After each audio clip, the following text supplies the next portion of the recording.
weight of honest words, Daniel Mercer built his career believing truth should always come first, regardless of consequences. Every investigation exposes corruption, lies, abuse of power, and hypocrisy. His articles have imprisoned politicians, ruined CEOs, destroyed criminal organizations, and even exposed beloved public figures. To Daniel, truth is sacred. To everyone around him, he is fearless. Until he meets Evelyn Rhodes, she is quietly protecting a secret that, if revealed, would shatter countless lives, including those of people who have done nothing wrong. For the first time in his career, Daniel must ask himself whether every truth deserves to be spoken. The weight of honest words' rain tapped steadily against the tall windows of the newsroom, turning the city beyond them into a blur of gray buildings and glowing headlights. Phones rang somewhere across the floor. Keyboards clicked without pause. Television screens mounted on distant walls rolled through the day's headlines, each one trying to be louder than the last. Daniel Mercer barely noticed any of it. His notebook rested beside a mug of coffee that had long gone cold. Every page inside was covered with neat handwriting. Dates, times, names, bank transfers, phone records, small observations collected over 6 months. Nothing in the notebook had been written without proof. Margaret Ellis walked toward his desk, carrying a folder under one arm. She stopped beside him. "You've read it again." Daniel nodded without looking up, 3 times, and every document supports the others. Margaret folded her arms. Every source confirmed independently. Every accusation supported. Any room for doubt. Daniel finally lifted his eyes. Not enough to stop publication. Margaret remained silent for several seconds. She had known Daniel for almost 15 years, long enough to recognize the difference between confidence and arrogance. Today, she saw only certainty. She set the folder on his desk. Councilman Richard Hale has called 6 times. Daniel returned his attention to the notebook. He'll call again, probably. Margaret watched him. He says you're destroying an innocent man's life. Daniel closed the notebook. If he's innocent, the documents are false. If the documents are false, he'll prove it. He hasn't. Margaret sighed. He has 2 children. Daniel answered quietly. Then he should have thought about them before taking money from developers. She studied him. You always make it sound simple. Facts usually are. People aren't. Daniel did not answer. Margaret picked up the folder again. Publication goes live in 40 minutes. She walked away. Daniel leaned back in his chair. The newsroom continued moving around him like a machine that never stopped. Reporters hurried between desks, carrying printouts. Editors argued over headlines. Someone laughed near the elevators before immediately returning to work. Daniel opened another page in his notebook. A photograph had been taped beside several handwritten notes. Richard Hale smiled into the camera while shaking hands with local residents during a neighborhood event. Behind the smile sat $12 million in hidden payments. Daniel remembered the first anonymous tip, one sentence. Look at the housing contracts. Most anonymous messages led nowhere. This one had become 6 months of interviews, public records, financial audits, and late nights inside courthouse archives. Every answer created another question. Every question uncovered another lie, until the whole structure collapsed under its own weight. Lucas Bennett hurried across the newsroom carrying a tablet. His hair was damp from the rain outside. Daniel looked up. Lucas smiled with the excitement of someone still new enough to believe every investigation could change the world. Legal approved everything. Daniel accepted the tablet. The article filled the screen. Every paragraph had been polished until nothing unnecessary remained. No dramatic language, no speculation, only evidence. Lucas watched him. This is incredible. Daniel continued reading. We'll see. You're exposing one of the most powerful people in city government. If evidence is accurate, position doesn't matter. Lucas laughed softly. You always say things like that because they are true. Lucas leaned against the desk. Do you ever get nervous? Daniel looked at him. About publishing, about ruining someone's career. Daniel thought for a moment. I'm not ruining it. He did. Lucas nodded immediately. Exactly. Daniel noticed the certainty in the younger man's voice. It reminded him of himself years earlier. Margaret appeared again from the conference room. 10 minutes. Editors are ready. Daniel stood. The conference room overlooked the rainy streets below. 8 people gathered around the table. Lawyers, senior editors, department heads. No one spoke until Daniel sat down. Margaret looked around the room. Last chance. Anyone believes we shouldn't publish. Silence. The newspaper's attorney adjusted his glasses. Evidence exceeds our normal standards. Financial editor. Solid. Managing editor. No concerns. Margaret turned toward Daniel. Anything you want to add?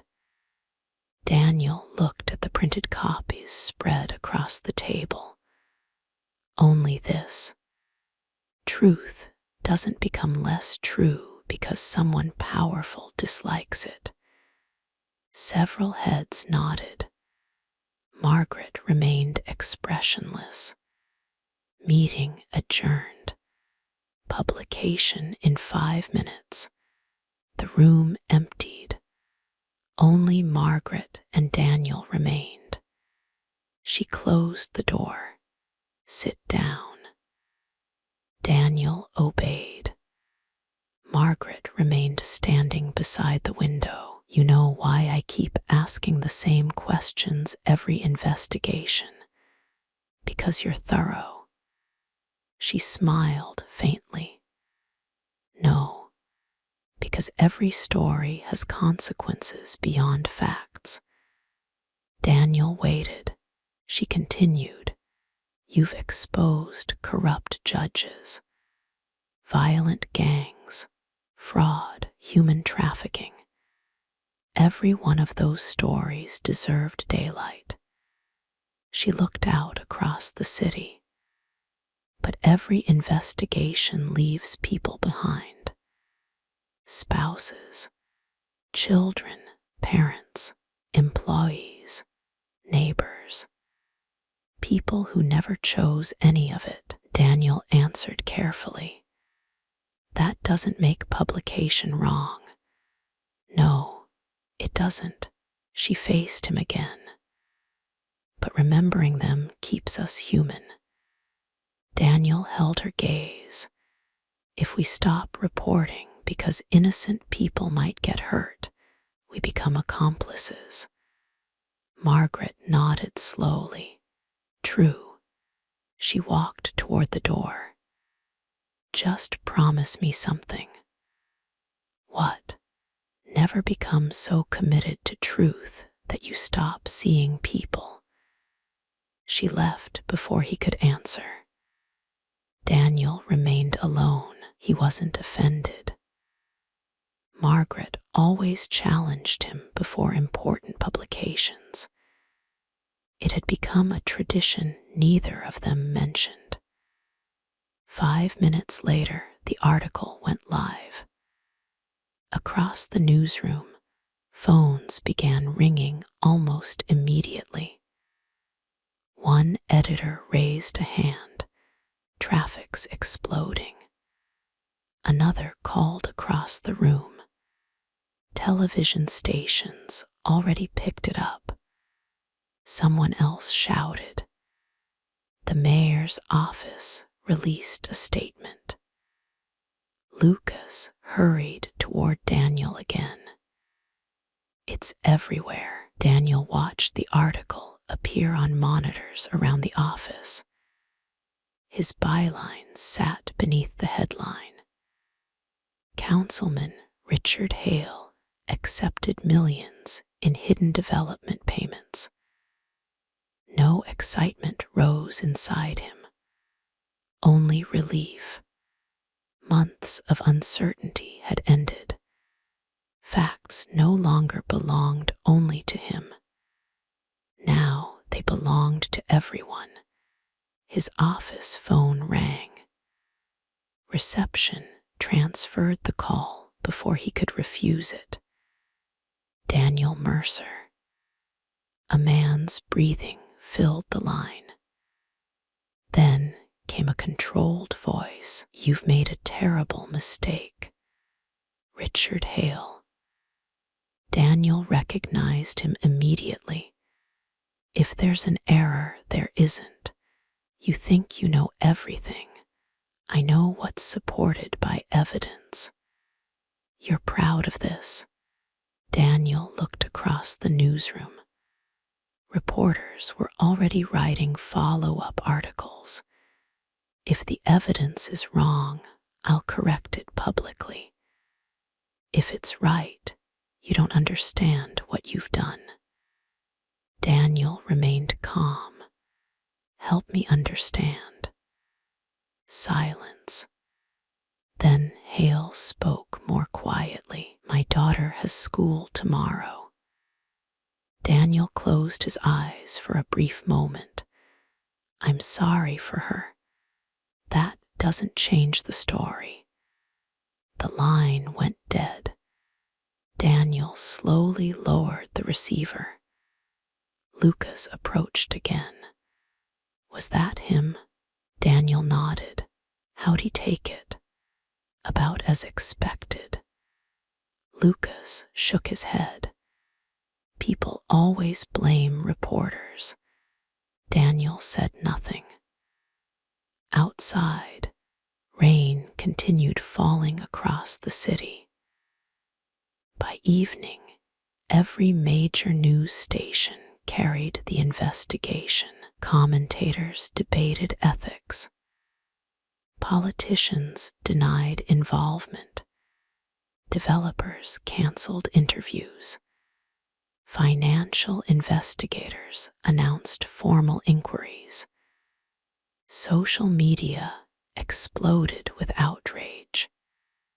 Daniel ignored all of it.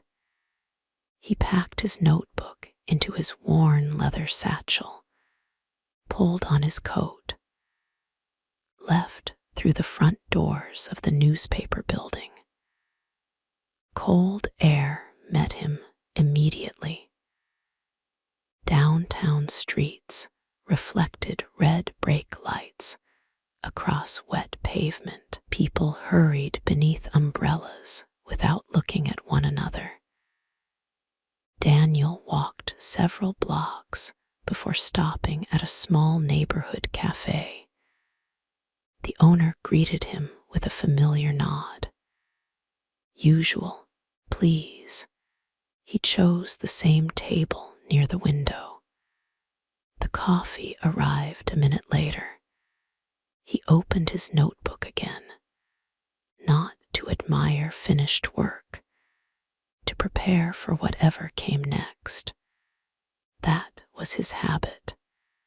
Every ending became another beginning. His phone vibrated. Margaret. She rarely called after work. Daniel answered, "Everything all right?" "Depends how you define all right. What's happened?" She sounded unusually serious. "Reception received something after you left.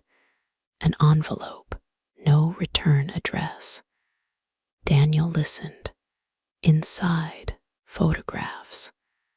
Copies of old records. No explanation. About Hale? No. Then what? Margaret paused. "I think you should come back tomorrow morning before anyone else sees it." "Why?" "Because if these documents are genuine." She stopped herself. Daniel waited. Margaret finally finished. "You may have just found the biggest story of your career." He looked through the rain-streaked window at the city beyond. For the first time that day, he felt something unfamiliar. Not certainty, curiosity. Daniel arrived at the newspaper building before sunrise. The streets were still wet from the night's rain. Delivery trucks rumbled through empty intersections, and the city's usual noise had not yet awakened. The old brick building stood quietly beneath the gray morning sky, its windows glowing with only a handful of lights. He unlocked the newsroom door with his employee badge. The room felt strangely peaceful, without ringing phones and hurried conversations. Margaret was already there. She sat alone in the conference room, a cup of tea beside her, and a thick manila envelope resting on the table. She looked up as Daniel entered. "You came early. You sounded concerned." "I was." Daniel removed his coat and sat across from her. Neither of them reached for the envelope immediately. Margaret spoke first. "I didn't sleep much. Neither did I." She slid the package toward him. No fingerprints worth identifying. No postage. Someone walked in yesterday afternoon and handed it to reception. They refused to leave a name. They said only one sentence. Give this to Daniel Mercer. Then they disappeared before security could stop them. Daniel examined the envelope. Plain brown paper. No markings. No handwriting except his own name typed onto a white label. He carefully opened the flap. Inside were dozens of photocopies, several old newspaper articles, court records, insurance documents, property maps, a handful of photographs. Everything looked organized, not random. Someone wanted him to follow a trail. He picked up the first newspaper clipping. Apartment fire claims 7 lives 20 years earlier. He turned another page. Investigation concludes electrical failure likely cause. Then another. Maintenance worker accepts responsibility. Daniel frowned. He reached for the photographs. One showed a burned apartment building. Only its brick shell remained standing. Firefighters stood outside beneath clouds of smoke. Another showed a courtroom. A tired-looking man walked beside 2 police officers. The caption underneath identified him as Michael Turner, building maintenance supervisor.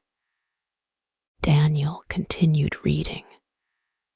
Turner had admitted negligence during maintenance inspections, sentenced to prison, released years later, now deceased. Margaret watched him quietly. Anything familiar? No. Daniel turned another page. A handwritten note had been clipped to the documents. Only one sentence. The wrong man paid. No signature. Daniel looked up. Someone wants me to reopen this. Looks that way. He spread the documents across the table. Dates, addresses, names, insurance claims, witness lists. Every page had sections highlighted, not randomly, very deliberately. He noticed one name appearing again. Thomas Rhodes, architect, mentioned only briefly. Consultant during redevelopment discussions several years after the fire. Nothing unusual. He searched further. Another mention. Thomas Rhodes Foundation donated $3 million to affordable housing. Another. Rhodes Design Group renovated community center. Another. Interview praising his charitable work. Daniel leaned back. This doesn't fit. Margaret nodded. That's exactly what bothered me. He's barely connected. Yet someone highlighted every appearance. Daniel looked again at the anonymous note. The wrong man paid. His eyes moved back to Michael Turner's conviction. If Turner wasn't responsible, who was? Lucas hurried into the newsroom carrying 2 coffees. He stopped when he saw papers covering the conference table. Morning, morning. He noticed Daniel's expression. What's happened? Margaret answered. New investigation. Lucas smiled. Already? Daniel handed him one newspaper clipping. Lucas read quietly. Apartment fire. 20 years ago. Looks ordinary. That's what worries me. Lucas examined another page. Maintenance worker confessed. Case closed. Daniel shook his head. Confessions don't automatically make cases correct. Lucas looked surprised. You think someone else started it? I don't know. Then why investigate? Daniel pointed to the anonymous note. Because someone went to considerable effort to send this. People rarely spend this much time creating elaborate lies. Margaret added calmly. And if it is a lie, Daniel will discover that too. Lucas nodded. Fair enough. Daniel organized the papers into small stacks. Chronology first. Photographs second. Legal records. Media coverage. He worked silently for nearly half an hour. His notebook slowly filled with names connected by arrows. Fire, insurance company, city inspectors, witnesses, property owners, fire department, maintenance staff. Then one separate circle. Thomas Rhodes, ? Lucas leaned over his shoulder. Why isolate him? Daniel tapped the highlighted newspaper articles. Someone wants me looking at him, which means either he's guilty or someone wants him to appear guilty. Margaret smiled faintly. Now you're asking the right questions. Daniel closed his notebook. I need background. Lucas already had his tablet open. Thomas Rhodes, age 56, founder of Rhodes Urban Design, National Architecture Awards, designed hospitals, schools, affordable housing projects, frequently donates to charities. No criminal record, no scandals, married, widower, children, none. Daniel listened without interrupting. Lucas continued scrolling. Public approval ratings are unusually high. Daniel raised an eyebrow. Public approval ratings. Journalists track everything. Lucas shrugged. People love him. His interviews are everywhere. Community projects, historic preservation, affordable housing. He practically has a saint's reputation. Margaret folded her arms, which means two possibilities. Daniel finished her sentence. Either someone wants to destroy a good man, or a good man has hidden something extraordinary. The room became quiet. Rain began tapping softly against the conference room windows. Daniel gathered every document back into the envelope. First step, visit the courthouse. Review original case files. Second, fire department archives. Third, interview surviving investigators, if any are still alive. Lucas looked eager. Need help? Daniel considered it. You'll handle media coverage, collect every article ever written about the fire, especially local papers. No summaries. Original reporting only. Lucas grinned. Got it. He hurried away. Margaret remained seated. One more thing. Daniel stopped. Why do you think this came now? He looked at the envelope again. because whoever sent it believes something has changed, such as, I don't know yet, but anonymous sources usually have timing. People keep secrets for years. Then, suddenly, they don't. Margaret nodded. Good. Keep asking why now. Not only what happened. Daniel slipped the envelope into his satchel. As he reached the newsroom doors, his phone buzzed. Unknown number, he answered. Daniel Mercer. For several seconds, no one spoke, only faint breathing. Then a woman's calm voice. Please don't investigate Thomas Rhodes. The line went dead. Daniel slowly lowered the phone. No explanation. No threat. No anger. Only a quiet request. For the first time since opening the anonymous envelope, the investigation no longer felt like history. Someone was still afraid of what he might find. Daniel spent the rest of the morning inside the county courthouse archives. The basement smelled of old paper and dust.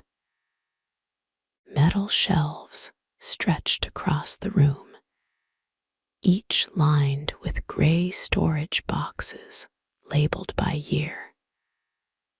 Fluorescent lights buzzed overhead, giving everything a washed-out color. An elderly archivist adjusted her glasses as Daniel approached the counter. Can I help you? I'm looking for records related to the Westbrook Apartments fire. 20 years ago, she nodded. I remember that one. You do. Hard to forget.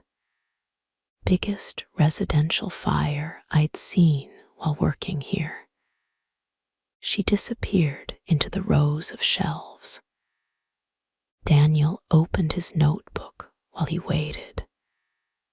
When she returned, she pushed 3 heavy archive boxes across the counter. Everything that became public is in here. Public. She hesitated. Some evidence was sealed during the criminal proceedings. Why? I couldn't tell you. Daniel thanked her and carried the boxes to a reading table. The first contained police reports. The second held court transcripts. The third contained photographs. He began with the witness statements. Most were painfully ordinary. People smelled smoke. Someone heard shouting. Another remembered lights flickering before the fire. No statement clearly identified how the blaze started. He turned another page. Interview with Michael Turner, building maintenance supervisor. The transcript showed a tired man answering questions with almost mechanical certainty. Yes, no, I should have inspected the wiring. It was my responsibility. I failed. Daniel read the interview twice. Something felt wrong. Not what Turner said, how he said it. Every answer accepted blame. None explained what had actually happened. He flipped ahead. No follow-up questions. No challenge. No request for clarification. He underlined a sentence. I failed. Nothing more. His pen stopped. People who confessed usually explained. They defended themselves, made excuses, shifted blame. Turner did none of those things. He simply accepted guilt. Daniel wrote in his notebook, "Confession unusually passive. Need original interrogation." He continued, "Insurance records, electrical inspections, engineering assessments." Most agreed the official cause could not be determined with certainty because so much evidence had been destroyed. He frowned. Yet someone had still gone to prison. By noon, he had filled several pages.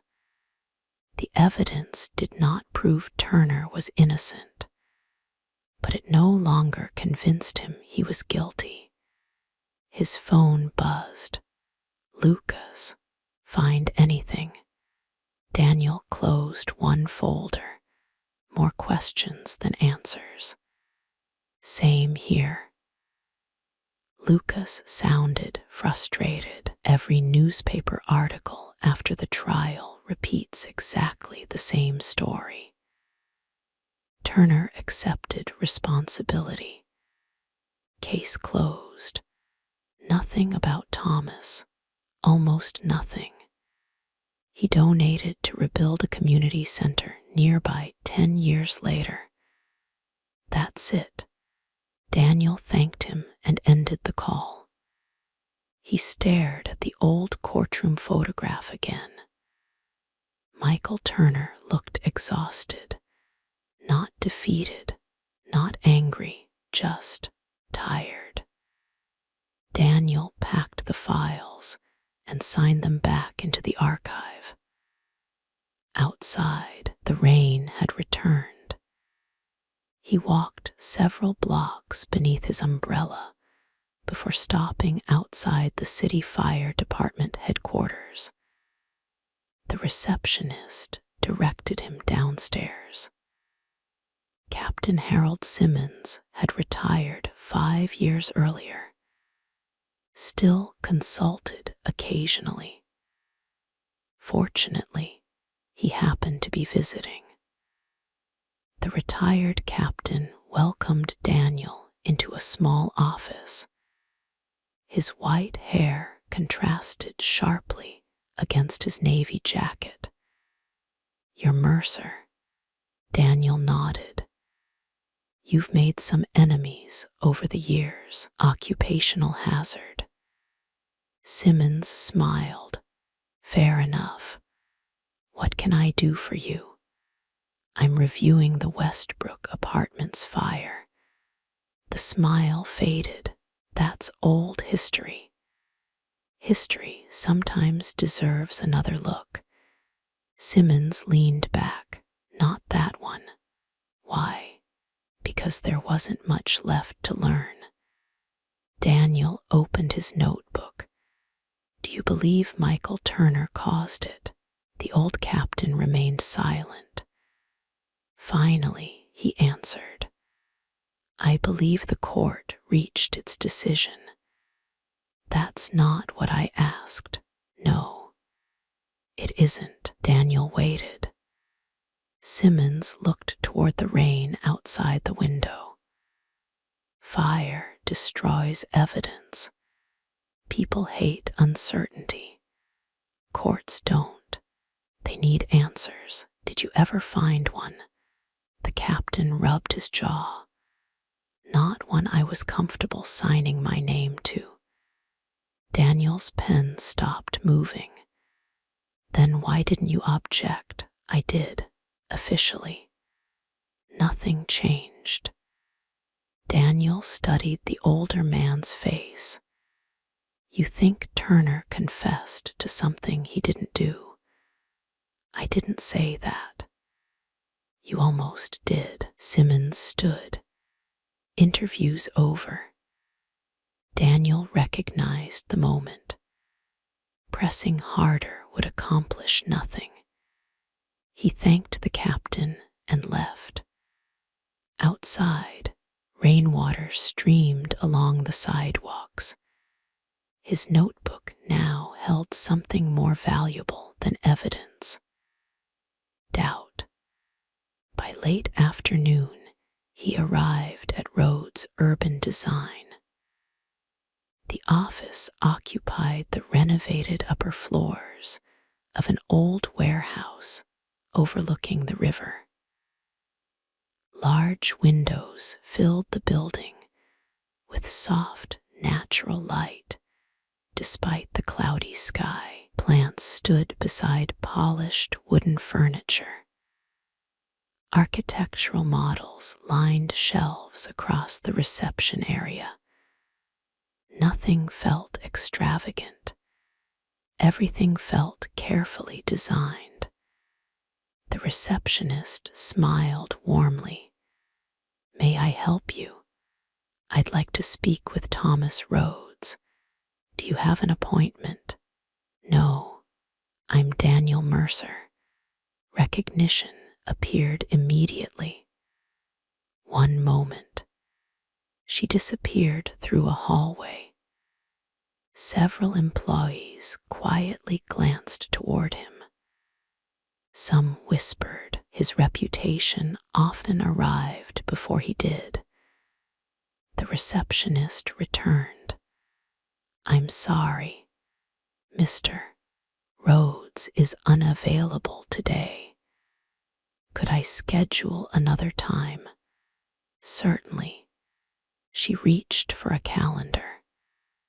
Before she could speak again, another voice answered gently.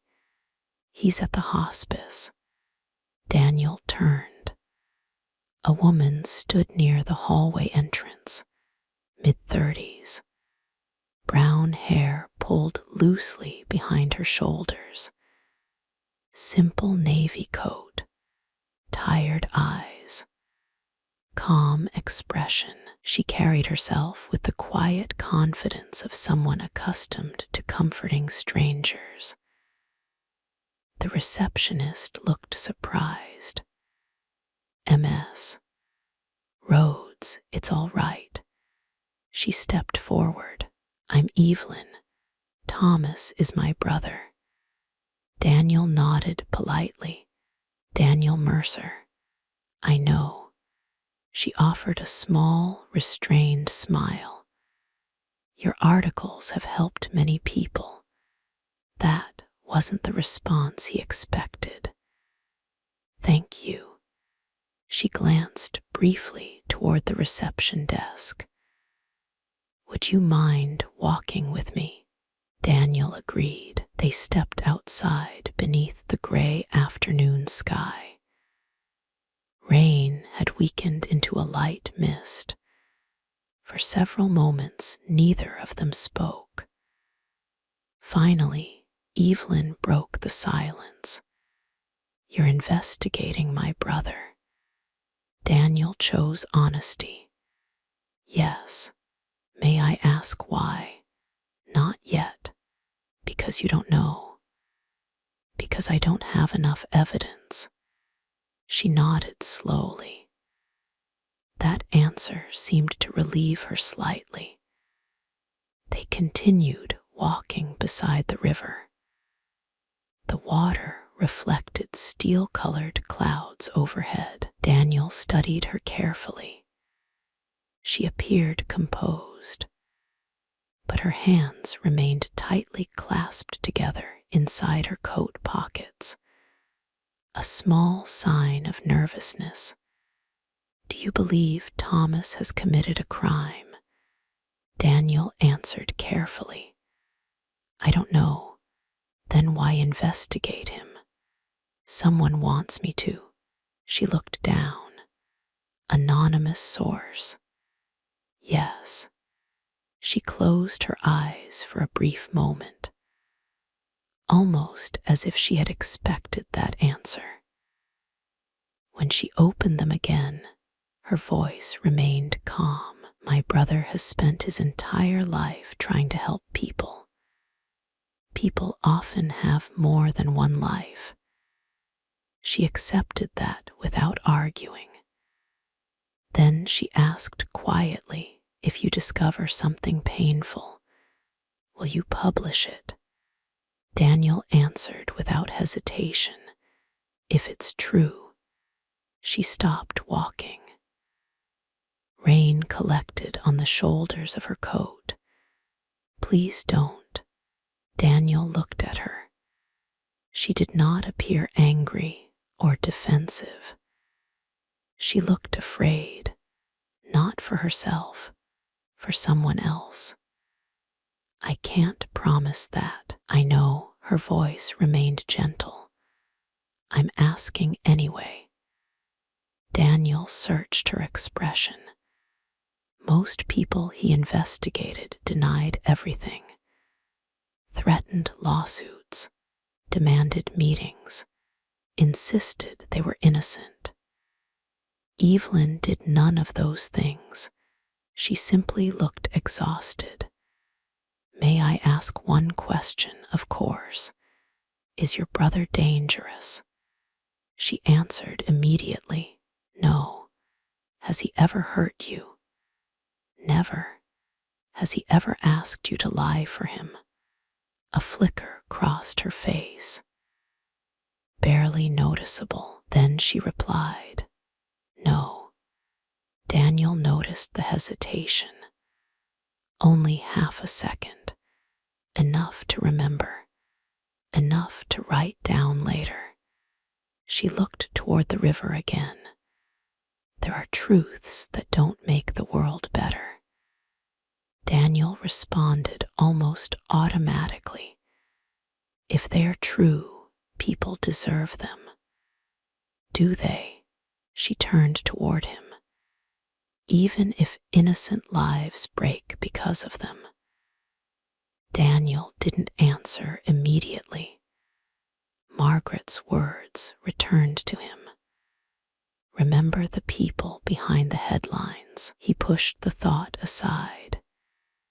If innocent people suffer because someone committed a crime, the responsibility belongs to the person who committed it, not to the journalist.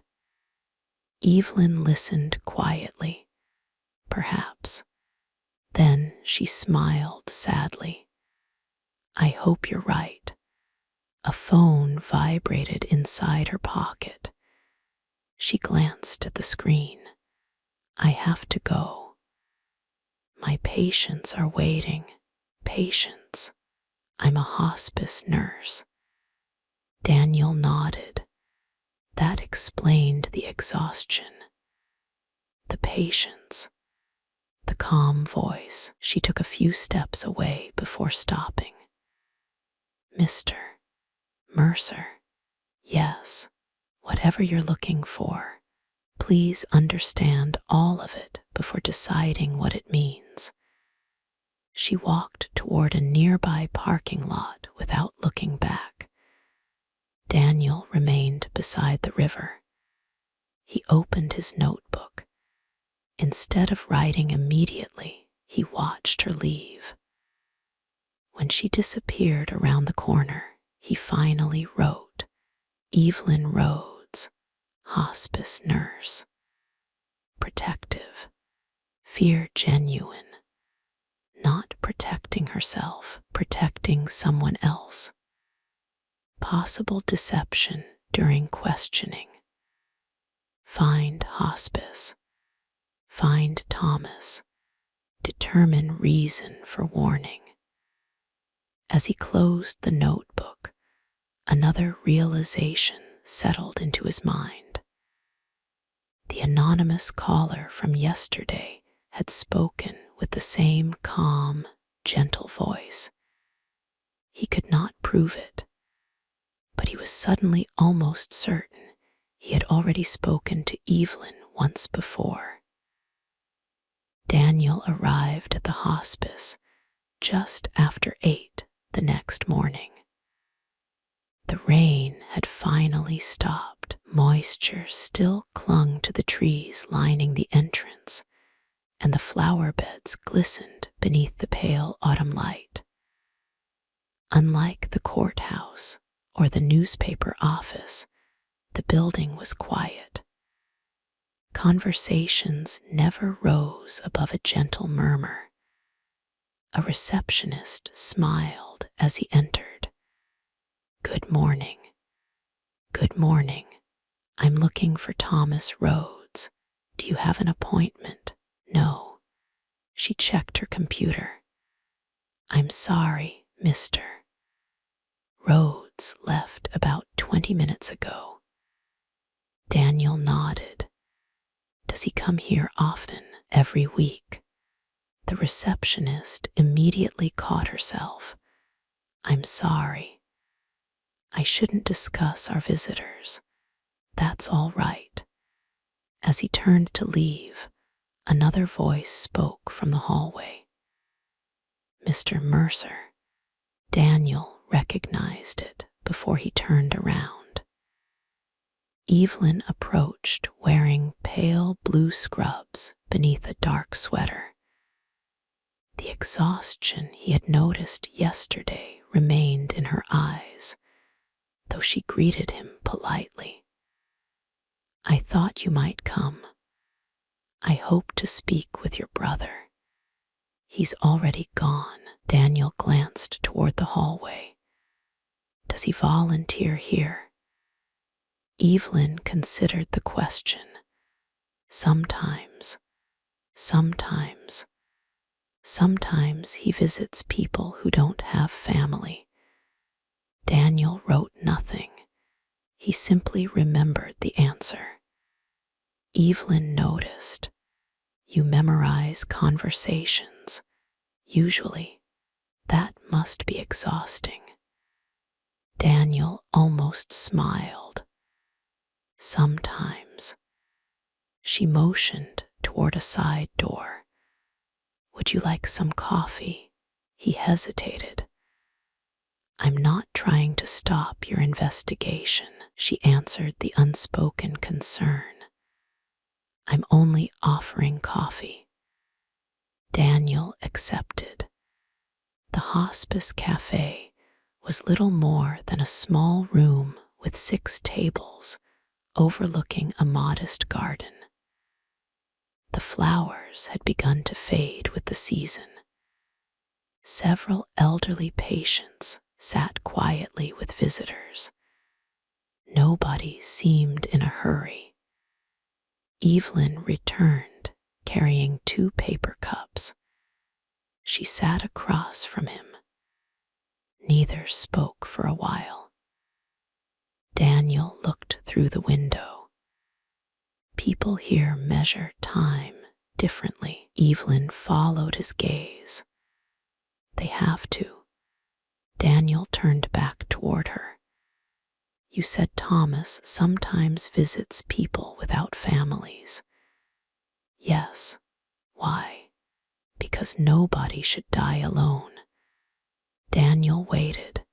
She offered nothing more. He changed direction. "How long have you worked here?" 11 years. "Do you enjoy it?" "Some days. Other days I simply try to help." "You must see death often." "Every day." Daniel noticed she answered difficult questions without hesitation. Only questions about Thomas made her careful. "Yesterday, you asked whether every truth deserves to be told." "Yes." "Why?" She wrapped both hands around her coffee. "Because I spend my life with people who know they're running out of time." Daniel listened. Some tell their families everything. Some tell them almost nothing. Some carry secrets until their final breath. She looked into the garden. "I've learned there isn't one correct way to leave the world." Daniel answered quietly. "Secrets don't disappear because someone dies. No, they become someone else's burden." The sentence lingered between them. Daniel changed the subject again. "When did your parents die?" Her eyes returned to him. "Our mother when I was 23. Our father 6 years later, you're close with your brother. Very, you trust him completely. Even knowing whatever this anonymous person wants me to find. She nodded. Yes. Daniel watched her carefully. Not blind loyalty, certainty that interested him more. Their conversation ended when a nurse entered the cafe. Evelyn, room 12 needs you. I'll be there, she stood. Thank you for the coffee. Daniel rose as well. Thank you for accepting it. She paused before leaving. Mr. Mercer. Yes. If you ever meet someone who's spent 20 years regretting one decision, remember that regret changes people. She disappeared down the hallway. Daniel remained standing. 20 years. The same amount of time since the fire. He wrote the number in his notebook, then circled it. Outside, he called Lucas. I need everything you can find on the victims. Already working on it. Anything unusual? Lucas hesitated. Actually, go ahead. One victim's family moved away almost immediately after the trial. Another accepted private financial assistance years later. Anonymous donor. Daniel stopped walking. Anonymous. Couldn't trace it. Legal charity. Perfectly clean. Started about 3 years after the fire. Still active today. Daniel's pulse quickened. How many families? 5. Amount. Enough to pay college tuition, medical bills, housing support. Lucas sounded puzzled. Whoever funds it has spent millions. Daniel looked across the street without really seeing it. Don't tell anyone else.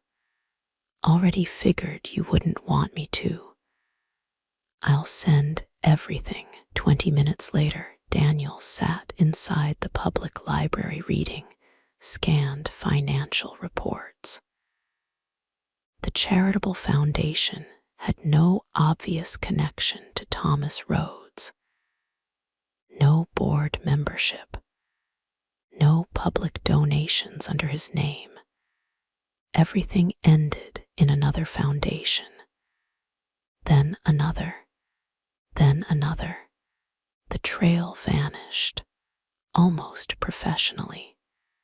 He wrote one sentence. Someone worked very hard to stay invisible. His phone vibrated. Margaret, tell me you've eaten today. Not yet. Go eat. I'm busy. So was I at your age. Go eat anyway. Daniel looked around the nearly empty library. Fine, there's something else.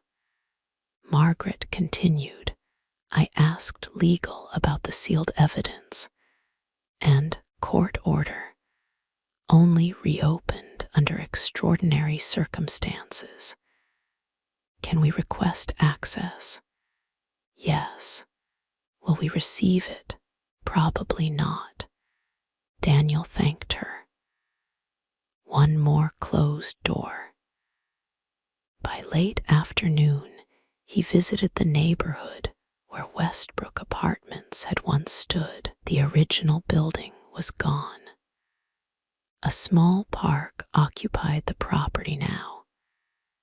Children played near swings, while parents watched from nearby benches. Nothing suggested that 7 people had died there. Near the entrance stood a modest stone plaque, dedicated to those lost in the Westbrook fire. May this place always remember them. Daniel walked slowly through the park. Halfway across, he noticed an elderly groundskeeper trimming shrubs. "Excuse me." The man looked up. "Yes, were you here 20 years ago?" The old man nodded. "Lived across the street." Daniel introduced himself. The groundskeeper's expression changed immediately. "You're the reporter." "I am. Still digging into old ghosts." "Sometimes." The old man rested both hands on the handle of his rake. "People around here stopped talking about that fire years ago." "Why?" "Because everyone got tired. Tired. Grieving is exhausting.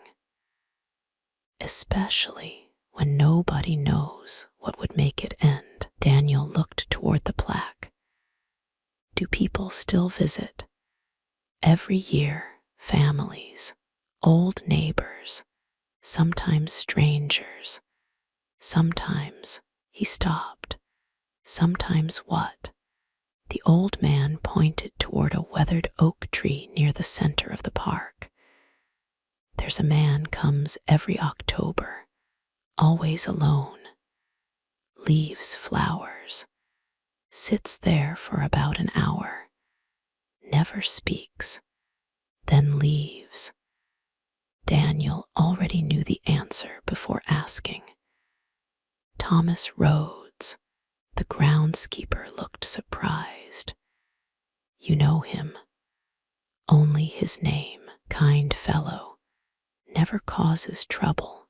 Looks sad. Always has." Daniel felt something shift.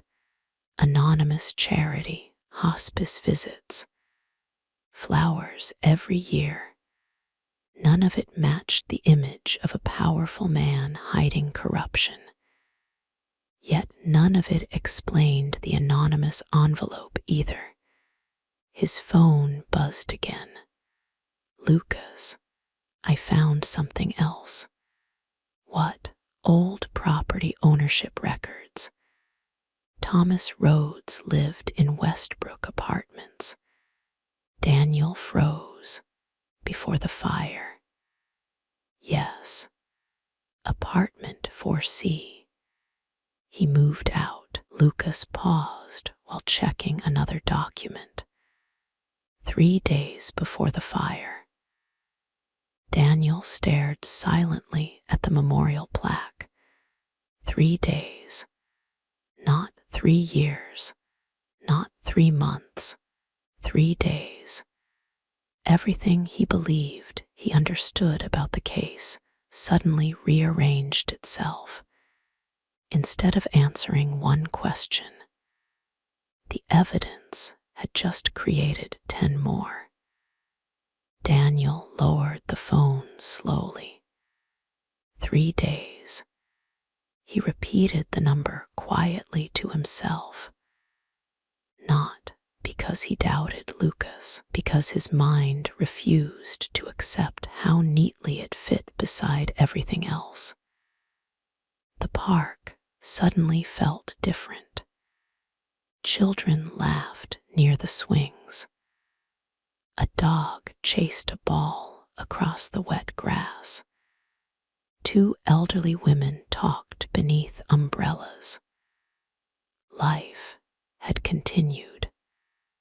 The fire had become a memory, but someone had carried it every day for 20 years. Daniel looked toward the old groundskeeper. "You're certain that man comes here every year?" The old man nodded.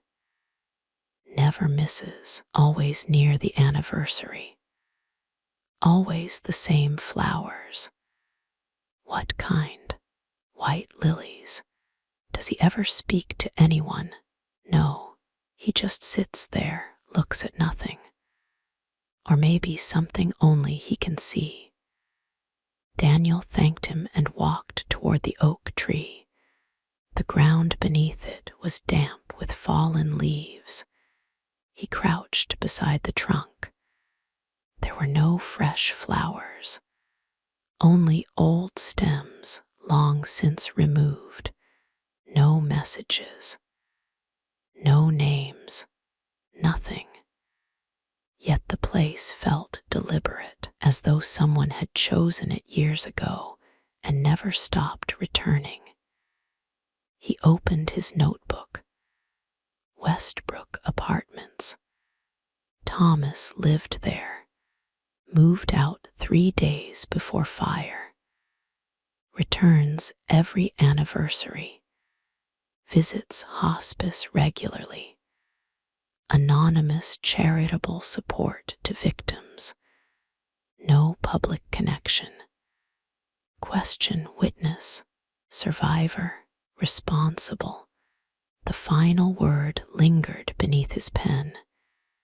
He didn't underline it. He wasn't ready. His phone vibrated again. Lucas. Sorry to bother you again. Go ahead. I checked the lease records twice. There's no mistake. Thomas definitely lived there. Anything else? Actually, Lucas sounded uncertain. There was another tenant in the same building. Apartment 2B name, Evelyn Rhodes. Daniel stood still. She lived there too, for about a year. Then both addresses disappear after the fire. Daniel looked around the quiet park. Did she move out with him? Looks that way. Any record they owned the building? Nothing. Just tenants. Daniel thanked him and ended the call. Now Evelyn's fear made even less sense. If both siblings had escaped before the fire, why were they still haunted by it? He crossed the street toward a small diner overlooking the park. Inside, only a handful of customers occupied the booths. He ordered coffee and spread copies of his notes across the table. He drew a timeline. 3 days before fire. Thomas moves out. Evelyn moves out. Fire. 7 dead. Michael Turner confesses. Case closed. Years later. Anonymous donations begin. Thomas builds reputation. 20 years pass. Anonymous package arrives. 1 sentence. The wrong man paid. Daniel stared at the page. Every fact was verified. Together, they made no sense. He circled the timeline. Something was missing. Not one detail, one event. The waitress refilled his coffee. Long day, Daniel nodded, trying to solve something. Hope you figure it out. So do I. She smiled politely and walked away. Daniel returned to the notes. If Thomas had started the fire intentionally, why spend 20 years quietly helping the victims? If he had started it accidentally, why hadn't anyone discovered it if he had nothing to do with it? Why move away 3 days before it happened? Coincidence. He hated that word. Coincidences existed, but good investigations never relied on them. As evening settled over the city, Daniel returned to the newsroom. Lucas was still at his desk. I found another photograph. He slid a scanned image across the table.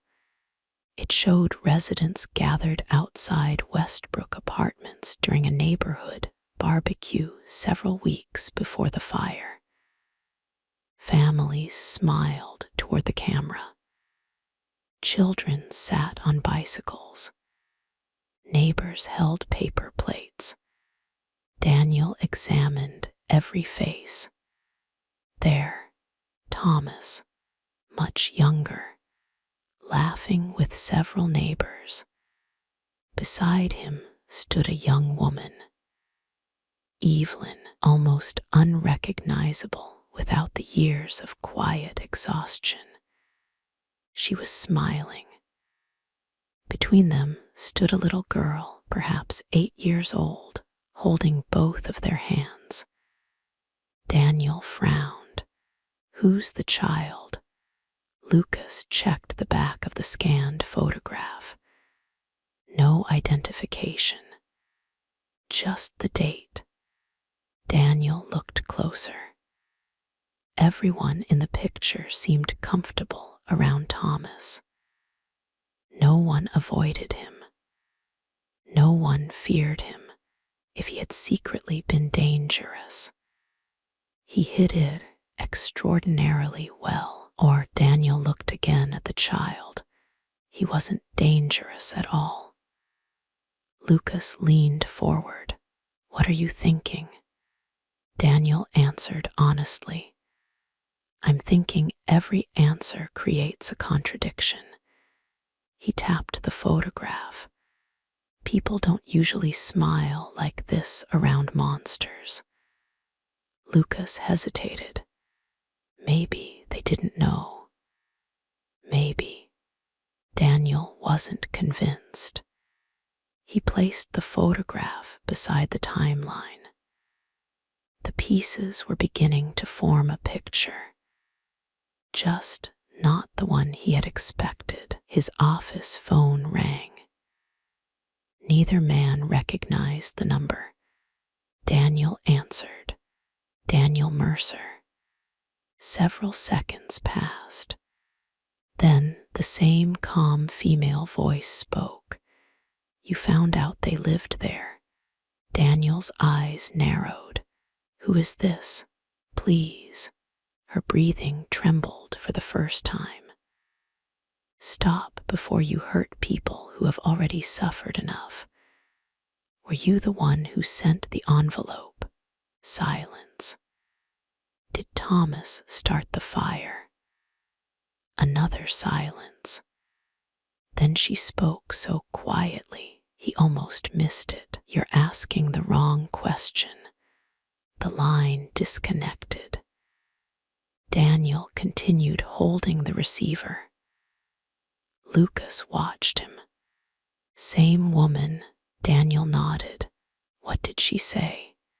He looked at the timeline, then at the photograph, then at the words written in his notebook. The wrong man paid. Slowly, he drew a line through one question. Did Thomas start the fire? Beside it, he wrote another.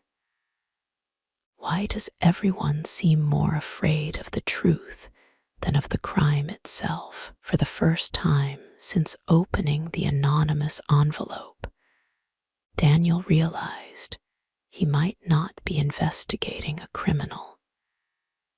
He might be investigating a confession that nobody wanted to hear.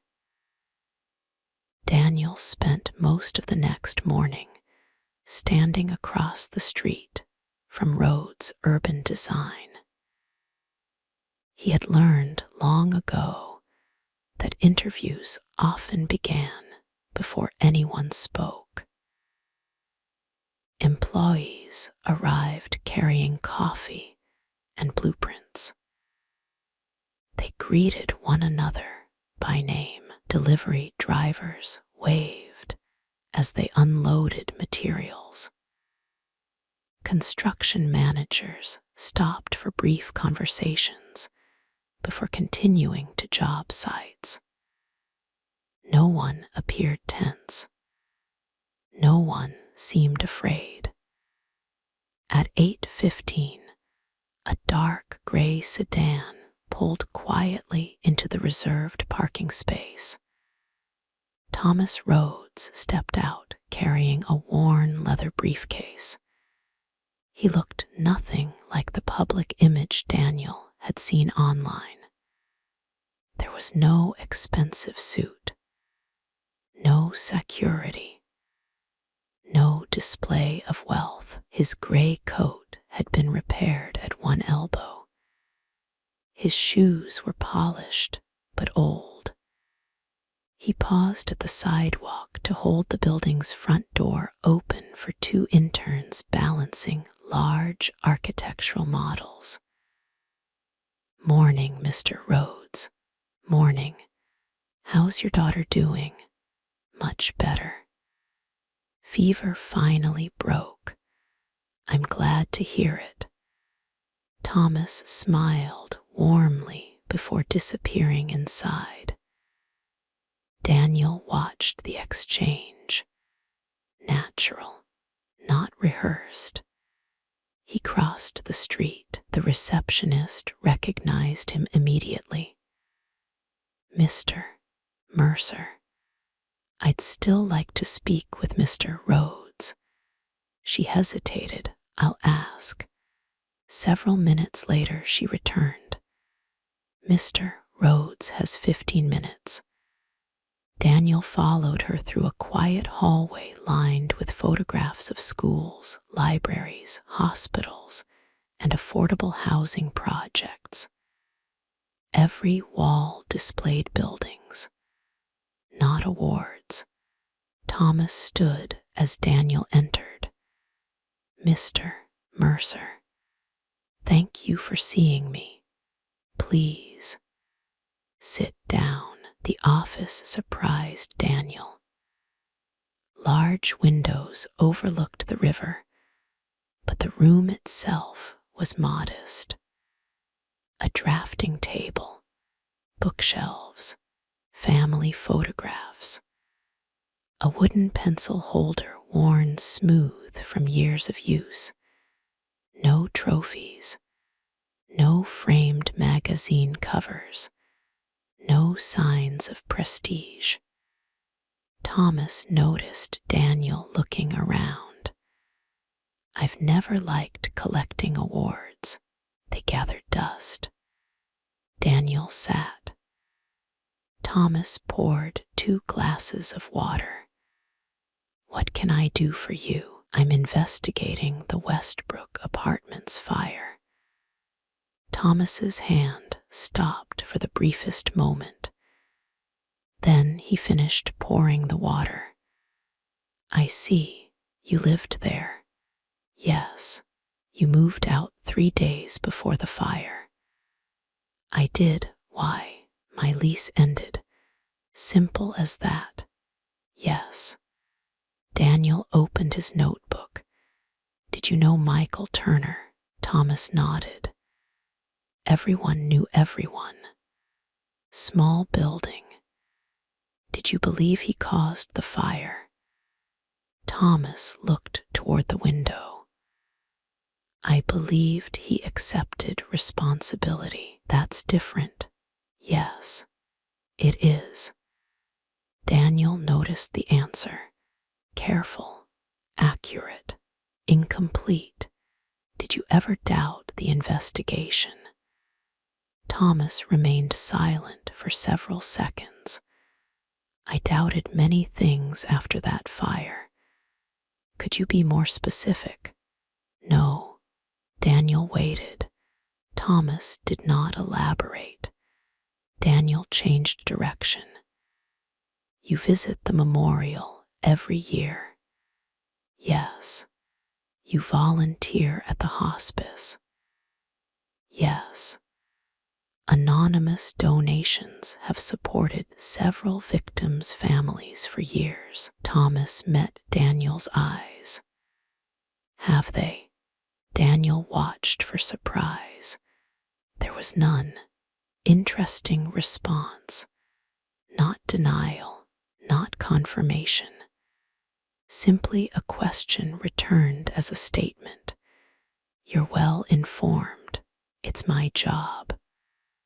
Thomas folded his hands. And mine is designing buildings.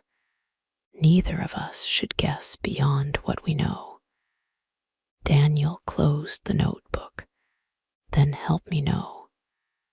Thomas smiled sadly. If I could, I would. The interview ended there. Not because either man became angry, because neither had anything more they were willing to say. Thomas stood. Thank you for coming. Daniel rose. One last question. Thomas nodded. Have you spent the last 20 years regretting one decision? For the first time, Thomas's calm expression cracked. Only slightly, enough for Daniel to notice. Thomas answered quietly. Every day, he opened the office door. Goodbye, Mr. Mercer. Daniel left without another word. Outside, he wrote only one sentence. Regret confirmed, not guilt, not innocence. Regret. His phone rang. Lucas, I think I found someone you should meet who, retired building inspector, worked Westbrook before the fire. Name, Walter Green, still alive. Barely, according to his daughter. Lives in a nursing home outside the city. Daniel looked back toward Thomas's office window. Can he talk? She says his memory comes and goes. Sometimes perfectly clear. Sometimes not. I'll go today. The nursing home sat nearly an hour outside downtown. Walter Green was 91. Thin, frail, wrapped in a blanket despite the warm room. His daughter greeted Daniel quietly. Some days he remembers everything. Some days he doesn't remember breakfast. I'll keep that in mind. Walter looked toward Daniel. Reporter, yes. About the fire, yes. The old man's eyes sharpened. Westbrook, terrible place afterward. Daniel sat beside him. Do you remember inspecting the building? Walter nodded slowly. Many times, unsafe. No, old, not unsafe. Electrical problems, some enough to cause the fire. Walter frowned. Maybe not. Daniel leaned forward. Do you remember Thomas Rhodes? The old man's expression softened. Kind young man. Always fixing things for neighbors. Never complained. Always paid rent on time. Daniel wrote nothing. He wanted the old man to keep talking. Walter continued on his own. Little girl liked him. Which little girl? Emily, sweet child, always followed him around. Daniel's attention sharpened. Emily who? Walter struggled. Memory faded. He rubbed his forehead. Can't remember. Apartment 3 or 2. His daughter gently touched his shoulder. It's all right, Dad. Walter looked back at Daniel. Fire wasn't supposed to happen. Nobody thought. His voice drifted away. Then suddenly returned. Clock. Daniel looked up. Clock, broken clock. Stopped. What clock? Apartment hallway. Always broken after. Walter frowned deeply. No, not hallway, apartment. Which apartment? Walter squeezed his eyes shut. can't remember. His breathing became uneven. His daughter stepped forward. That's enough. Daniel closed his notebook. Thank you. As he reached the door, Walter spoke once more. Reporter.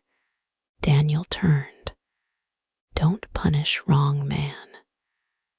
Before Daniel could ask another question, confusion returned to the old man's face. Who are you? The moment had passed. Outside, rain began falling again. Daniel sat inside his car without starting the engine. Thomas, regret. Emily, broken clock. Wrong man. Every witness seemed to hand him another piece. None showed him where it belonged. His phone buzzed with a text from an unknown number. Only 6 words. You're getting closer than you should. No signature. No threat. Just another warning. Daniel looked through the rain toward the highway. For the first time in years, he found himself hoping the evidence would prove him wrong. Instead, every new fact made the mystery heavier. Daniel remained in the parked car long after the rain covered the windshield. The windshield wipers swept steadily back and forth. Each pass cleared the glass for only a moment before another layer of rain erased the view again. He opened his notebook. One page had become crowded with names. Thomas Rhodes, Evelyn Rhodes, Michael Turner, Walter Green, Captain Simmons, Emily. He drew lines between them. Most ended in question marks. One circle remained by itself. The wrong man paid. He stared at the words. Who had written them? Someone who knew the official story was incomplete. Someone who wanted him to investigate. But if that same person wanted the truth uncovered, why did someone else keep warning him to stop? The contradictions refused to disappear. His phone rang. Margaret. How did the interview go? Daniel started the engine but left the car in park. I've had easier ones. He talked. Enough. Useful. Daniel thought for a moment. Not in the usual way. Margaret laughed softly. That's the Daniel Mercer answer. He admitted something. What? Regret. Not guilt, no. Not innocence either. Margaret became quiet. Sometimes those are different things. Daniel looked at the notebook again. I'm beginning to think they are. Anything else? Walter Green remembered a little girl named Emily and something about a broken clock. Margaret frowned audibly. Broken clock. That's oddly specific. Exactly. Specific details usually survive when everything else fades, especially with elderly witnesses. Daniel nodded. That's why I'm writing it down. He ended the call and drove back toward the city. Night had already settled over downtown by the time he reached the newsroom. Most desks were empty. Only Lucas remained, surrounded by stacks of scanned newspapers and city directories. You look terrible. Daniel hung his coat over his chair. Thank you. I mean tired. I know what you meant. Lucas slid another folder across the desk. I kept digging into Emily. Find anything, not enough. There were 3 girls named Emily living in Westbrook Apartments before the fire. 1 survived, 2 didn't. Daniel slowly opened the folder. Photographs, school records, resident lists. The faces stared back at him. Children frozen in ordinary moments. Birthday parties, school portraits, playgrounds. Daniel hated investigating old photographs. Pictures always looked complete. Reality never was. Which one knew Thomas? Lucas shook his head. No idea. Walter's memory wasn't specific enough. Daniel examined each picture carefully. One of the girls looked familiar. Not because he had seen her before, because she resembled someone. He couldn't place who. He closed the folder. We'll come back to it. Lucas leaned back. Can I ask you something? Go ahead. Do you think Thomas did it? Daniel didn't answer immediately. 3 days ago, I would have said yes. Now I don't know what I think. Lucas looked surprised. You usually know. I usually have evidence. This time I have contradictions. Lucas smiled nervously. That's frustrating. No, it's dangerous. When evidence points in different directions, people start believing whichever version they prefer. Our job is to resist that. Lucas nodded slowly. Daniel looked across the nearly empty newsroom. Years ago, he would already have reached a conclusion. Now, every new discovery delayed one. His desk phone rang. Internal extension. Reception. Daniel, there's someone here asking for you.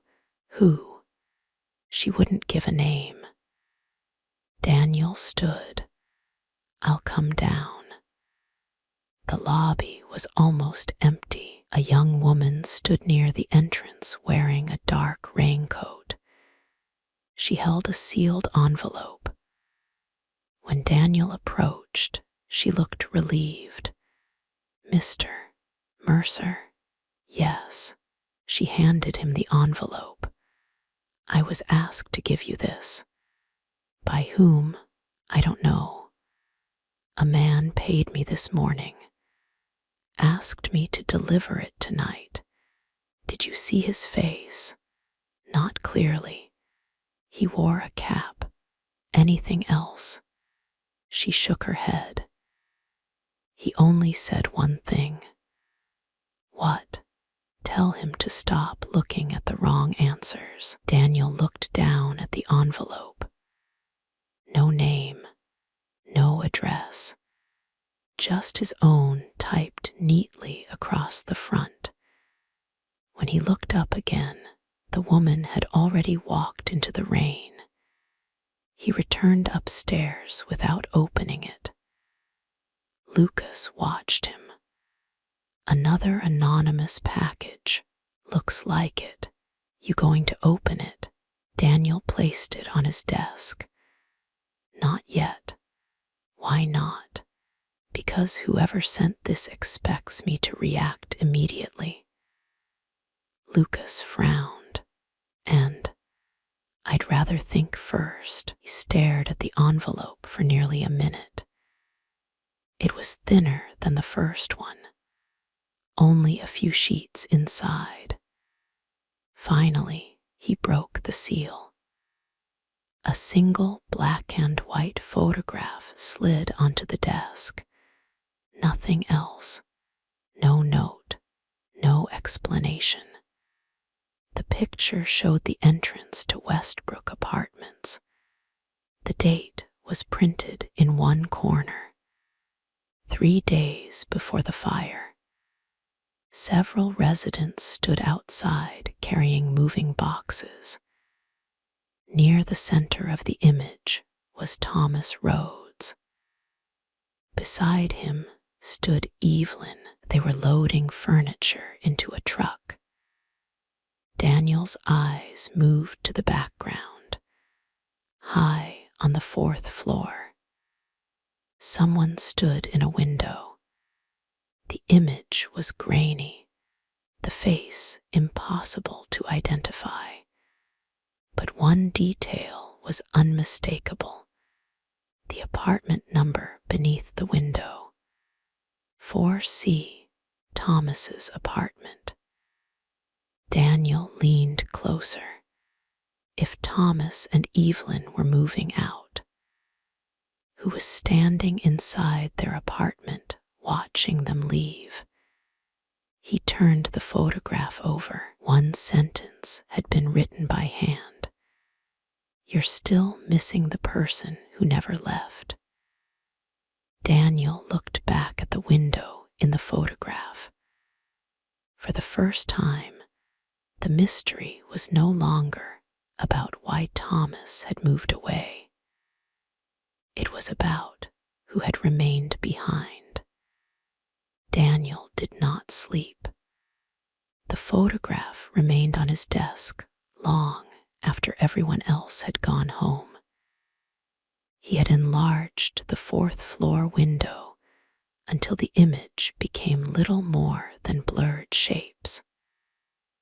No face, no identifying features, only a silhouette. Someone had been inside apartment 4C after Thomas and Evelyn loaded their belongings into the moving truck. Whether that person had lived there, visited, or simply passed through, Daniel could not tell. He leaned back in his chair. The newsroom was silent, except for the hum of fluorescent lights. His notebook lay open beside the photograph. One page listed only questions. Who remained? Why? Who took the photograph? Why wait 20 years to reveal it? His phone buzzed. A text message. Unknown number. Meet me tomorrow, 6 o'clock, Hospice Garden, come alone. No signature. Daniel read it twice. He already knew who had sent it. The next day passed slowly. Lucas spent the morning searching property records and utility accounts connected to apartment 4C. Nothing unusual surfaced. No additional tenants. No unexplained visitors. Every document agreed that Thomas and Evelyn had officially moved out 3 days before the fire. Margaret stopped beside Daniel's desk. "You look terrible. Didn't sleep. I can tell." She noticed the photograph. "Anything useful, maybe." That's never a comforting answer. Daniel slid the enlarged copy toward her. Someone was inside the apartment. Margaret studied it, or the photographer caught a reflection. Possible. Don't build theories from blurry photographs. I'm not. Good. She returned the picture. "Where are you this evening?" Daniel hesitated, meeting a source. Anonymous, probably. Be careful. Always. Margaret looked unconvinced. Not every danger announces itself. She walked away before he could answer. At 5:45, Daniel entered the hospice through the side gate. The evening air carried the smell of wet soil. The garden was quiet. Stone paths wound between flower beds and wooden benches. Several lanterns had already been switched on as daylight faded. Patients sat with family members beneath blankets. Others simply watched the trees move in the wind. Daniel spotted Evelyn immediately. She stood near a small fountain, her hands folded in front of her. She looked even more exhausted than before. "Thank you for coming. You asked me to." She nodded. They walked without speaking. Only after reaching the far end of the garden, where the conversations of visitors faded into the distance, did Evelyn finally stop. "I don't have much time. Neither do I." She looked directly at him. "Please stop." Daniel had expected those words. He waited.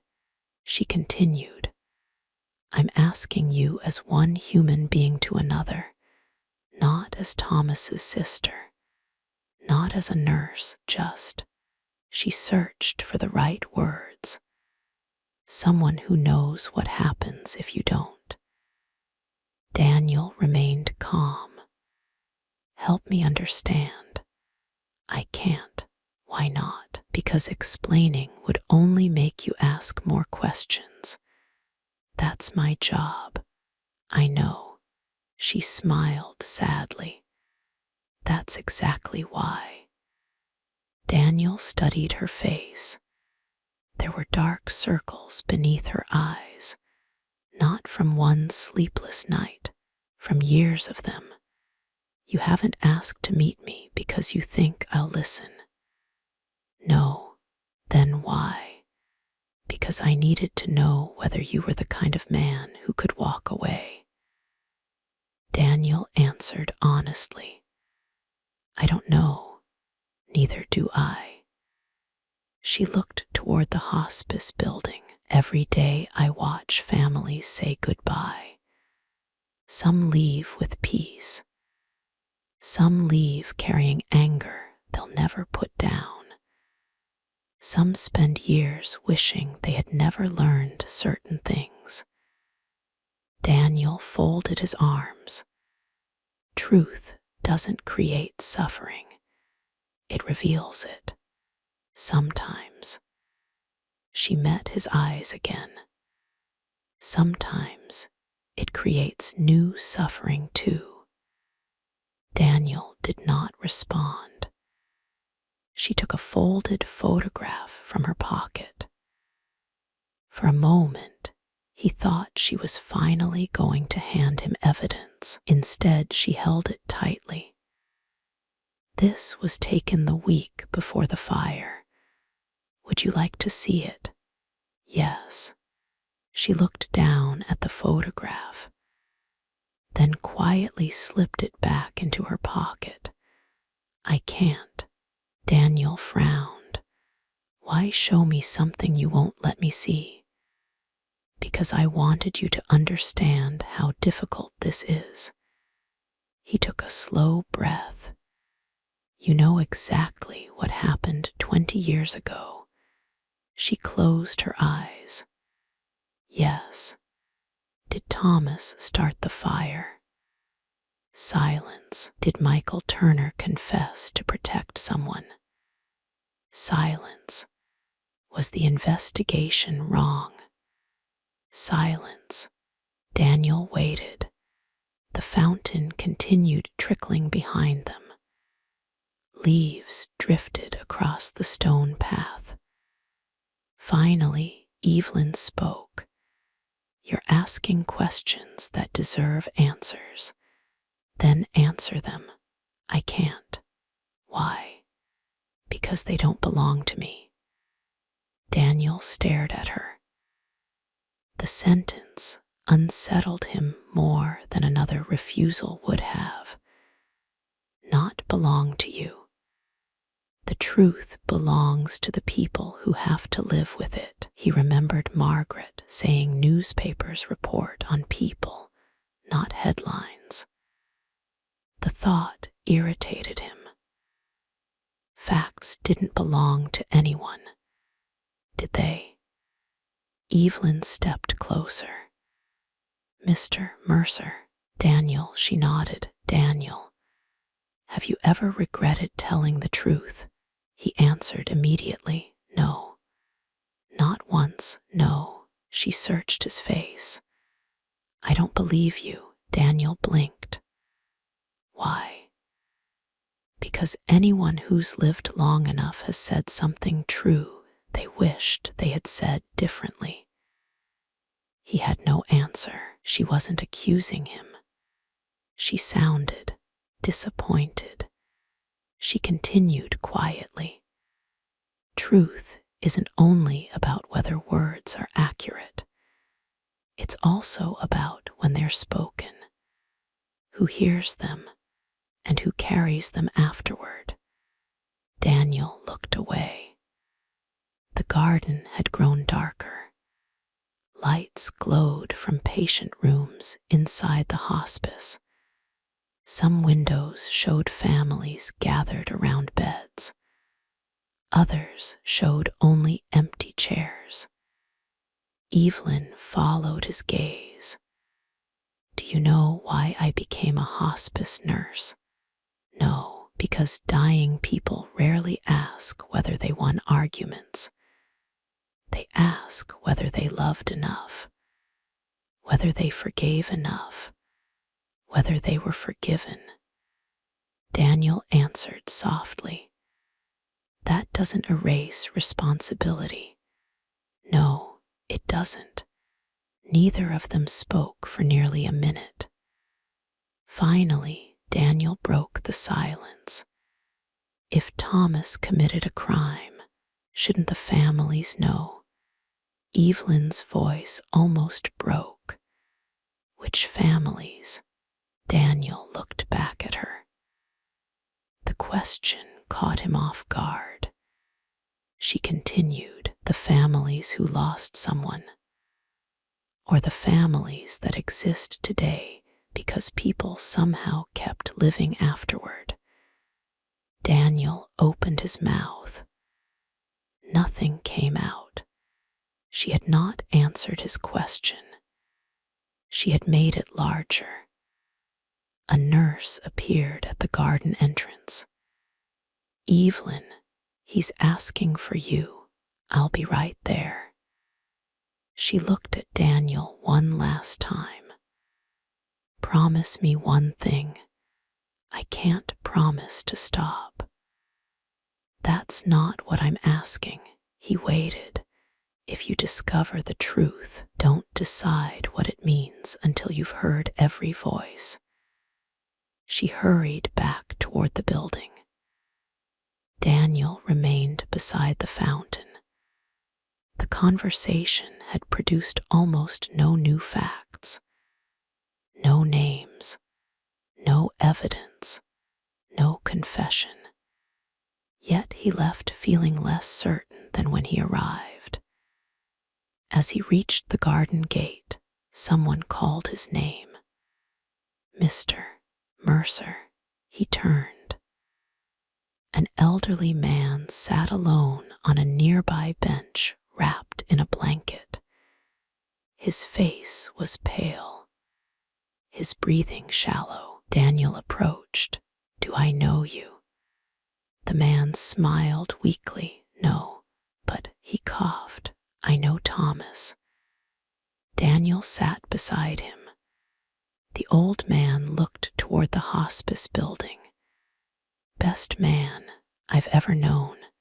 Daniel listened. The man reached into his coat pocket with trembling hands. Give him this. He placed a small brass key into Daniel's palm. Tell him I never needed it. Before Daniel could ask what had opened, the nurses hurried toward the bench. The old man had lost consciousness. Daniel looked down at the worn key. A small paper tag still hung from its ring. Only 3 faded letters remained legible. For C, the apartment number from 20 years ago. Daniel stared at the key resting in his palm. It was old. The brass had darkened with age, and the edges were smooth from years of use.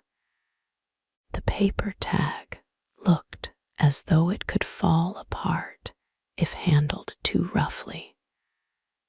For C, a nurse gently guided Daniel away from the bench. "I'm sorry," he nodded. "Is he very ill?" She chose her words carefully. "He has good days and bad days. Does he have family? A nephew visits sometimes. That's all I can really say." Daniel looked back. Several nurses surrounded the old man. One adjusted his oxygen.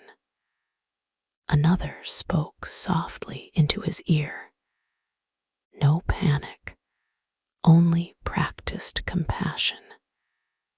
The same quiet dignity he had seen throughout the hospice. He slipped the key carefully into a small pocket inside his satchel. Not evidence. Not yet. Just another unanswered question.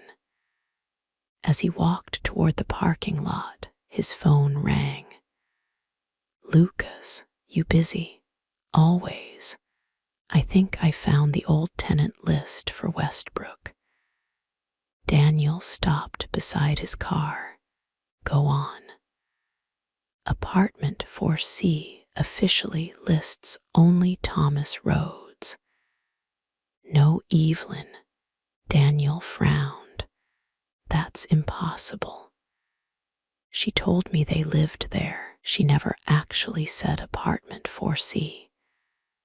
Daniel replayed every conversation in his mind. Lucas was right. He had assumed they shared the apartment. Where was Evelyn registered? Apartment 3B.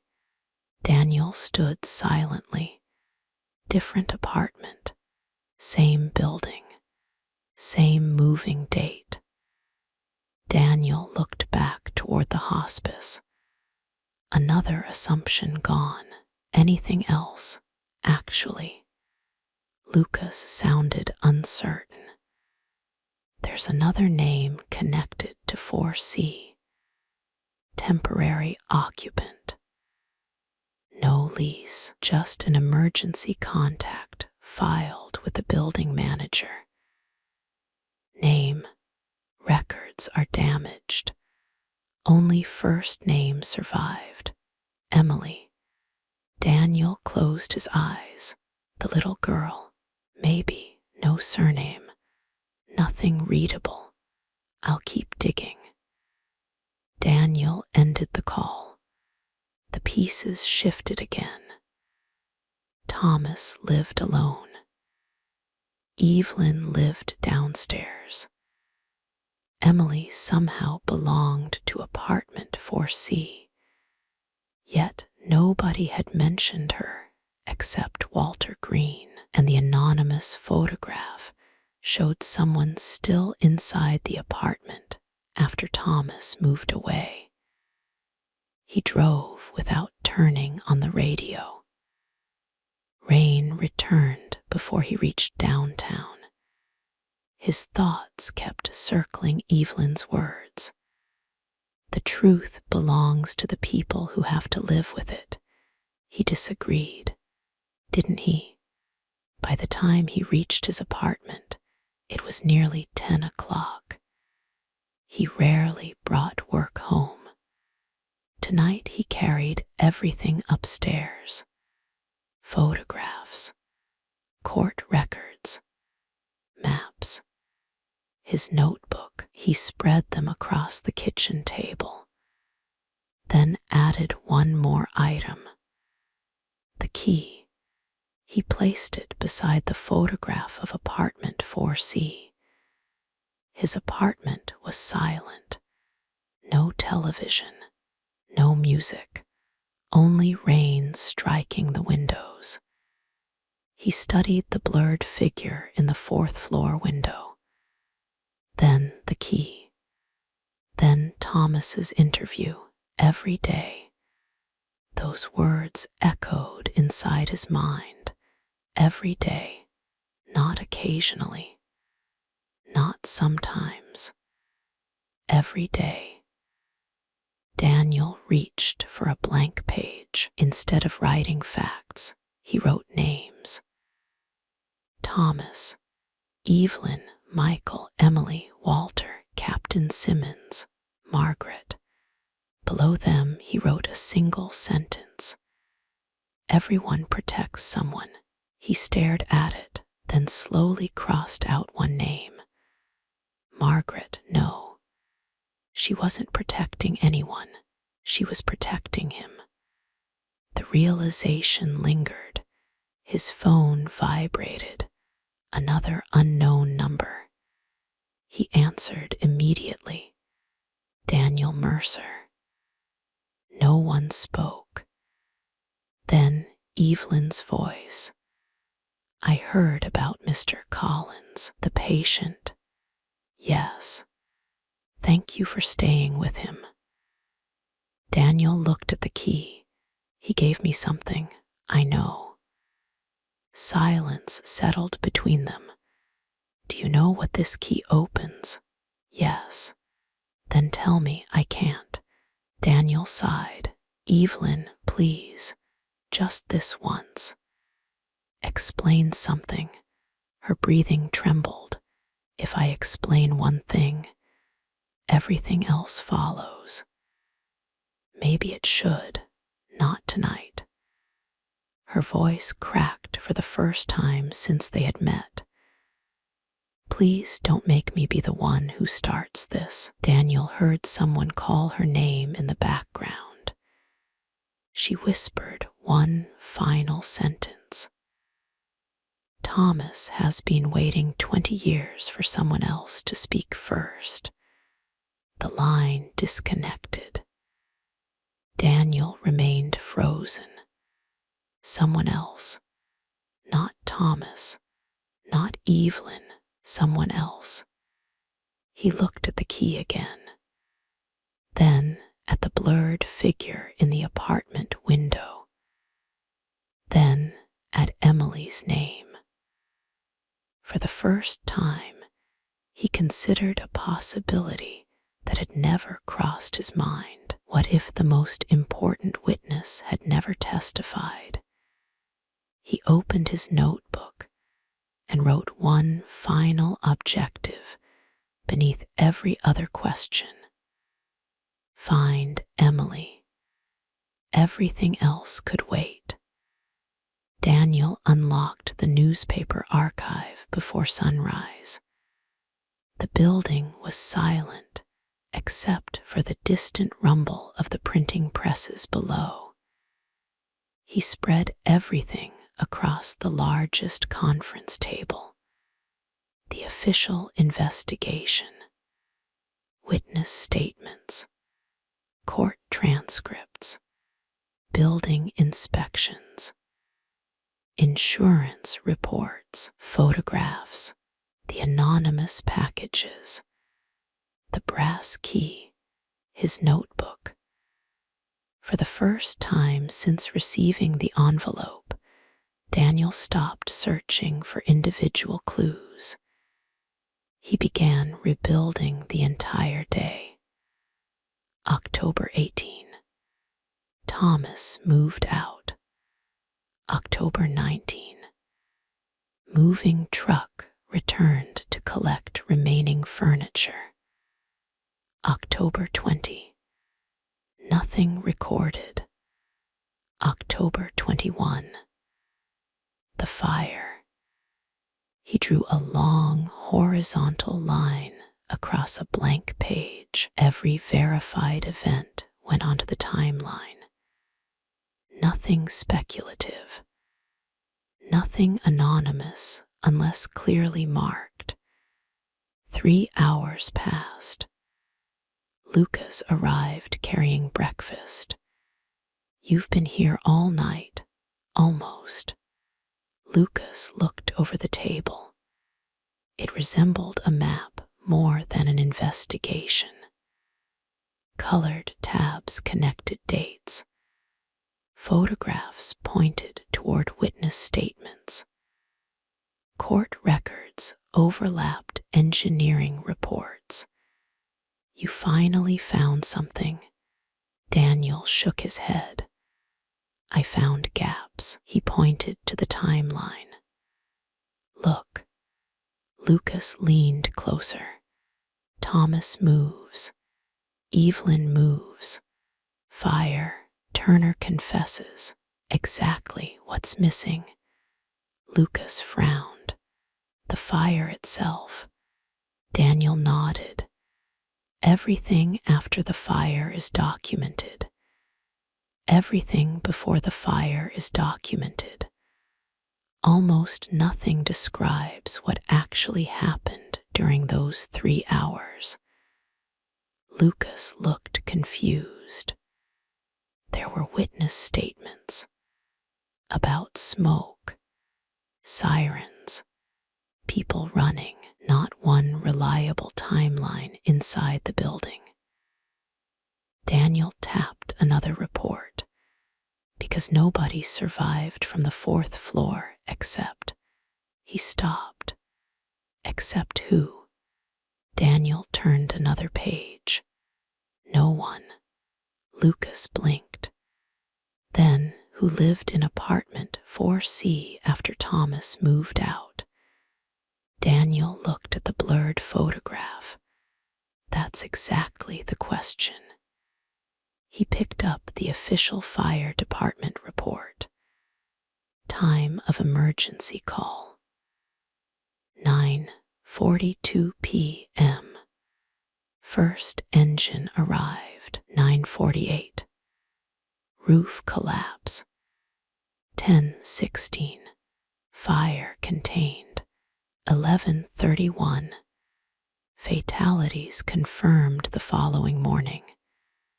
6 officially identified immediately. The 7th required dental records. Lucas quietly asked, "Children, too?" Daniel closed the report.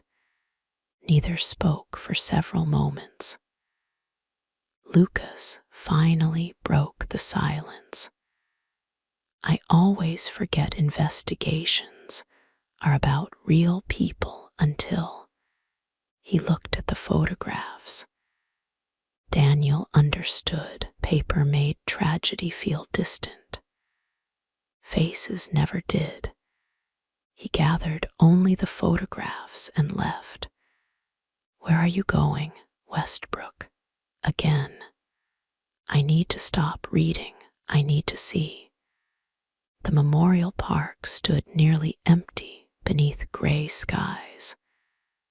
Wind carried fallen leaves across the pathways. Daniel walked directly to the memorial stone.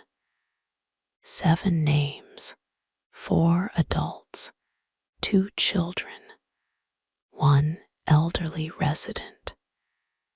He copied each name into his notebook. Then he walked the perimeter. The original apartment building no longer existed, but the streets surrounding it had barely changed. An old grocery store still stood on the corner. A laundromat, a church. The alley beside the former building remained untouched. Daniel entered it. Behind the memorial park, remnants of the old foundations still broke through the soil. Concrete, rusted pipes. fragments of brick. Most visitors never came this far. He crouched beside a cracked section of foundation, the building's original layout returned from memory. Apartment 4C, 4th floor, facing east. He looked upward. A modern apartment building now occupied the neighboring lot.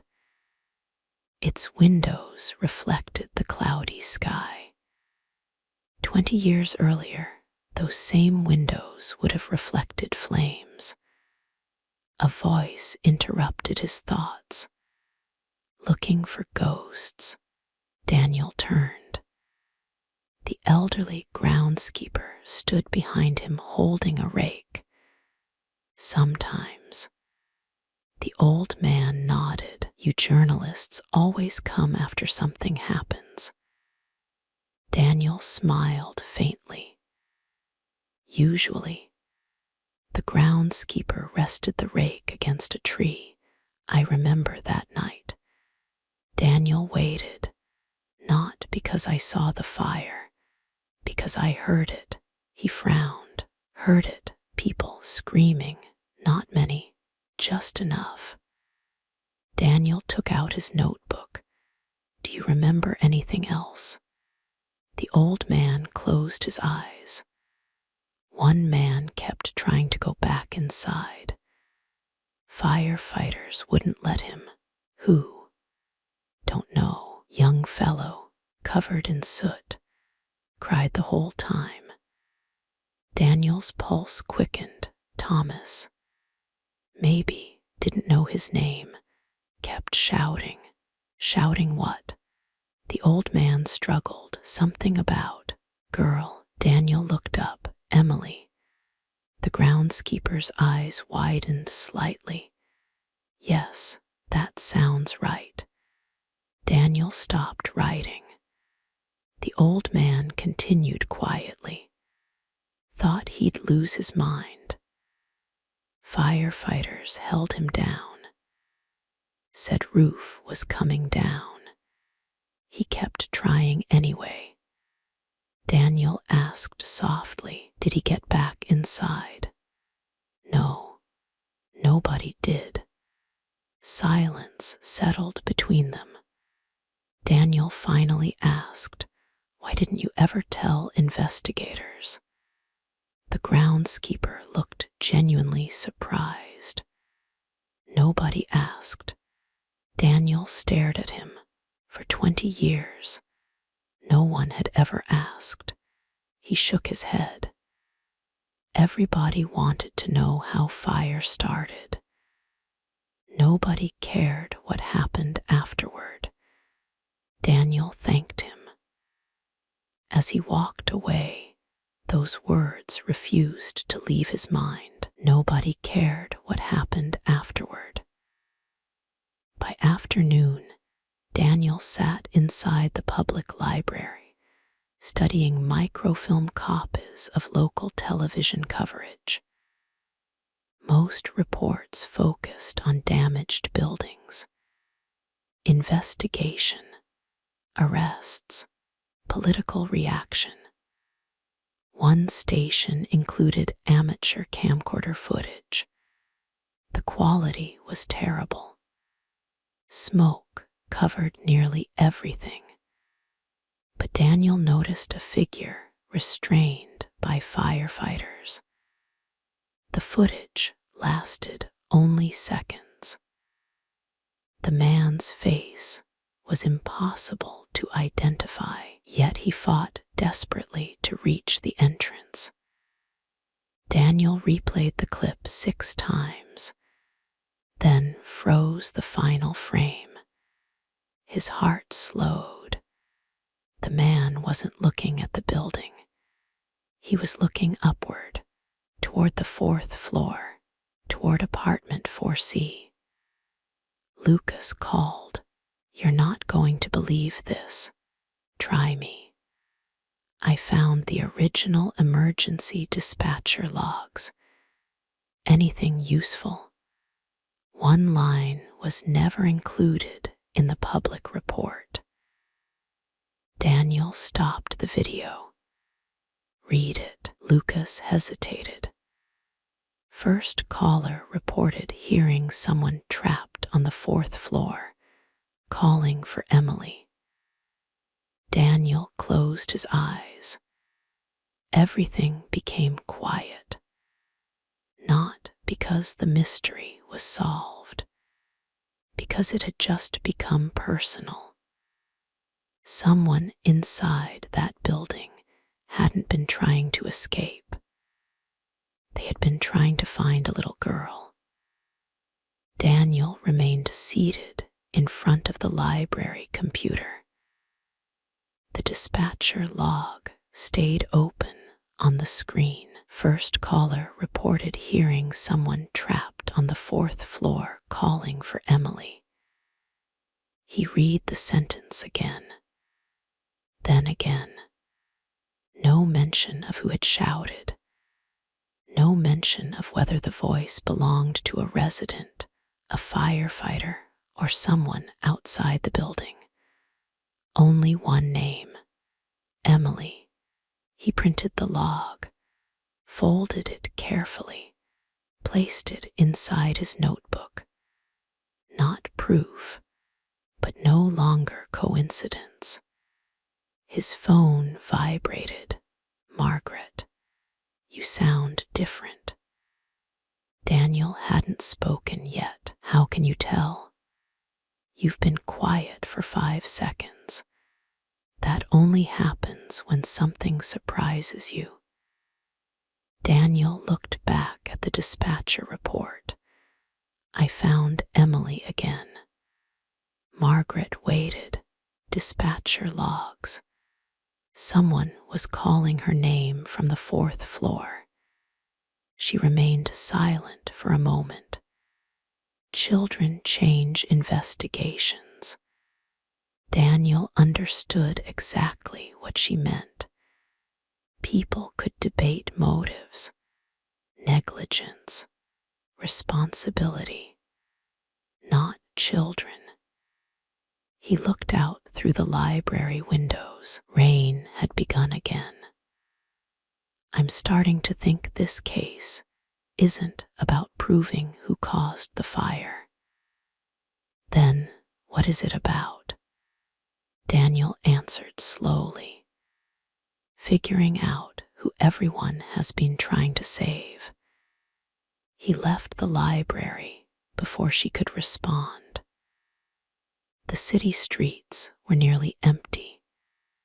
He drove toward the fire department archives. Captain Simmons had retired, but the department still maintained storage rooms filled with old incident reports and photographs. A young records officer met him. You're Mercer. That's right. Captain Simmons called this morning. He said you might come back. Daniel raised an eyebrow. Did he? The officer disappeared briefly. When he returned, he carried a smoke-damaged cardboard box. This wasn't part of the official archive.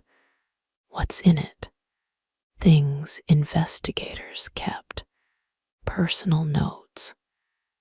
Duplicate photographs. Nothing considered evidence. Daniel signed the receipt and carried the box to a reading table. Inside lay dozens of loose papers, hand-drawn floor plans, radio transcripts, photographs never released publicly. Most showed burned hallways and collapsed ceilings. One photograph caught his attention immediately. A hallway clock, its glass shattered, its hands frozen. 9:51. Daniel's breathing slowed. Walter Green. Broken clock.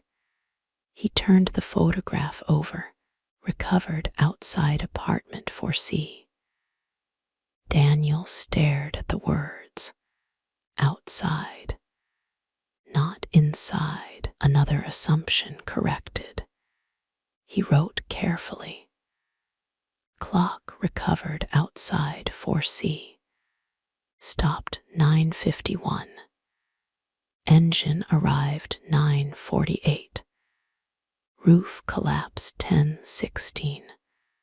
What happened between 9:48 and 9:51? He continued searching. Near the bottom of the box sat a spiral notebook. The cover read simply, Captain Harold Simmons, Personal Notes. Daniel opened it. The handwriting was hurried. Unlike official reports, these notes contained uncertainty. 4th floor inaccessible. Residents reporting child still inside. Unconfirmed. Male attempting entry repeatedly. Restrained. Name unknown. Search impossible. Roof instability. Daniel turned the page. The final entry stopped him. No body recovered from apartment 4C bedroom. Search continued after collapse. Location uncertain. He frowned. Official records listed 7 victims. So why had the captain written that no body had been recovered? He checked the following page. Blank. The notebook ended there. His phone rang. Captain Simmons, you found my notebook. Daniel looked toward the cover. You knew it was there. I hoped you'd read it. Why wasn't this in the official report? Because those were field notes. Field notes aren't conclusions. Daniel remained quiet. Simmons continued. Do you know why investigators write notebooks? To remember details? No. To remember doubts. Official reports explain what we believe happened. Notebooks preserve everything we weren't sure about. Daniel looked again at the final page. No body recovered from apartment 4C bedroom. You never resolved this. No. Did someone remove the body before the search? I don't know. Was the report wrong? I don't know. Captain Simmons sighed. Mr. Mercer. Sometimes history isn't rewritten because people lie. Sometimes it's rewritten because confusion hardens into certainty. The call ended. Daniel closed the notebook. The sentence echoed inside him. Confusion hardens into certainty. It sounded painfully familiar. How many of his own investigations had begun the same way? He carefully packed every document back into the box. Only copies of Captain Simmons's notes and the photograph of the broken clock accompanied him. Night had fallen by the time he returned to the memorial park. He stood alone before the stone listing the names of the dead. 7 names.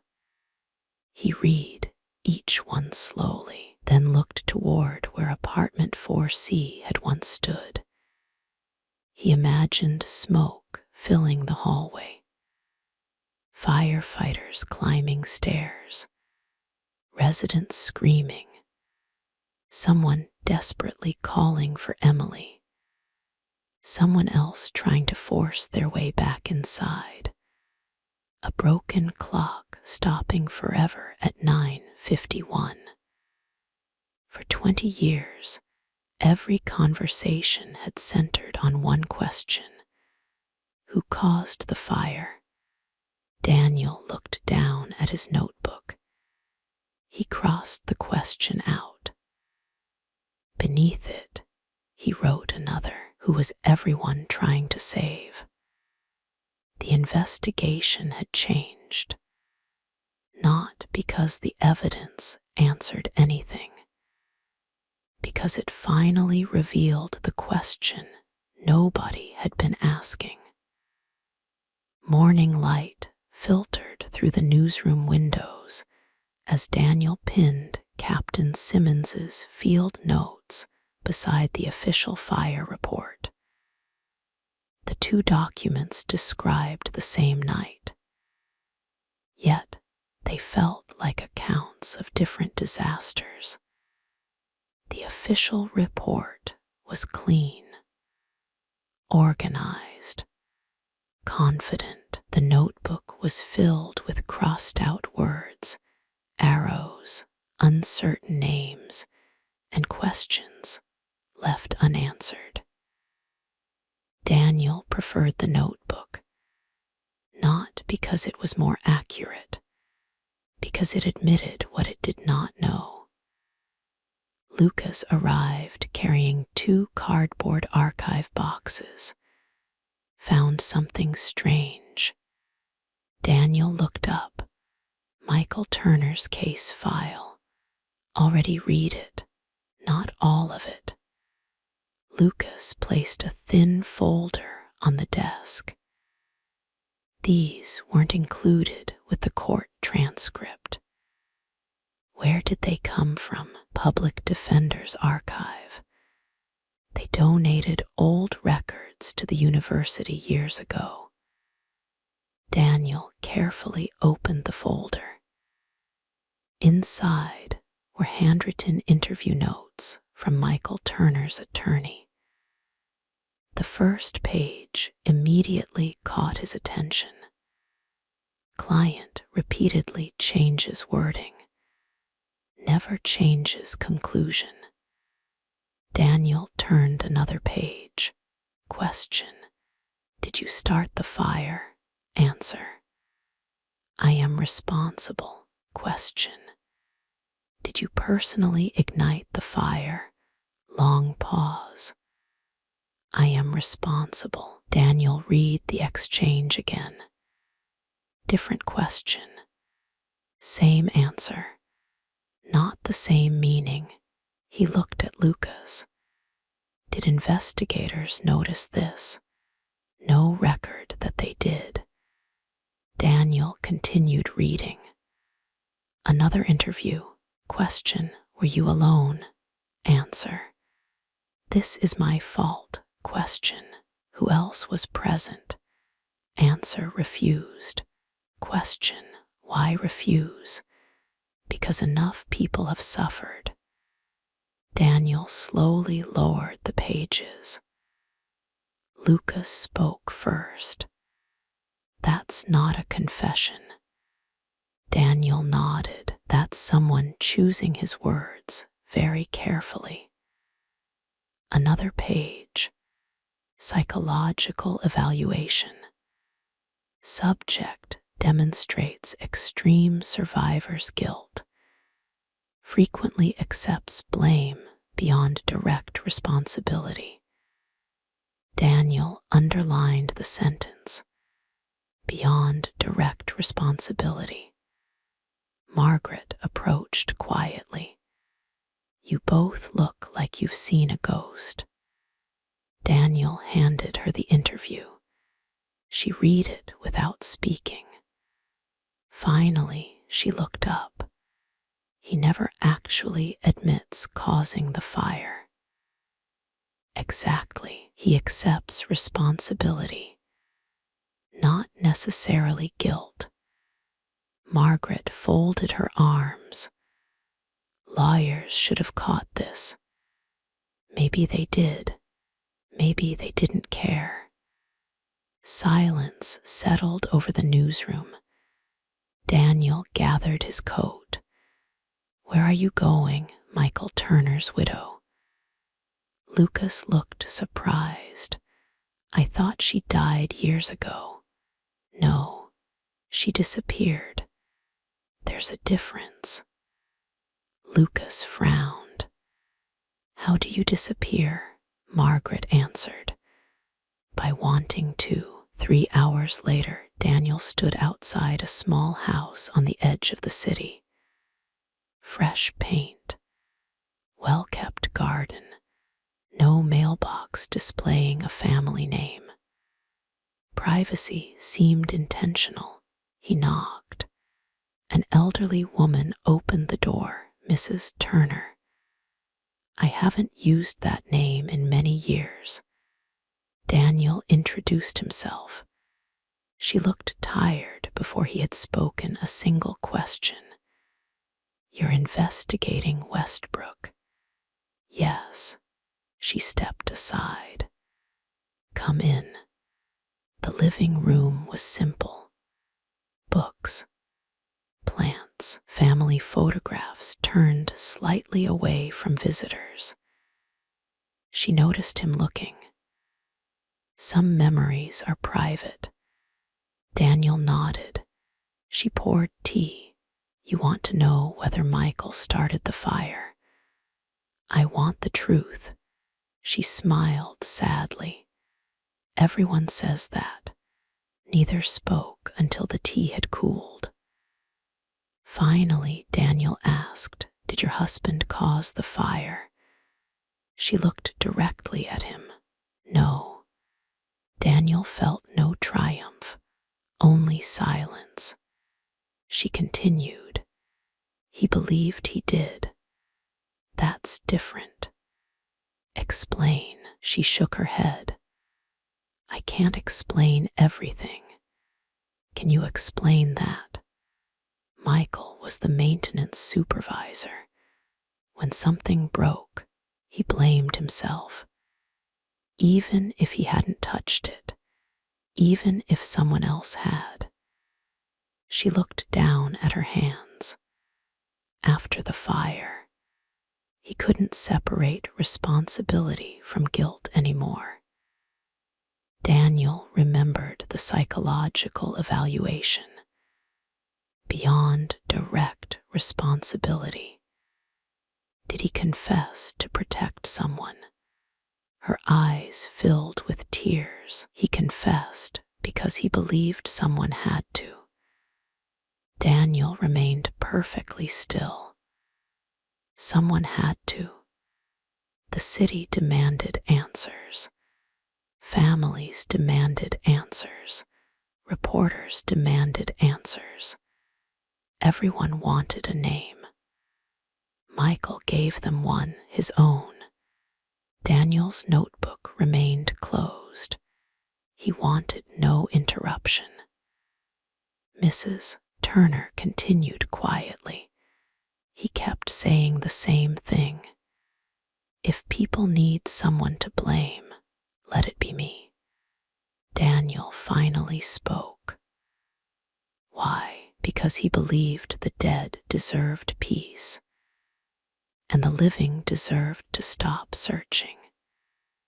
She wiped away a tear. He was wrong. Daniel asked softly, did he know who was actually responsible? A very long silence followed. Then she answered, yes. Daniel's heartbeat slowed. Who? She looked toward the window. I promised him. Daniel did not move. She continued. He asked me never to tell anyone, even after he died. Daniel leaned forward. Mrs. Turner, an innocent man, went to prison. She corrected him immediately. No, a guilty man went to prison, just not guilty of what everyone believed. Daniel stared at her. She realized what she had said, closed her eyes, and whispered, I shouldn't have said that. Daniel understood. Michael Turner had been hiding something. But it wasn't his own crime. It was someone else's. Mrs. Turner covered her face with one hand.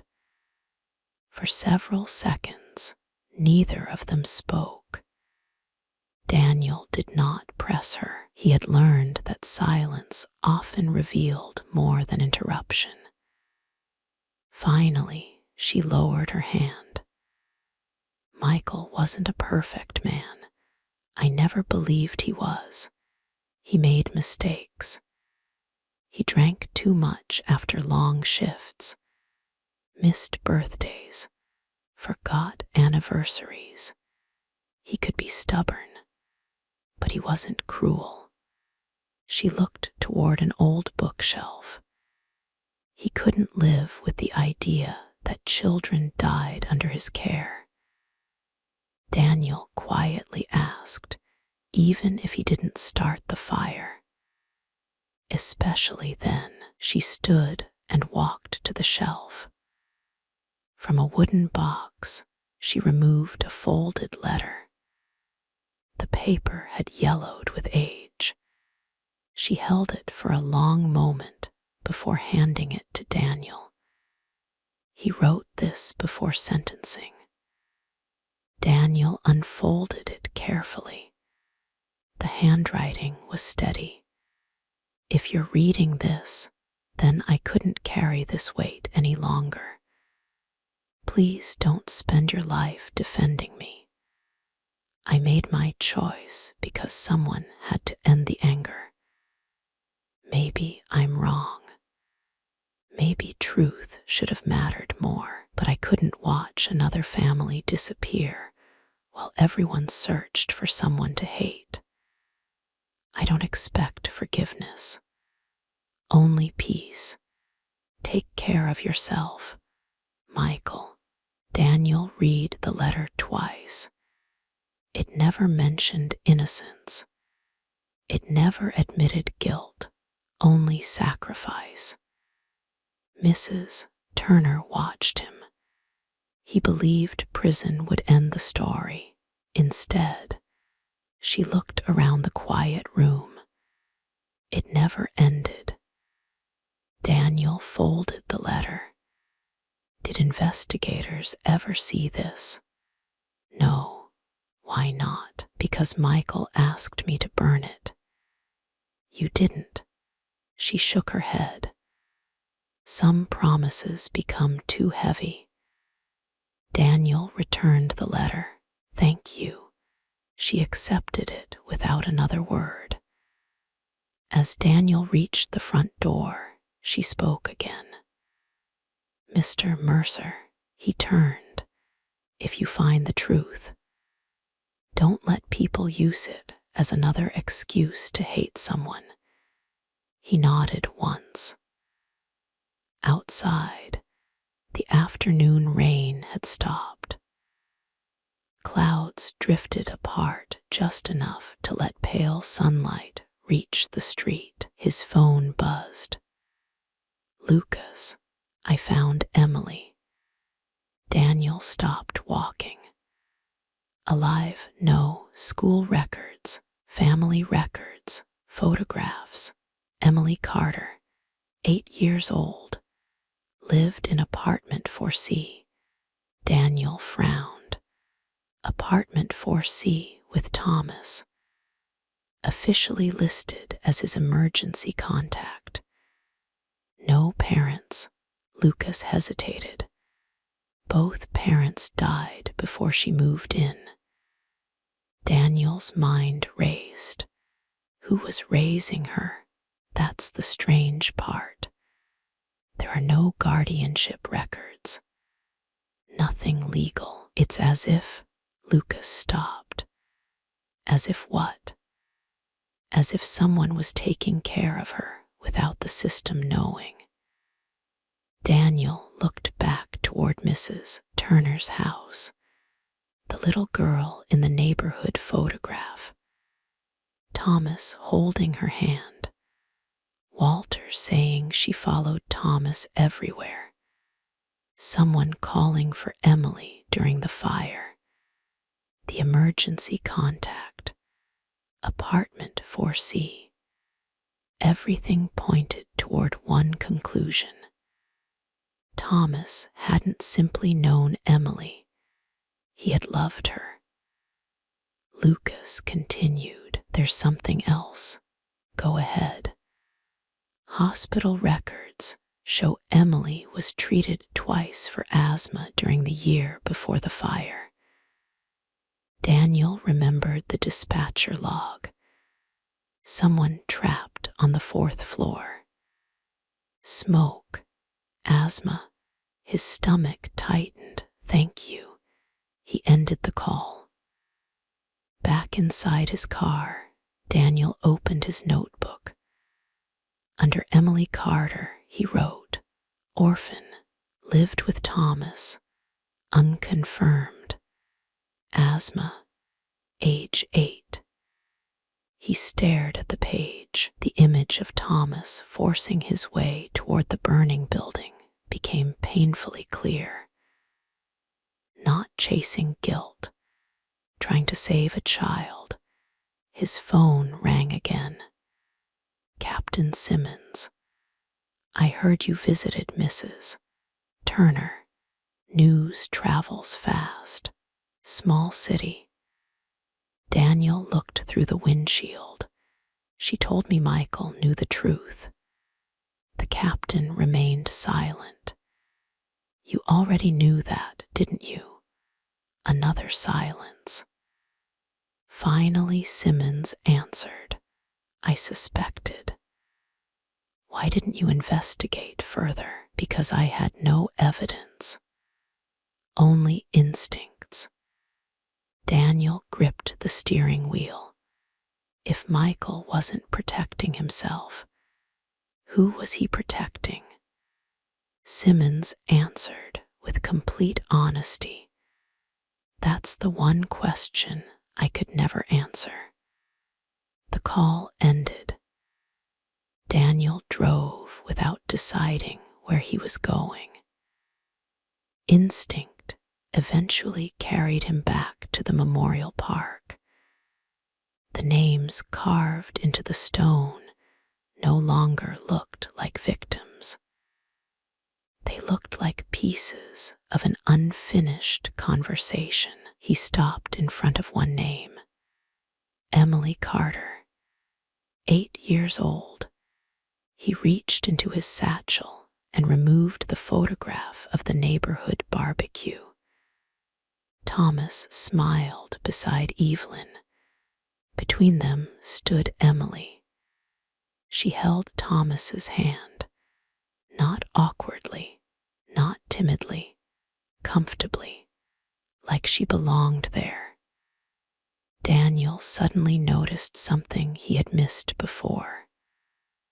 Around Emily's neck hung a small silver pendant. He froze. He had seen it before, not in another photograph. At the hospice, Mr. Collins, the elderly patient who had given him the brass key. The same pendant had rested against his chest when Daniel spoke with him. Different people, same necklace. He turned the photograph over. Nothing. No names, no notes, only the date. Daniel looked toward the skyline. 20 years. Someone had carried a key. Someone had kept a photograph. Someone had waited. And now, somehow, an old hospice patient held a piece of the same story. The fire had never truly ended. It had simply burned more quietly.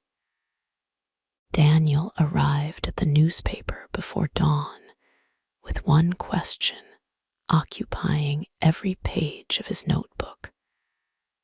Where had Thomas Rhodes been every year after the fire? Not where people remembered seeing him, where his money had gone, where his time had disappeared, where his life had quietly unfolded beyond newspaper profiles and architecture awards. Lucas was already waiting. I couldn't sleep either. Good, because we're done looking backward. Lucas frowned. What do you mean? Daniel spread financial records across the table. If Thomas has been hiding something for 20 years, he hasn't only hidden a secret, he's hidden 20 years of choices. Lucas immediately understood. Follow the life, not the crime. Exactly. The anonymous donations had always been impressive. Now Daniel wanted to know everything. Amounts, dates, recipients, patterns. Most of the transfers passed through charitable foundations, educational trusts, housing initiatives, medical grants. Every layer obscured the original donor. But whoever designed the network had made one mistake: consistency. The donations never missed a year. Never. Economic recessions, market crashes, pandemics. Nothing interrupted them. Lucas pointed at one spreadsheet. Every October, Daniel looked. The largest annual donation always arrived during the same week, the anniversary of the fire. Not random, intentional. Margaret joined them carrying coffee. Please tell me one of you remembered breakfast. Neither answered. She sighed. Take the coffee anyway. Daniel accepted the cup without looking away from the records. Someone spends 20 years anonymously giving away millions. Always the same week. Always to families connected with Westbrook. Margaret quietly asked, "What would you call that?" Lucas answered first. A guilty conscience. Daniel shook his head. No, routine. Margaret looked at him. Explain.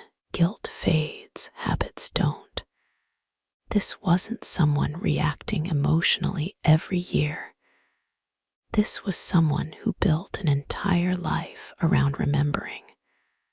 Margaret said nothing. Daniel continued, "That's different."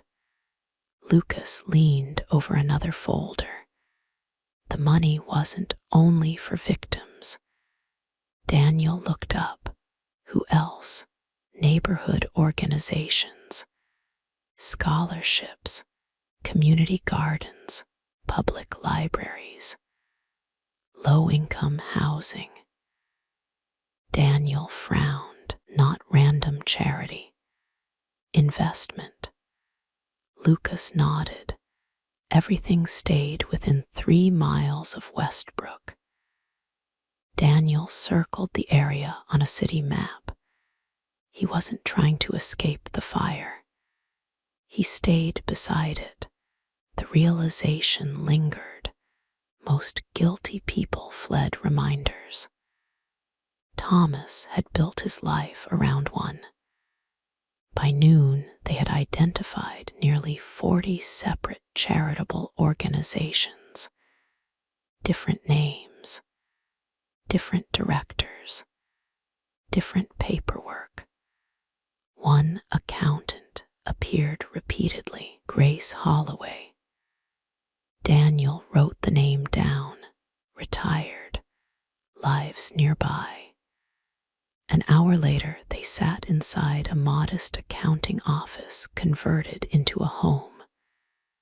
Grace Holloway welcomed them politely. She had expected reporters many years earlier. Not now.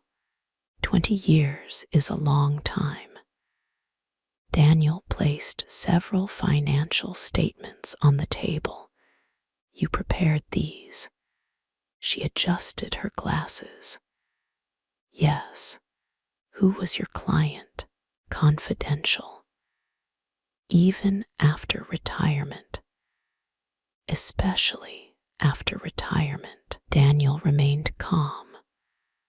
Were these donations connected to Westbrook Apartments? Grace looked toward the window. I can't answer that. Can you answer whether the donor intended to remain anonymous forever? She smiled faintly. That was the entire point. Why? Grace folded her hands. Because gratitude was never supposed to belong to one person. Daniel considered that answer. Did your client ever miss a payment? Never. Not once. Even when projects failed. Especially then, Daniel noticed something unusual. You admire this person. Grace did not deny it. I've spent my career helping wealthy people avoid taxes. Only one ever asked how to quietly help strangers without receiving credit. Daniel leaned forward. Was that Thomas Rhodes? Grace smiled again. You already know I won't answer that. Daniel nodded. I had to ask. She stood. Before you leave, may I ask you something? Of course. If you discover who funded those lives, what will you do with that knowledge? Daniel answered honestly. I don't know yet. She looked relieved. Good, because certainty is dangerous in stories like this. Daniel recognized the sentence. Not certainty, assumption.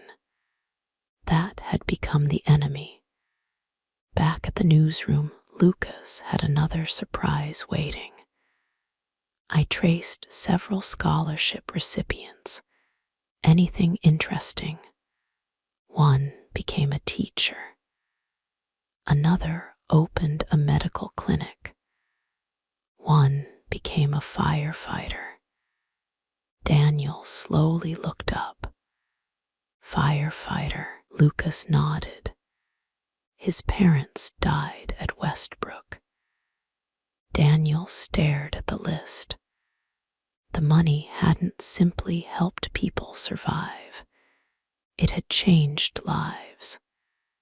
Entire futures. Children who might never have escaped poverty now had careers. Families who could have collapsed had remained together. Communities had slowly healed, quietly, without anyone knowing why. Daniel closed the folder. For the first time since receiving the anonymous envelope, he wondered whether exposing the donor might destroy something beautiful instead of protecting it. His phone vibrated. Unknown number. He answered. Daniel Mercer. The familiar woman's voice returned. You've been following the money. Yes. Then you've started seeing him. Daniel frowned. Seeing who? The man he became. The call nearly ended. Wait. Daniel spoke quickly. Was every donation his? A pause. Then the answer. Every apology. The line went dead. Daniel remained motionless. She had not confirmed Thomas's name. She had answered a different question. And somehow, it hurt even more. Daniel lowered the phone slowly. Every apology, not every donation, every apology. He wrote the words in his notebook exactly as she had spoken them. Lucas looked up from across the newsroom. Another anonymous call. Daniel nodded. She didn't answer my question. What did she say? Daniel turned the notebook toward him. Lucas, read the sentence twice.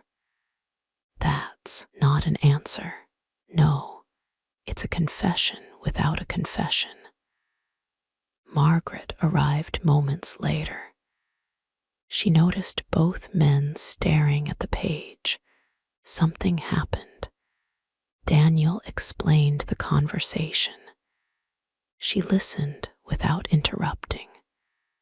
When he finished, she sat quietly. Do you know what troubles me? Daniel shook his head. Nobody has defended Thomas by claiming he's innocent. Lucas looked between them. You're right. Everyone avoids that word. Margaret nodded. Evelyn doesn't say he's innocent. Mrs. Turner didn't. Captain Simmons didn't. Not even the anonymous caller. Daniel felt the weight of that realization.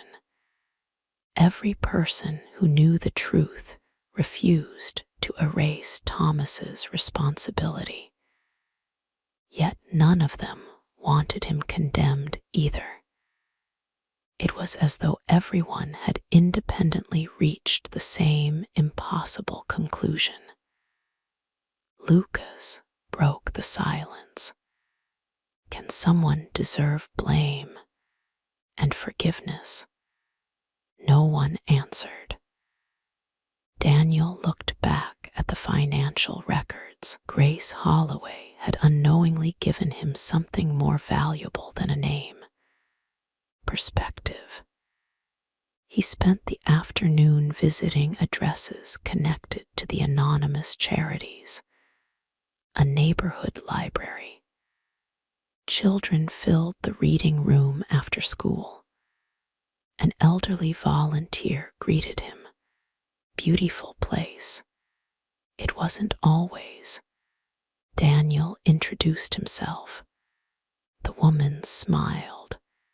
You're writing about the renovation. Not exactly.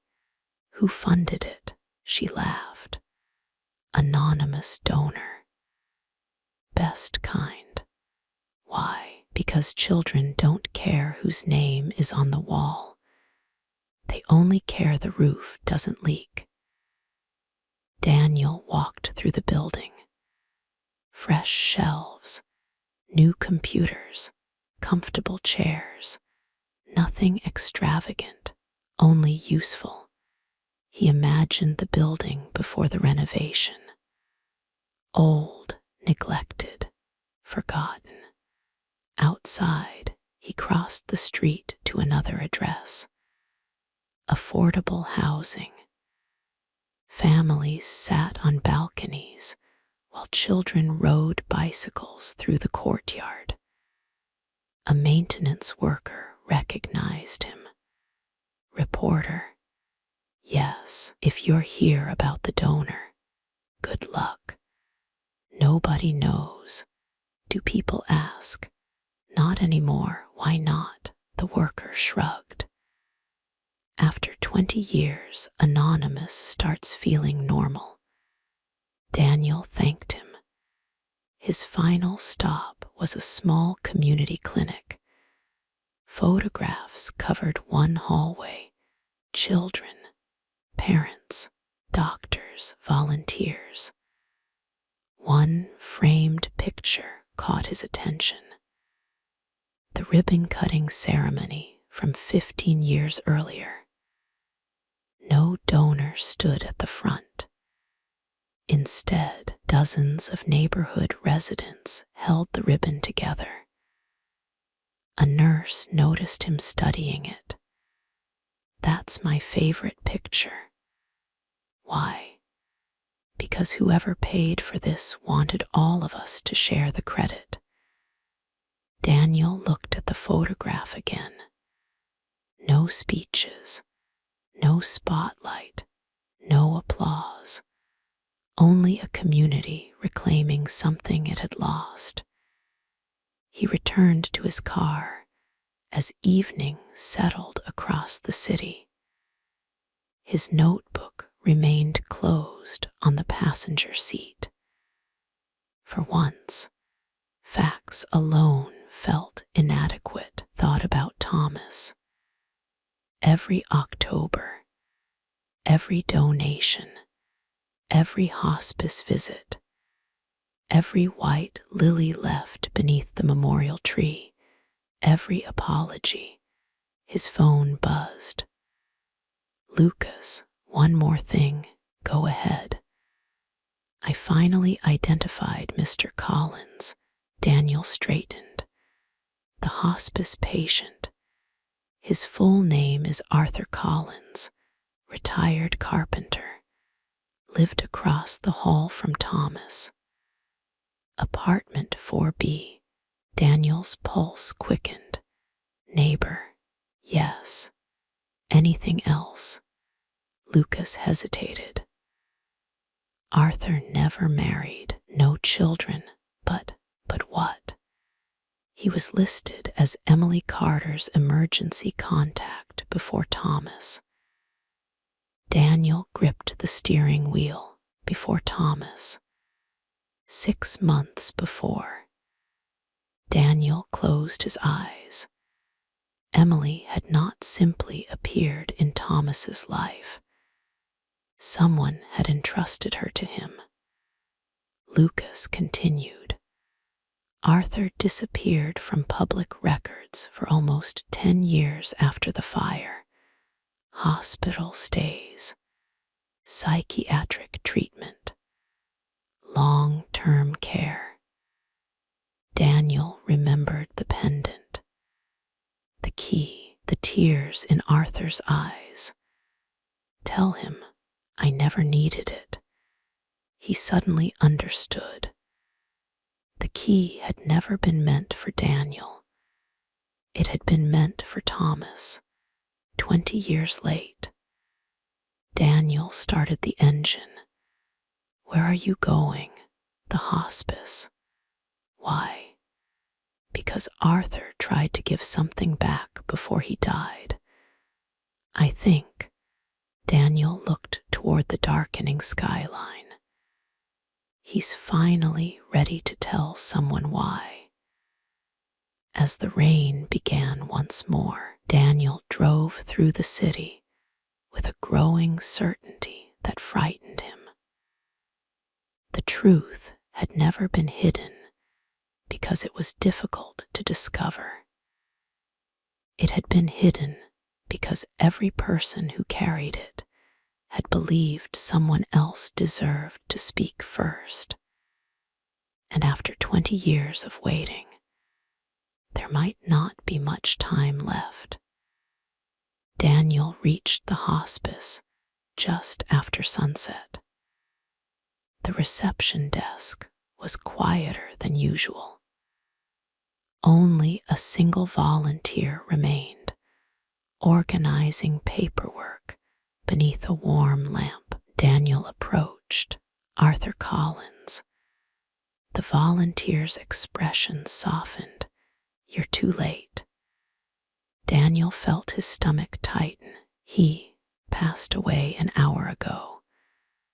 The words settled heavily, not because Daniel had known Arthur well, because another voice had disappeared before speaking.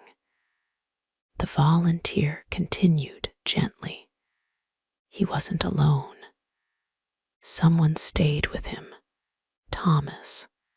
The volunteer nodded. He came as soon as we called. Daniel looked toward the hallway leading to the patient rooms. He's still here. Hospice garden.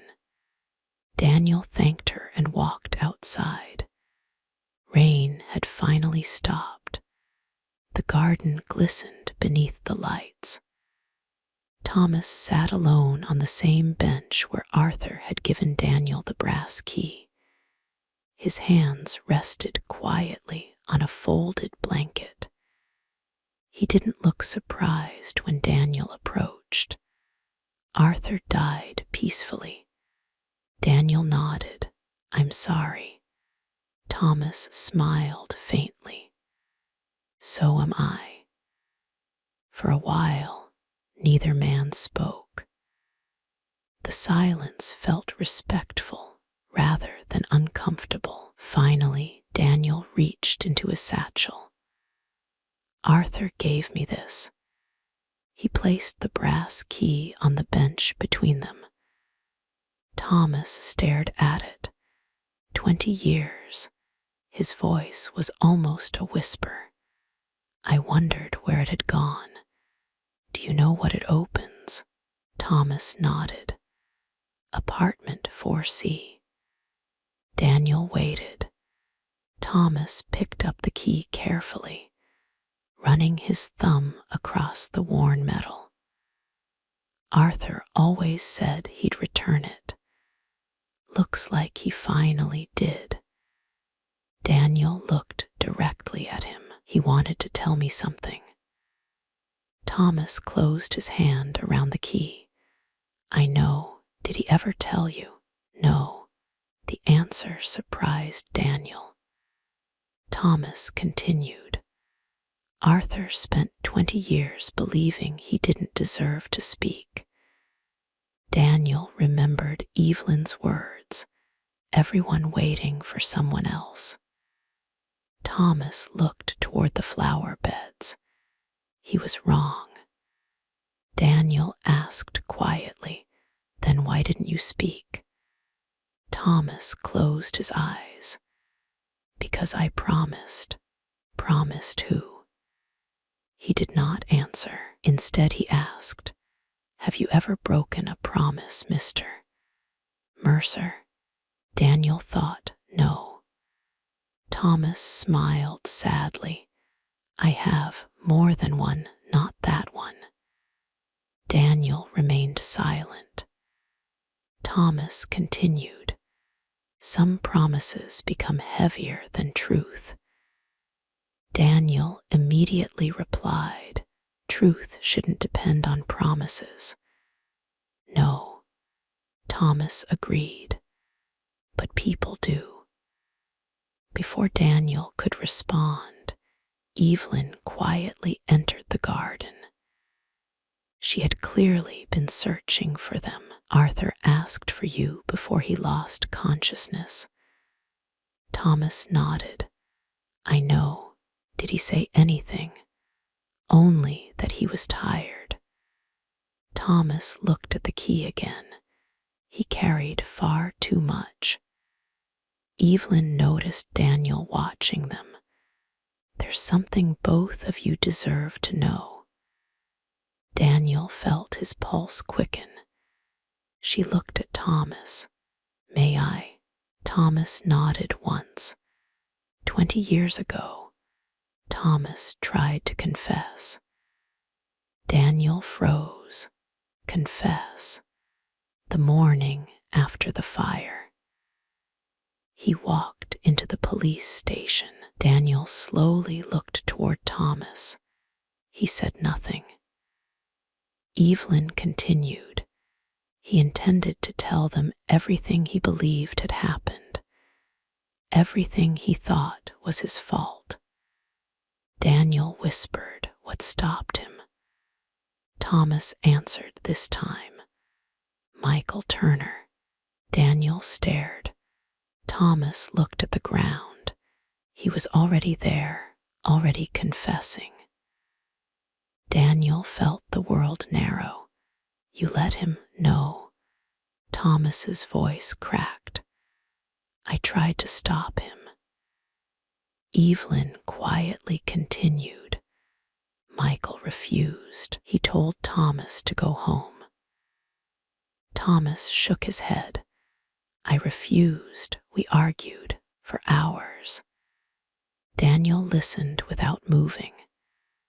Thomas's eyes remained fixed on the ground. Michael kept saying the same thing. This ends with me, not you. Daniel spoke softly. Why? Thomas swallowed. Because he believed. He looked toward Evelyn. No, he knew. He knew people needed someone to blame. Daniel asked, "Did you tell the police the truth anyway?" Thomas's silence answered first. Then came one word. No. Daniel closed his notebook without writing anything. Thomas continued. I walked out, coward. Evelyn immediately interrupted. No. Thomas ignored her. Every day since then, I've wondered whether walking away was the worst decision of my life. Daniel finally asked the question he had carried for days. Did you start the fire? Thomas looked directly into his eyes. Tears filled them. Then he answered, I believe I did, not certainty. Belief. Daniel immediately noticed the distinction. Just like Michael, no one in this story spoke in absolutes anymore. Thomas stood slowly. I don't know whether that's enough for you.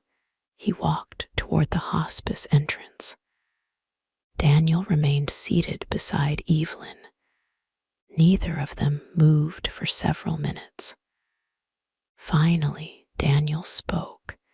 He still doesn't know. Evelyn nodded. No, he never has. Daniel watched Thomas disappear into the hospice. The garden fell silent again. Only the sound of water moving through the small fountain remained. He looked at Evelyn. You already knew. Yes. About the confession. Yes. About Michael stopping him. Yes. Daniel searched her face. How long have you carried this? 20 years. Why didn't you tell me sooner? Because it wouldn't have answered your question. It answers part of it. Exactly. Part of it. Daniel leaned back against the bench. Thomas believes he started the fire. Michael believed he should accept responsibility. Neither one speaks with certainty. Evelyn nodded because certainty died that night. Daniel frowned. Explain that. She slowly shook her head. I can't. Not because I don't want to, because if I explain one piece, the rest no longer belongs to me. Daniel almost laughed again. That phrase. Who does it belong to? She looked toward the hospice building. The people who survived, not the people who watched from outside. Daniel followed her gaze. Arthur survived. Yes. Michael survived. Yes. Thomas survived. Yes, you survived. She looked down. Yes. Daniel waited. She did not continue. There was another survivor. Wasn't there? Evelyn closed her eyes. Daniel, please, don't ask me that tonight. He knew she had answered without speaking. There had been someone else. His phone buzzed. Lucas, sorry to interrupt. Go ahead. I found something in the courthouse archives. Daniel stood. What is it? There was a sealed motion filed 6 months after Michael Turner's sentencing. By who? Thomas Rhodes. Daniel felt his pulse quicken. What kind of motion? Request to reopen the investigation. Daniel looked at Evelyn. Was it granted? Lucas answered immediately, "No, withdrawn before the hearing. Withdrawn, yes. Signed by Thomas himself." Daniel thanked him and ended the call. He turned back toward Evelyn. He tried again. She nodded. "Yes." "Why withdraw it?" "I can't answer." "Did Michael ask him to?" Silence. "Did someone else?" Silence. Daniel exhaled slowly. Every important answer lived inside silence. Evelyn stood. Visiting hours are almost over. She took several steps before stopping. "Daniel," he looked up. "Thomas never stopped trying to confess. He just stopped believing anyone should listen." She walked back toward the building. Daniel remained alone in the garden. The statement echoed inside him. Not stopped trying.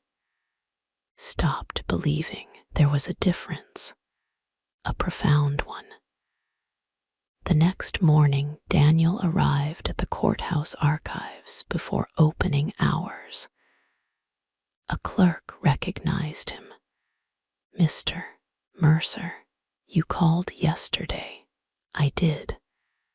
The clerk disappeared into a storage room. When she returned, she carried a thick sealed file. Most of it's procedural. Daniel accepted it. "Thank you." He spent the next 2 hours reading every page.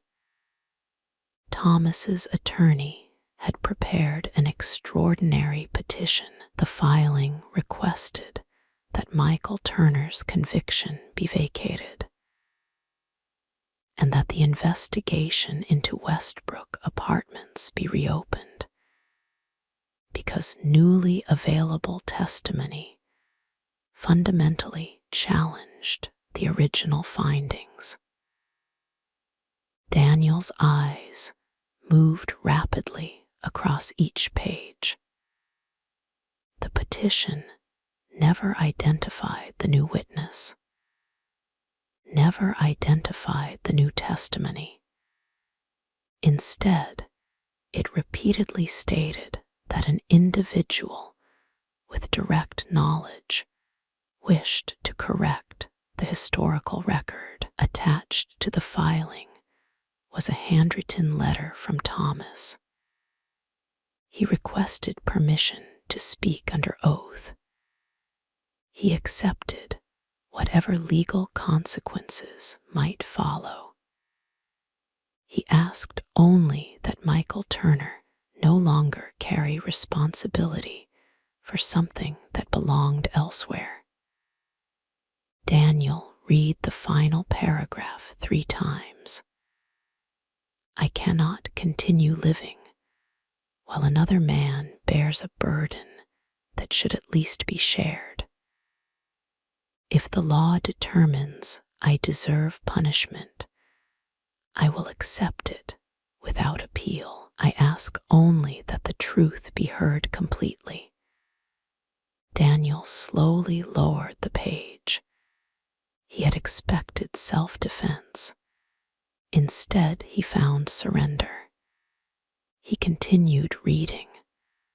3 weeks later, the petition had been voluntarily withdrawn. No explanation, no hearing, no testimony, nothing. Only Thomas's signature. Margaret arrived shortly after noon. Lucas had called her. She quietly sat beside Daniel. "You found it." He handed her the letter. She read silently. When she finished, she folded it carefully. He meant every word. Daniel nodded. "Yes." Margaret looked toward the courthouse windows.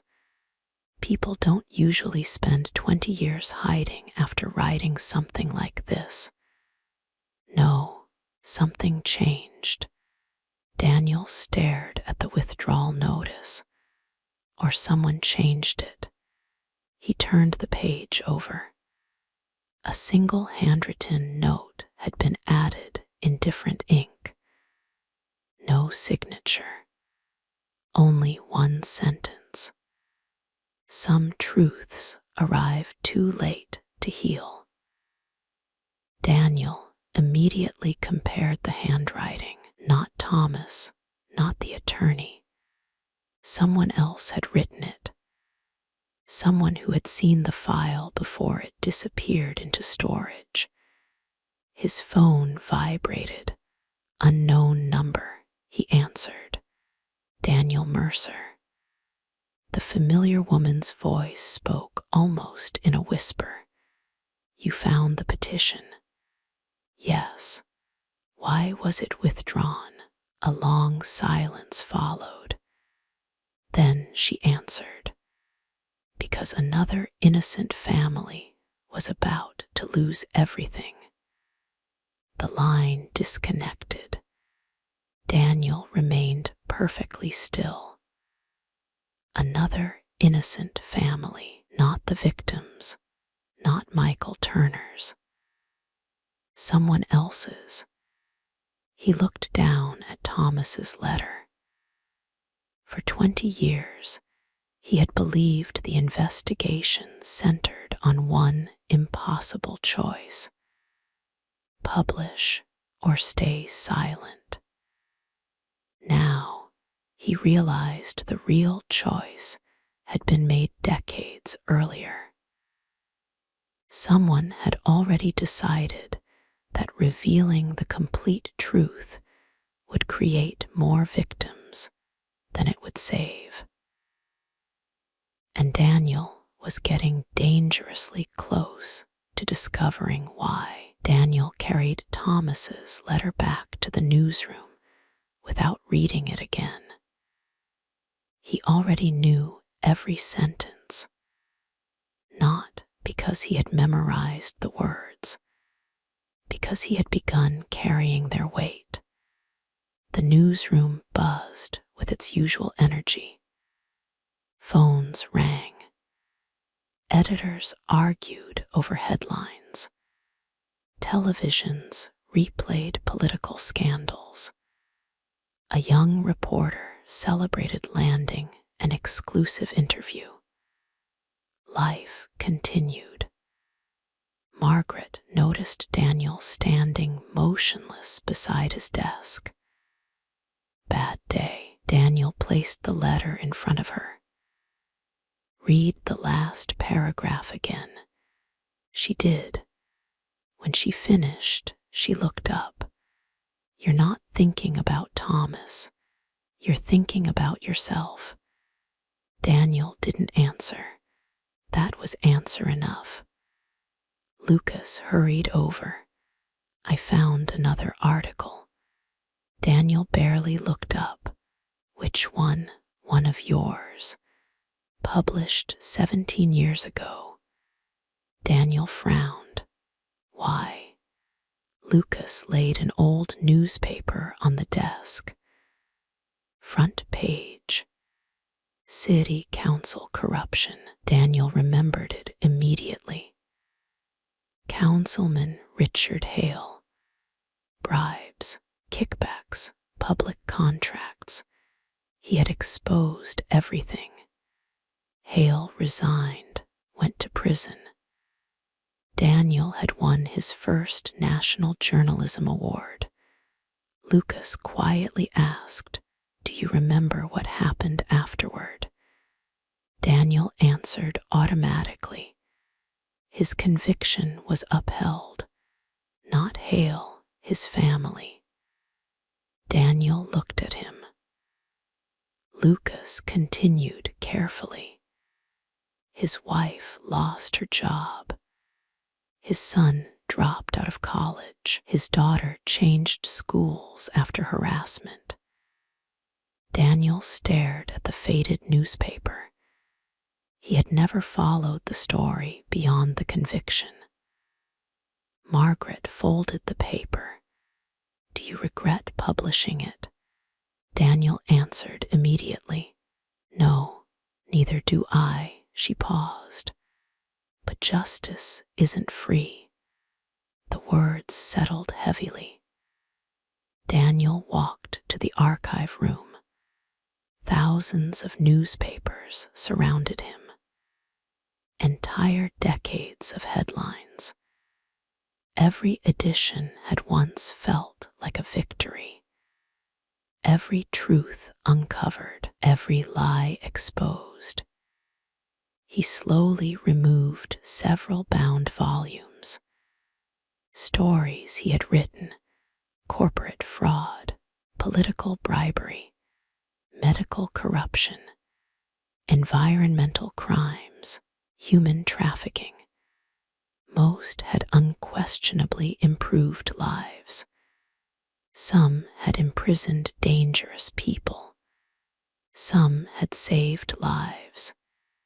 Yet, he also began noticing the photographs beside those headlines. Families, children, spouses, people who had never committed a crime.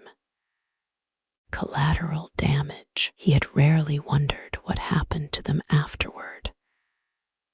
Lucas entered quietly. You okay?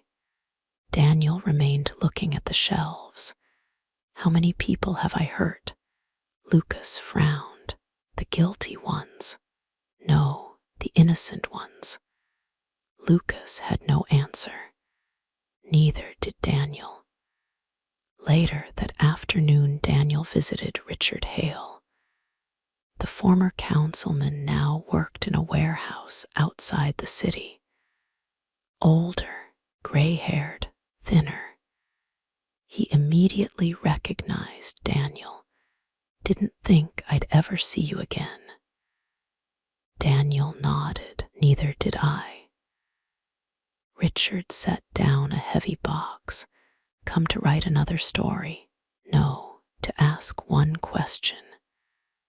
Richard smiled bitterly. Only one. Daniel met his eyes. Did I do the right thing? Richard laughed softly. You really picked a strange day to ask that. Why? Because my son called this morning. First time in 3 years. Daniel waited. Richard leaned against a loading dock. You exposed every crime I committed. You were right. Every word. Daniel remained silent. Then why do you look unhappy? Richard looked toward the parking lot. Because my wife died believing our family was being punished for my sins. Daniel felt something tighten inside him. She wasn't guilty. No, neither were my children. He looked back at Daniel, but neither were you. Daniel frowned. What do you mean? You didn't destroy my family. I did. You only turned on the lights. Daniel absorbed the sentence. Richard continued, would I ask you not to publish it if we lived it again? Yes. Would I be right? No. Daniel spoke quietly. Your children paid a price. They did. Richard nodded. Truth always sends the bill to more than one person. Daniel looked away. Richard picked up the box again. If you're asking whether truth hurts innocent people, the answer is yes. Always. The question isn't whether people suffer. It's whether they are suffering because of truth or because of what someone chose to hide before it. Daniel drove away without turning on the radio. By evening, he found himself outside the hospice once more. Not because he expected answers, because it had become the quietest place in the city. Evelyn was trimming flowers in the garden. You keep coming back, so do you. She smiled faintly. Occupational hazard. Daniel sat on the same bench where Thomas had held the brass key. Do you think journalism helps people? Evelyn didn't answer immediately. I think people help people. Jobs only give them opportunities. Daniel looked at her. I've always believed facts were enough. She placed the gardening shears on the bench. Facts explain. People forgive. Those aren't the same thing. Daniel remembered every investigation, every headline, every award, every celebration in the newsroom. He had measured success by accuracy, never by healing. Evelyn spoke softly. Can I ask you something? Of course. If you publish Thomas's story tomorrow, who sleeps better tomorrow night? Daniel opened his mouth. Nothing came out. She continued.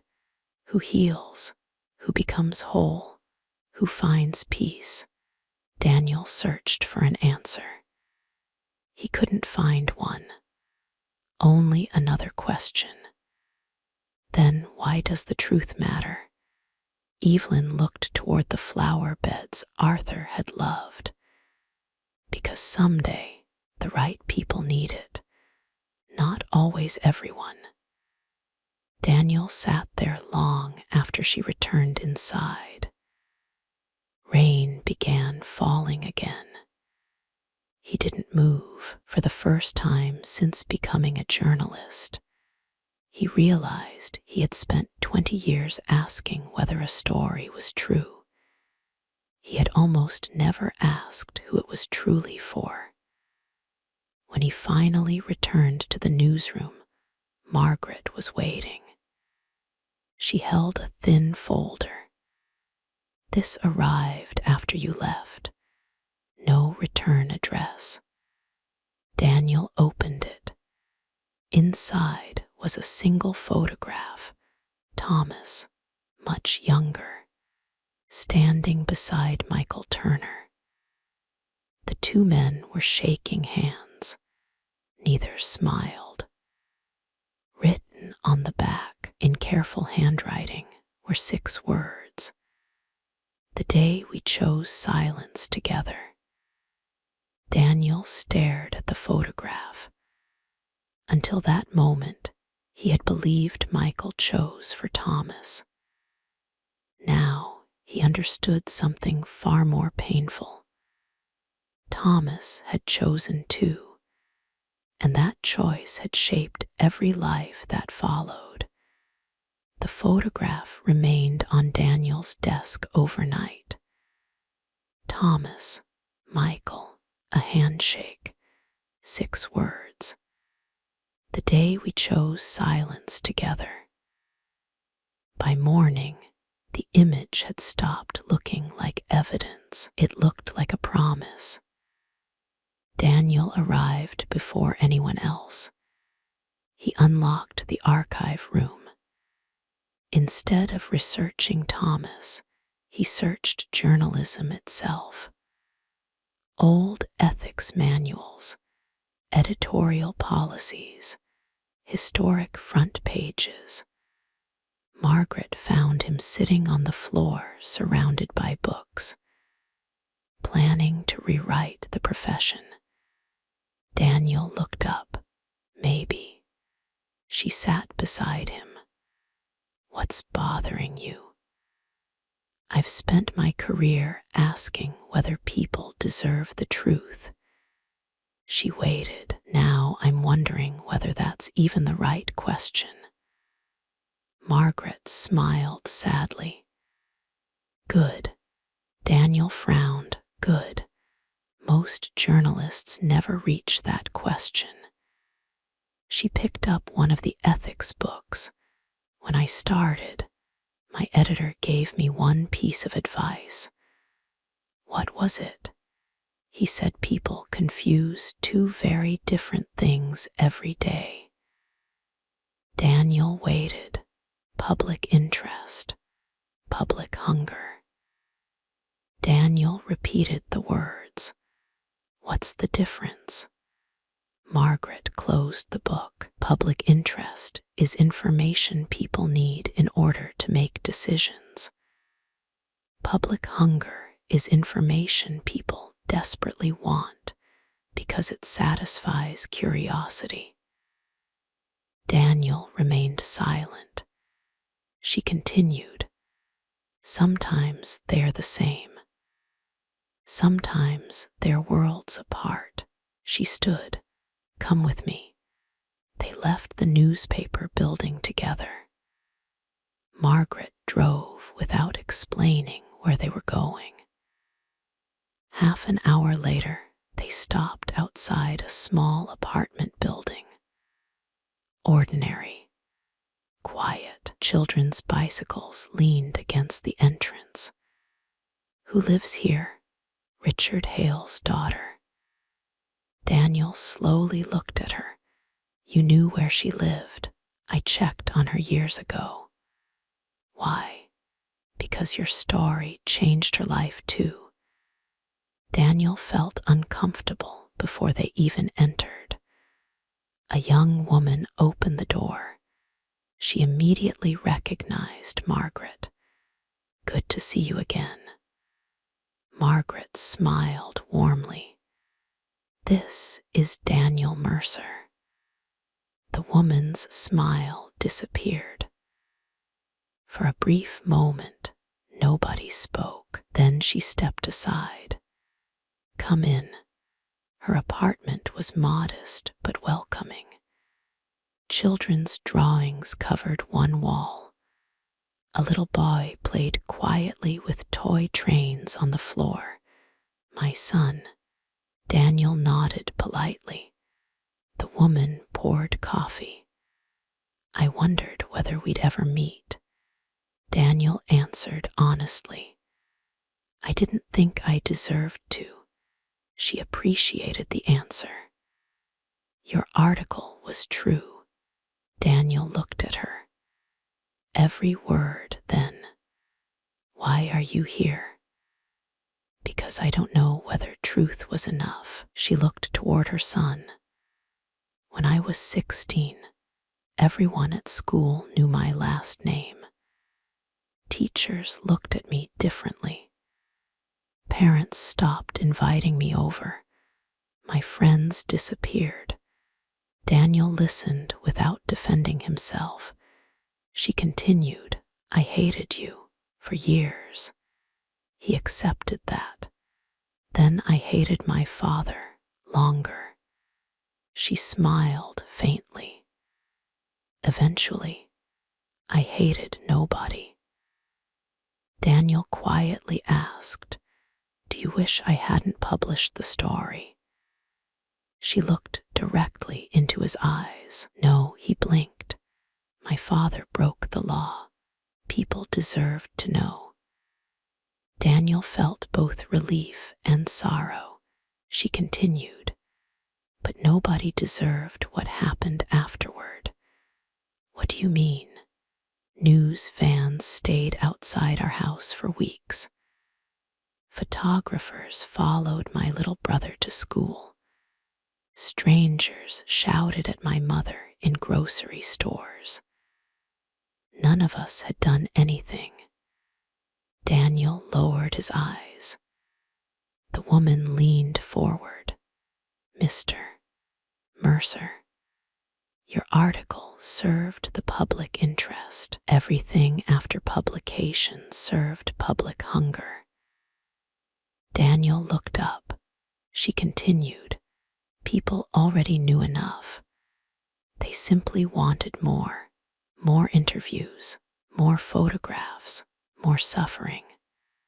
Silence filled the room. Margaret said nothing. She wanted Daniel to hear every word. The woman looked toward her son again. Please don't misunderstand me.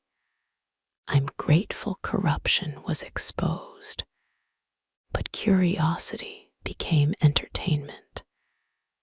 That's where compassion disappeared. Daniel whispered, I'm sorry. She smiled gently. You're the first reporter who's ever said that. Outside, Margaret and Daniel walked without speaking. Finally, Daniel asked, Why bring me here? Because you've been asking the wrong question. Daniel stopped walking. Margaret faced him. The question isn't whether Thomas's story is true. It is. The question isn't whether publishing would be legal. It would. The question is simpler. She looked directly at him. Who benefits? Daniel immediately thought of readers, awards, newspapers, public debate. Then he thought of Evelyn, Thomas, Michael's widow, Arthur, Emily, victims' families. He could no longer separate them. Margaret continued, If exposing Thomas heals those who suffered, publish. If exposing him only satisfies millions of strangers, think harder. Daniel asked quietly, How do I know the difference? Margaret smiled. That's why editors exist. Back at the newsroom, Lucas rushed toward them. I found the missing witness. Daniel froze. What? The witness Thomas planned to present when he filed the petition. Who? Lucas handed him a faded visitor log from the county jail. The only person who visited Michael Turner the day before Thomas withdrew the petition. Daniel looked at the name. His heartbeat slowed. Evelyn Rhodes. He stared at the page. No. Lucas pointed to the signature. She visited him alone, 2 hours, the day after that. Thomas withdrew everything. Margaret slowly exhaled. Daniel looked at the visitor log again.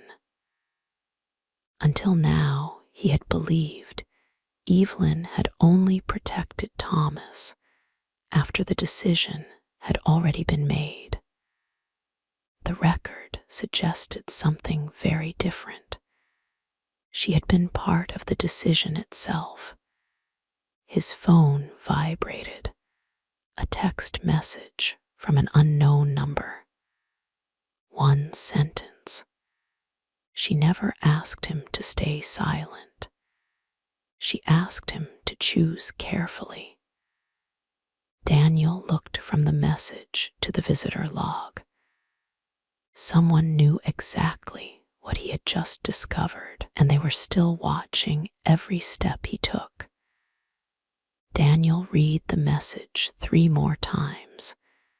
She never asked him to stay silent. She asked him to choose carefully. It answered one assumption. It created 10 more. Lucas looked over his shoulder. Same anonymous sender, probably. Can you trace it? Lucas gave him a look. If I could, we'd already know who they are. Daniel slipped the phone into his pocket. No, whoever this is, they want me to discover the truth, just not too quickly. Margaret nodded. They're controlling the pace, not the destination. Daniel returned to his office. He closed the door.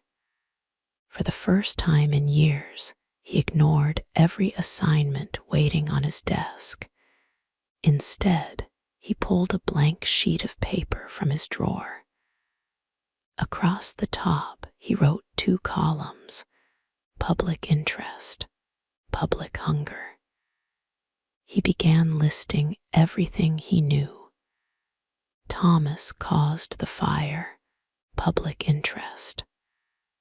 Michael accepted responsibility, public interest. A wrongful conviction, public interest.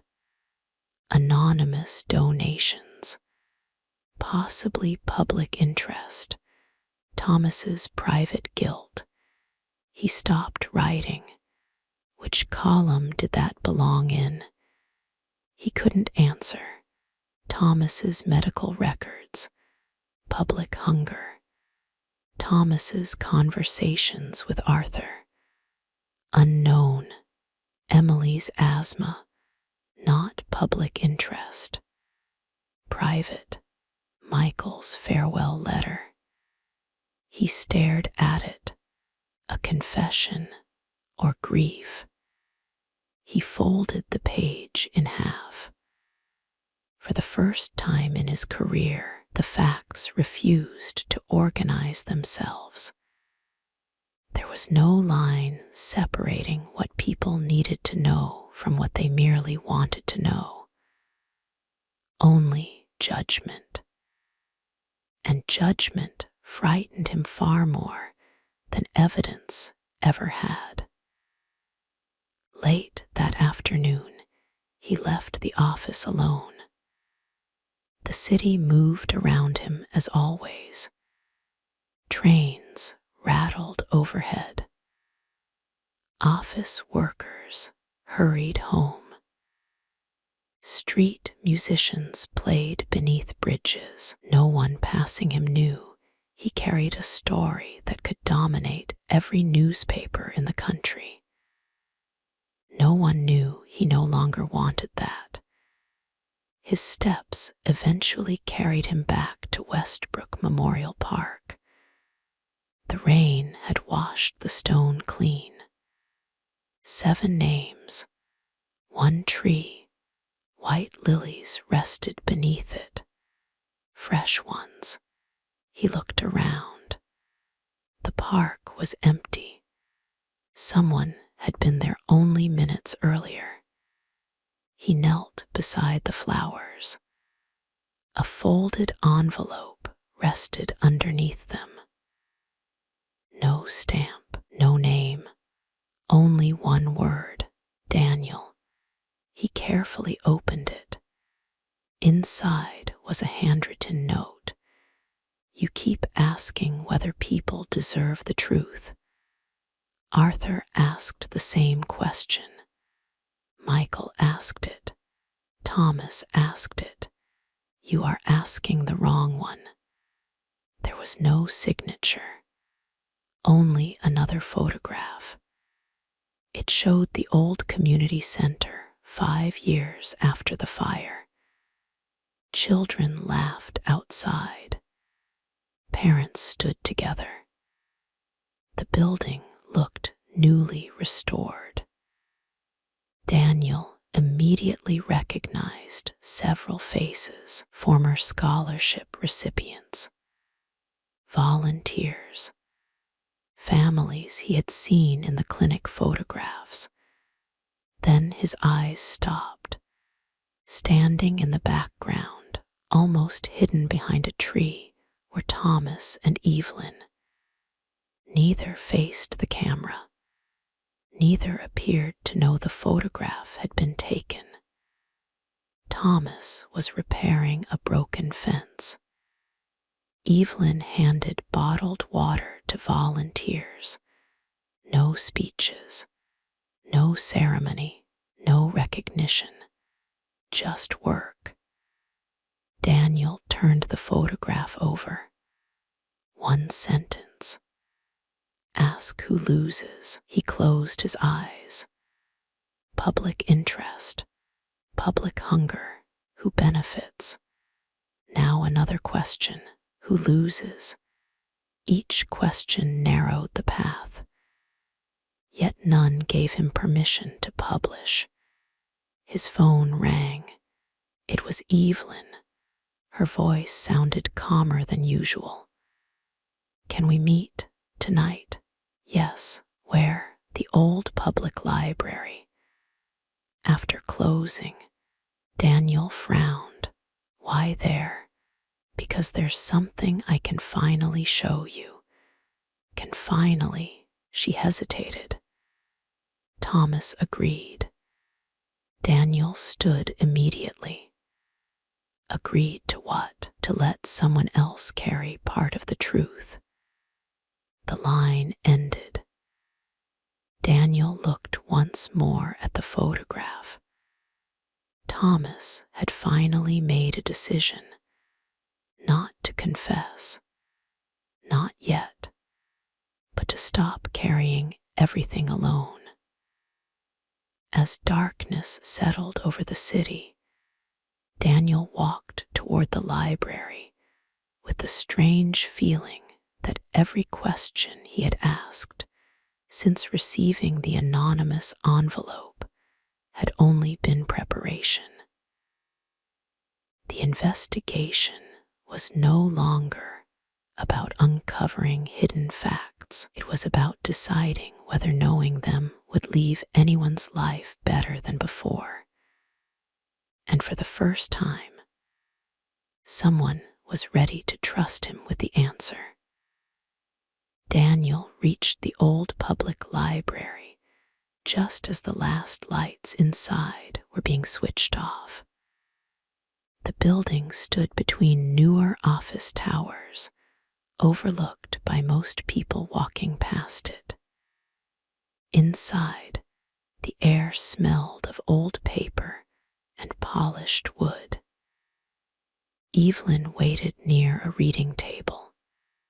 She carried no files, no photographs, no folders, only a small leather journal. "You came. You asked me to." She gestured toward a chair. "Please sit." Daniel remained standing. "You said Thomas agreed to let someone else carry part of the truth." "He did. Where is he?" Evelyn looked toward the staircase. "Upstairs, reading room. He's been waiting." Daniel climbed the stairs alone. The room overlooked the dark streets below. Thomas stood beside a tall window with his hands behind his back. For several seconds, neither man spoke. This was the first time they had met without a hospital room, a memorial, or an unexpected encounter surrounding them. Thomas broke the silence. "I almost canceled. Why didn't you?" "Because Evelyn convinced me that hiding from you wasn't protecting anyone anymore." Daniel slowly walked closer. "Do you know why I'm here?" "I think so." "Tell me anyway." Daniel stopped a few feet away. "I want to understand why two good men chose to let one carry the blame." Thomas looked out the window. "You're still assuming we were both good men. Were you evil? No. Then you're proving my point." Thomas gave a tired smile. "Life isn't generous with those choices." Daniel removed his notebook. For the first time since beginning the investigation, he left it closed. Thomas noticed. "No notes. Not tonight." Thomas nodded once. "Good, because this isn't an interview." Daniel leaned against the table. "Then tell me where it starts." Thomas took a slow breath. "Not with the fire, with my father." Daniel listened. He expected an explanation. Instead, he received context. "My father believed mistakes were weakness. If I broke something, he demanded perfection. If I failed, he demanded more. Nothing was ever enough. Daniel remained silent. I grew into someone terrified of disappointing people. Successful, respected, reliable. Everything looked perfect. Thomas laughed quietly. Until one night proved it wasn't. Daniel finally asked, "Were you drinking?" Thomas answered immediately, "Yes." No excuses, no hesitation, just truth. I had celebrated winning a contract. Too much whiskey, too much confidence. I shouldn't have driven. I shouldn't have gone back to the apartment. I shouldn't have. His voice broke. He stopped speaking. Daniel waited. Thomas continued after several seconds. Everything after that belongs to 100 tiny decisions, not one big one. Daniel frowned. Explain. People think disasters happen in one moment. They don't. They happen because dozens of ordinary mistakes line up. One forgotten repair. One delayed inspection. One bad decision. One tired maintenance worker. One broken smoke detector. One drunk architect. Daniel's heartbeat slowed. Not one villain. A chain. Thomas nodded. Exactly. Daniel finally understood why certainty had vanished. Everyone involved had carried one link. No one had carried the entire chain. Thomas looked directly at him. Do you know why I hate being called generous? Daniel shook his head. Because people think generosity cancels guilt. It doesn't. Nothing cancels guilt. You just learn to carry it without letting it poison everyone around you. Daniel asked quietly, "Is that why you spent 20 years rebuilding the neighborhood?" Thomas smiled sadly. No, I rebuilt it because it was still broken, not because I thought it would forgive me. Silence settled again. Daniel finally asked the question he had delayed for days. If you could go back, would you confess? Thomas answered without hesitation. Immediately.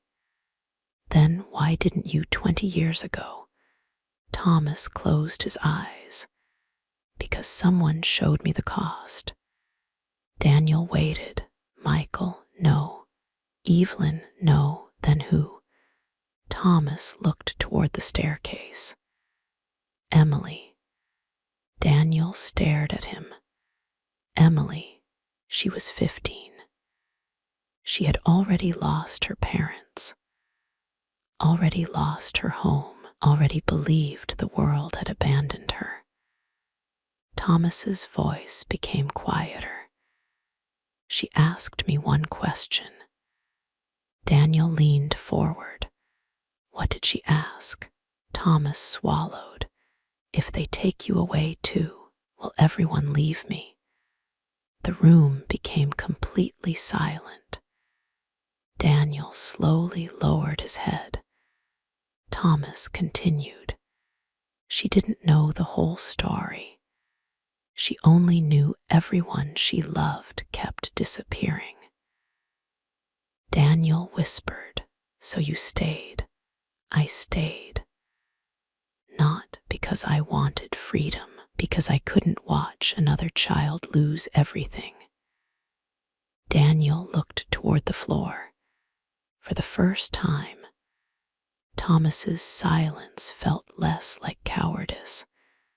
more like sacrifice. Yet, Michael still went to prison. Thomas saw the conflict on Daniel's face.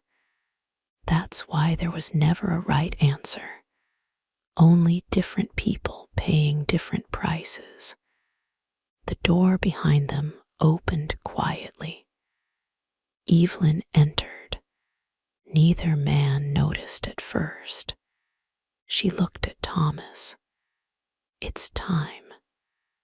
Thomas nodded. He reached into his coat, then placed a thick sealed envelope on the table. My complete statement. Everything, every name, every date, every mistake I remember.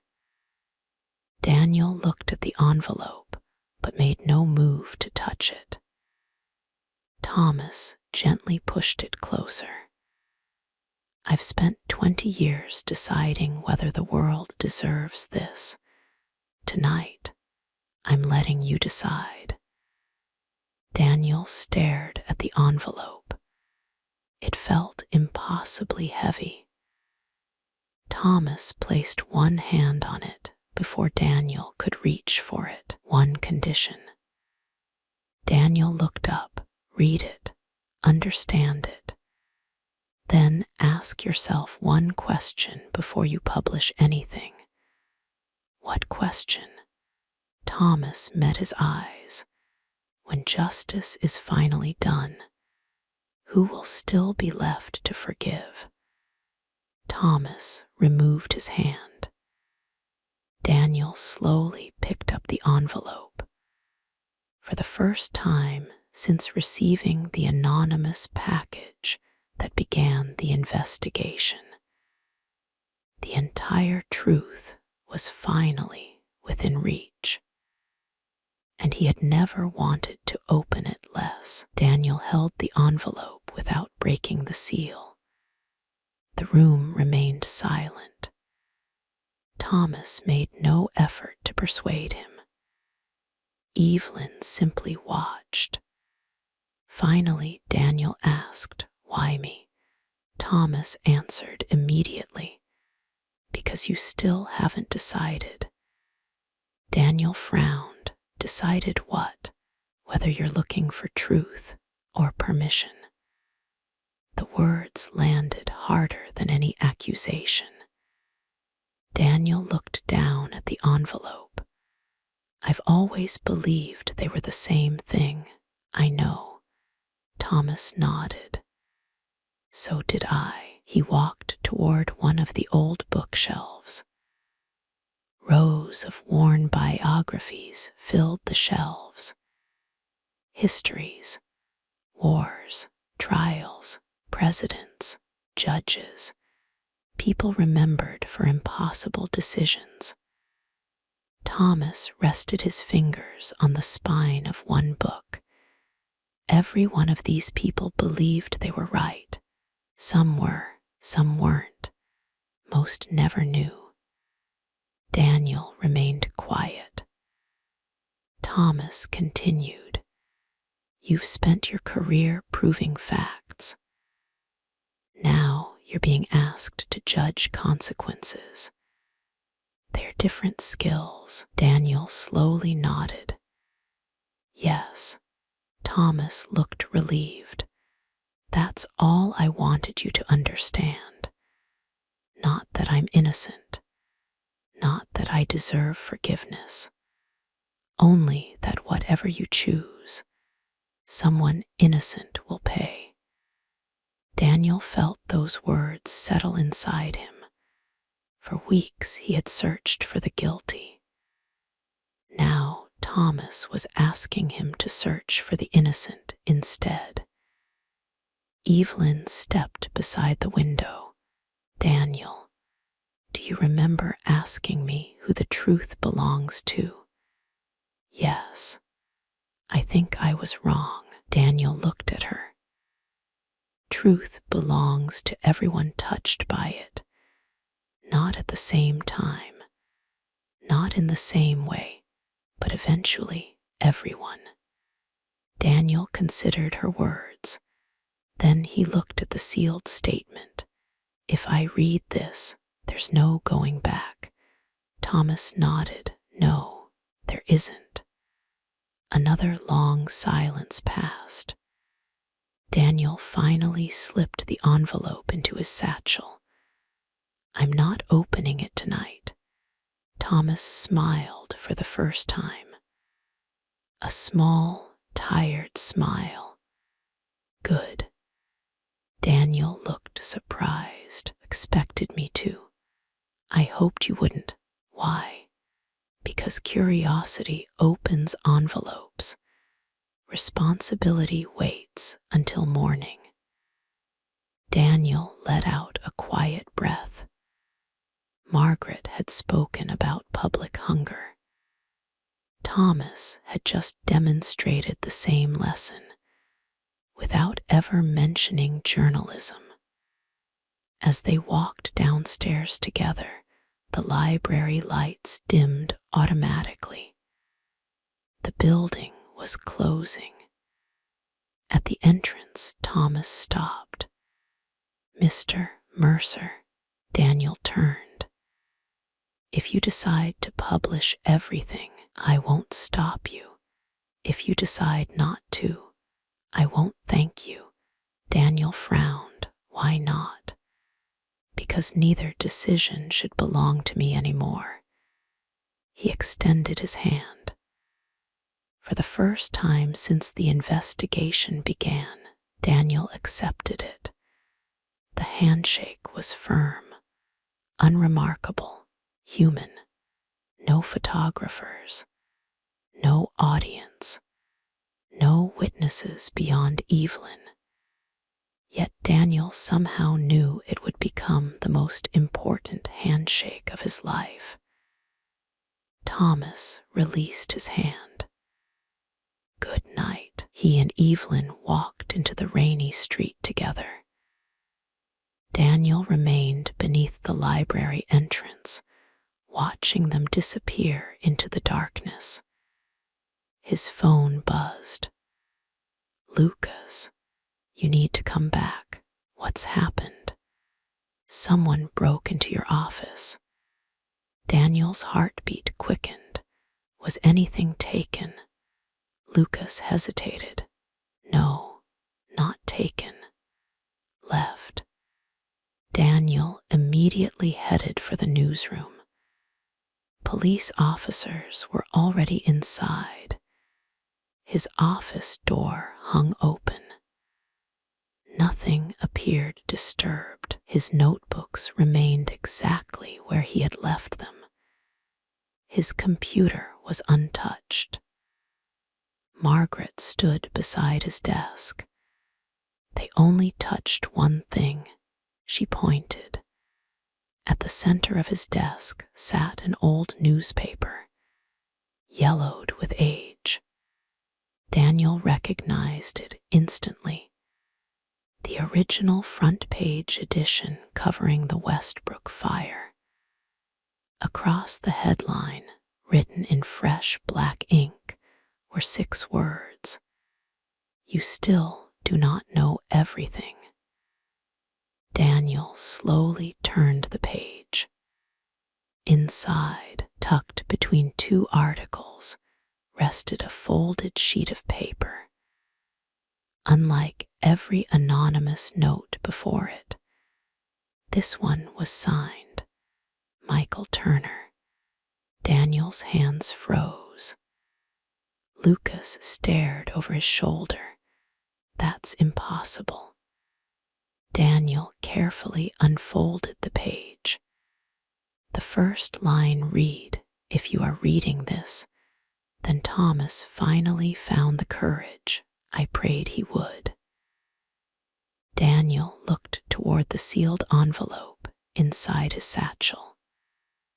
Thomas had finally entrusted him with his own truth. Now, somehow, Michael Turner was about to tell him his. The 2 stories had remained separate for 20 years. By sunrise, they would become one.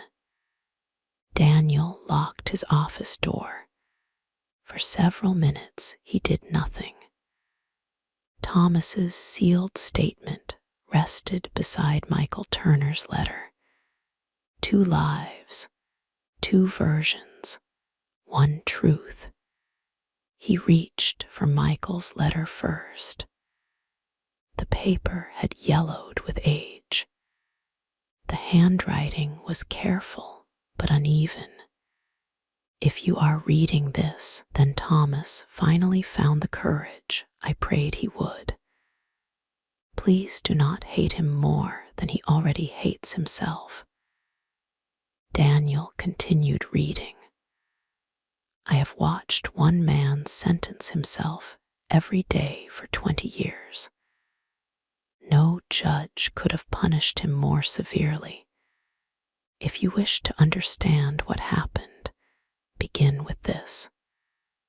Neither of us intended to lie. We simply failed in different ways. Daniel paused. He opened Thomas's envelope. Inside were nearly 50 handwritten pages. First sentence matched Michael's almost perfectly. If these pages have reached you, I have finally accepted that silence can become another form of selfishness. Daniel leaned back, even separated by decades. Their thoughts echoed one another.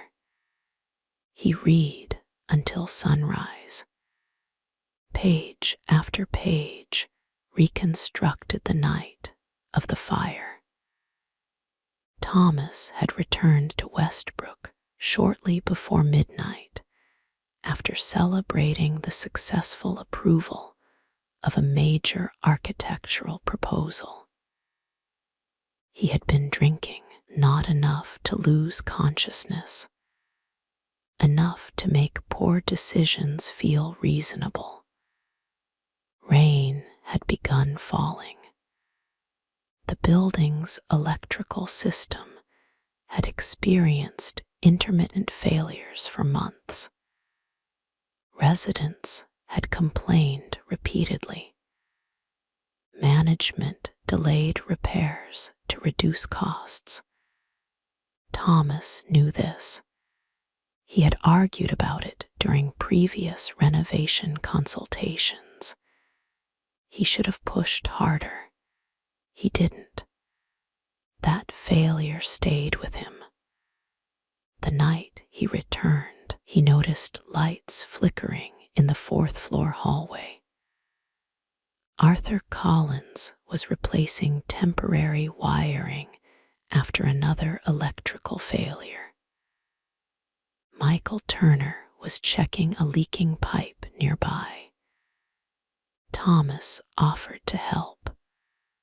Arthur refused. Go home. You've celebrated enough tonight. Thomas admitted he laughed. He should have listened. Instead, he remained, trying to prove he was still useful, trying to prove alcohol hadn't affected him. Daniel kept reading. The maintenance storage room contained paint, solvents, old wiring, and damaged electrical equipment waiting for disposal. None of it should have remained there. Thomas remembered smelling something unusual. Burned insulation. Michael noticed it too. Arthur went searching for the source. Then everything happened at once. A loud crack, darkness, sparks, smoke. Someone shouted. Thomas ran toward the storage room. Michael ran toward the apartments. Arthur tried reaching the electrical panel. The first explosion wasn't large. The second was. Daniel turned another page. Thomas described carrying 2 children downstairs, returning for another resident, falling debris, heat, confusion. Nobody understood exactly where the fire had begun. Nobody saw the entire sequence, only fragments. The statement never attempted to excuse Thomas. Instead, it listed every decision he regretted. I should not have returned after drinking. I should have insisted the city close the building months earlier. I should have forced the contractor to document every violation. I should have ignored my pride and listened when Arthur told me to leave. Each sentence ended identically. I did not. Daniel finally reached the section describing the police investigation. Thomas wrote that he entered the station intending to confess everything he remembered. Before he could speak, Michael stopped him. Michael insisted the investigation already centered on individual negligence, not systemic failure. If Thomas confessed publicly, attention would shift. The property company would escape scrutiny. The city inspectors would escape scrutiny.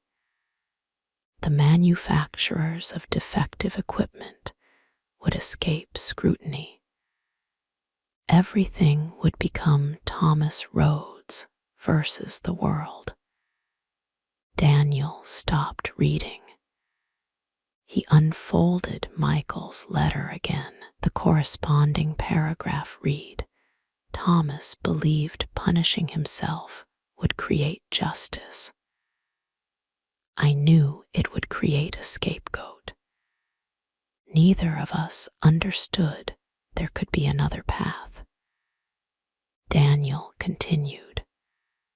Thomas explained that Michael accepted responsibility for maintenance failures because many genuinely fell under his supervision.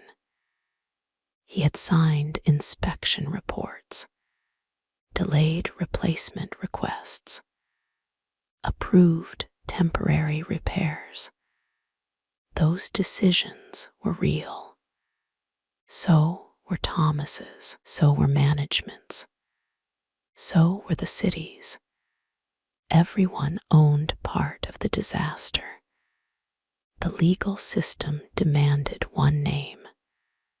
Reality refused to provide one. Daniel read until the final pages. Thomas described withdrawing his petition years later, not because he stopped wanting the truth, because Michael's widow visited him, not Evelyn, Michael's widow. She showed Thomas photographs. Emily, graduating high school, starting college. Laughing for the first time in years, she asked him one question. If Michael carried this burden so she could have a future, will you destroy the future he chose? Thomas wrote only one answer. I signed the withdrawal before sunset. Daniel slowly lowered the papers. A gentle knock interrupted the silence. Come in. Margaret entered. She looked at the pages covering the desk. You know now. Daniel nodded. Yes. Who caused the fire? Daniel answered after a long pause. Everyone. Margaret looked relieved. Then you understood. Daniel handed her Michael's letter. She quietly read several paragraphs. When she finished, she asked the question Daniel had feared. What are you going to publish? Daniel looked out the window. Morning light spread across the city.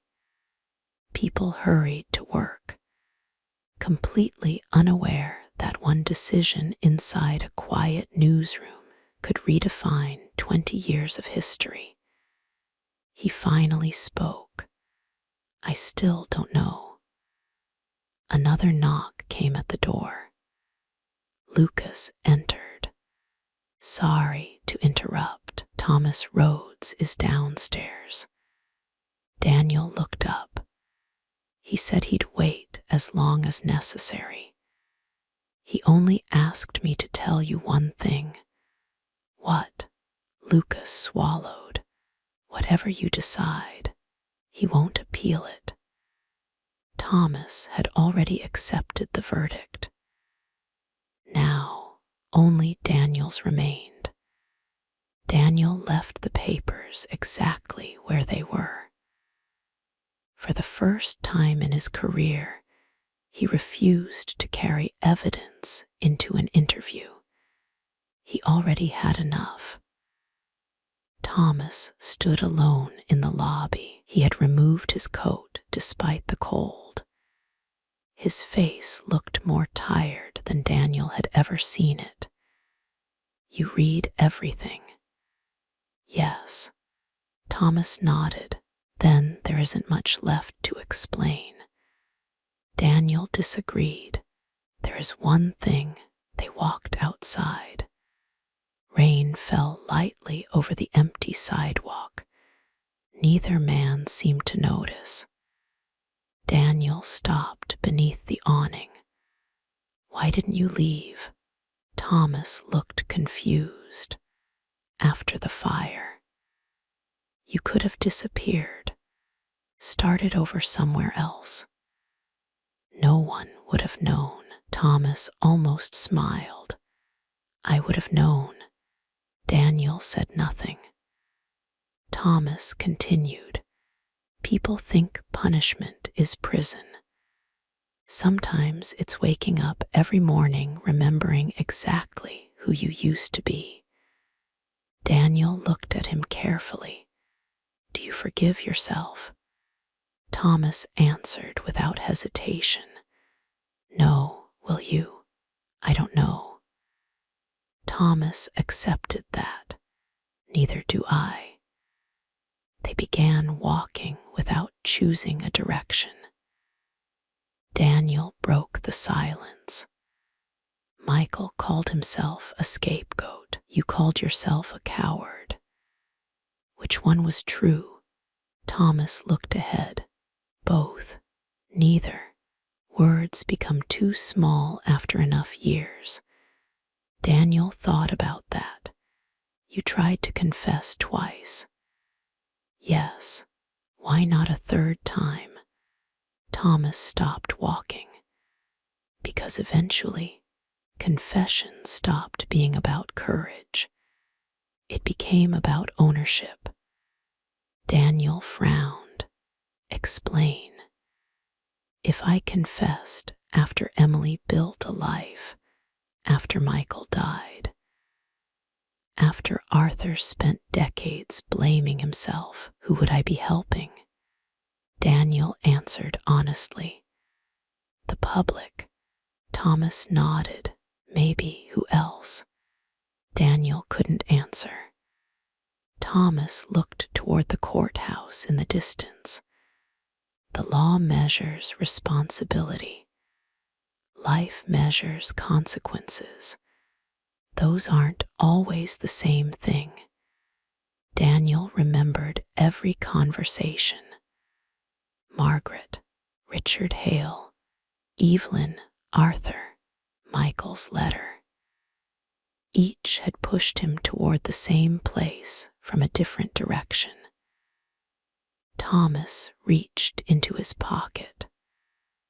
"One final item." He handed Daniel a folded photograph. The edges were worn smooth. Daniel opened it. It showed 7 children standing together in front of the rebuilt community center. Emily stood among them, all smiling. On the back, Thomas had written a date. Every child in this picture lost someone at Westbrook. Daniel turned the photograph over again. Thomas spoke quietly. 6 of them finished college. 1 became a firefighter. 1 became a teacher. 1 became a nurse. Emily became, he stopped himself. Daniel finished the sentence. A good person. Thomas smiled. Yes. Daniel stared at the children. None of them knew the man standing behind the camera carried part of the reason they were standing there at all. Thomas asked softly, "If you publish everything, what becomes the first thing people say when they see that photograph?" Daniel already knew. Children raised with blood money. Thomas nodded. They'll never again be allowed to simply be survivors. They'll become evidence. Daniel felt something shift inside him. Not certainty, understanding. His phone rang. "Lucas, Daniel, we've got a problem." "What happened?" "Another newspaper got the story." Daniel stopped walking. "What?" "Someone leaked enough documents to connect Thomas to Westbrook." "Who?" "We don't know. They're preparing a front-page investigation." "When?" "This afternoon." Daniel's heartbeat accelerated. How much do they have? Not everything. Enough to start asking questions, enough to ruin him if they guess the rest. Daniel ended the call. Thomas had heard enough. It's begun. Daniel looked at him. "You knew this might happen. I always knew. Are you afraid?" Thomas looked toward the cloudy sky. "No, only sad." "For who?" "Everyone." Daniel immediately returned to the newsroom. Margaret and Lucas were already waiting. A competing newspaper had sent advance copies to subscribers. The headline covered nearly half the page. "National hero hiding deadly secret." No evidence, no context, only speculation. Margaret placed the paper on the conference table. "This is public hunger." Daniel nodded slowly. "Yes, they don't know enough to tell the truth, only enough to feed curiosity." Lucas looked between them. "What do we do?" Daniel picked up Thomas's statement. Then Michael's letter. Finally, the anonymous photographs. For the first time, he understood exactly what responsibility felt like, not power. "Wait," Margaret watched him. "You have until noon. After that, everyone will be chasing the story." Daniel looked through the conference room window. Reporters rushed between desks. Phones rang without stopping. The entire newsroom sensed something enormous approaching. None of them knew the real story. Daniel quietly gathered every document into a single folder. He took one last look at the rival newspaper's headline. Then he said the words that surprised even himself. "We're not racing them." Lucas blinked. "We're not." Daniel shook his head. "No, we're deciding whether they deserve to lose." Silence filled the room. No one asked who he meant. The answer had become far too complicated. The newsroom had become louder than Daniel had ever heard it. Televisions replayed the rival newspaper's headline every few minutes. Commentators filled empty spaces with speculation. Social media had already decided Thomas Rhodes was either a monster or the victim of a conspiracy. Almost nobody admitted they did not know enough. Lucas hurried toward Daniel. 3 television networks called. Every one of them wants a statement. Tell them we're verifying facts. That's all, that's all. Lucas left. Daniel entered the conference room carrying the folder that now contained 20 years of lives. Margaret closed the door behind him. No interruptions. For a while, neither of them spoke. Daniel spread everything across the table. The anonymous documents, Arthur's testimony, Michael's letter, Thomas's confession, the photographs, the visitor log. Each piece had once felt like another step toward exposing a criminal. Now they resembled pieces of a life no headline could honestly contain.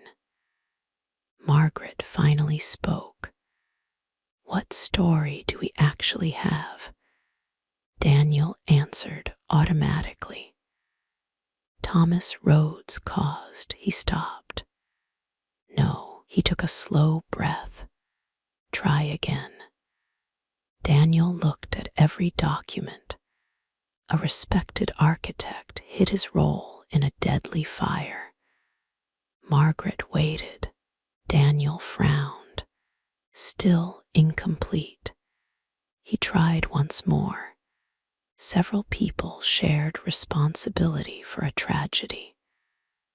One innocent man accepted legal blame. Another spent 20 years trying to repay a debt that could never be repaid. Margaret nodded slightly. Closer. Daniel leaned back.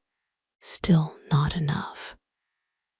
He realized something uncomfortable. Every truthful summary felt dishonest. Not because it contained falsehoods, because it left something essential behind. Lucas entered carrying coffee. Sorry. I know you said no interruptions. Margaret looked up. What is it? He handed Daniel a printed draft from the rival newspaper's website. The article had already been updated. Now it included photographs of Thomas entering the hospice. A paragraph speculated that he might be receiving treatment for guilt-induced stress. Another questioned whether anonymous donations to community charities had been attempts to buy silence. Daniel lowered the pages. They don't know. No. Lucas shook his head. They're guessing. Margaret looked at Daniel. That's what happens when facts arrive without context. Lucas hesitated. Shouldn't we publish first? Before they create the narrative, Daniel remained silent. Lucas continued, if we have the truth, isn't it our responsibility? Daniel looked at him. What truth? Lucas blinked. All of this. He gestured toward the documents. Daniel slowly shook his head. These are facts. That's not the same thing. Lucas looked confused. Daniel picked up one photograph. Thomas repairing a fence. Who is this? Thomas Rhodes, correct. He picked up another. Thomas carrying children during the fire. Who is this? Thomas again. Same man, yes. He lifted the confession. The man who caused part of the tragedy. Same man, yes. Finally, he held Michael's letter. The man another person believed deserved a second chance. Same man. Lucas nodded more slowly. Yes. Daniel placed every document side by side. Which one is the truth? Lucas opened his mouth. Nothing came out. Daniel answered for him, all of them, and none of them alone. The room became quiet. Margaret watched Lucas carefully. This was the lesson she hoped he would remember for the rest of his career. Daniel returned to his office. He opened a blank document on his computer. Headline. He stared at the empty line. Thomas Rhodes exposed. He deleted it.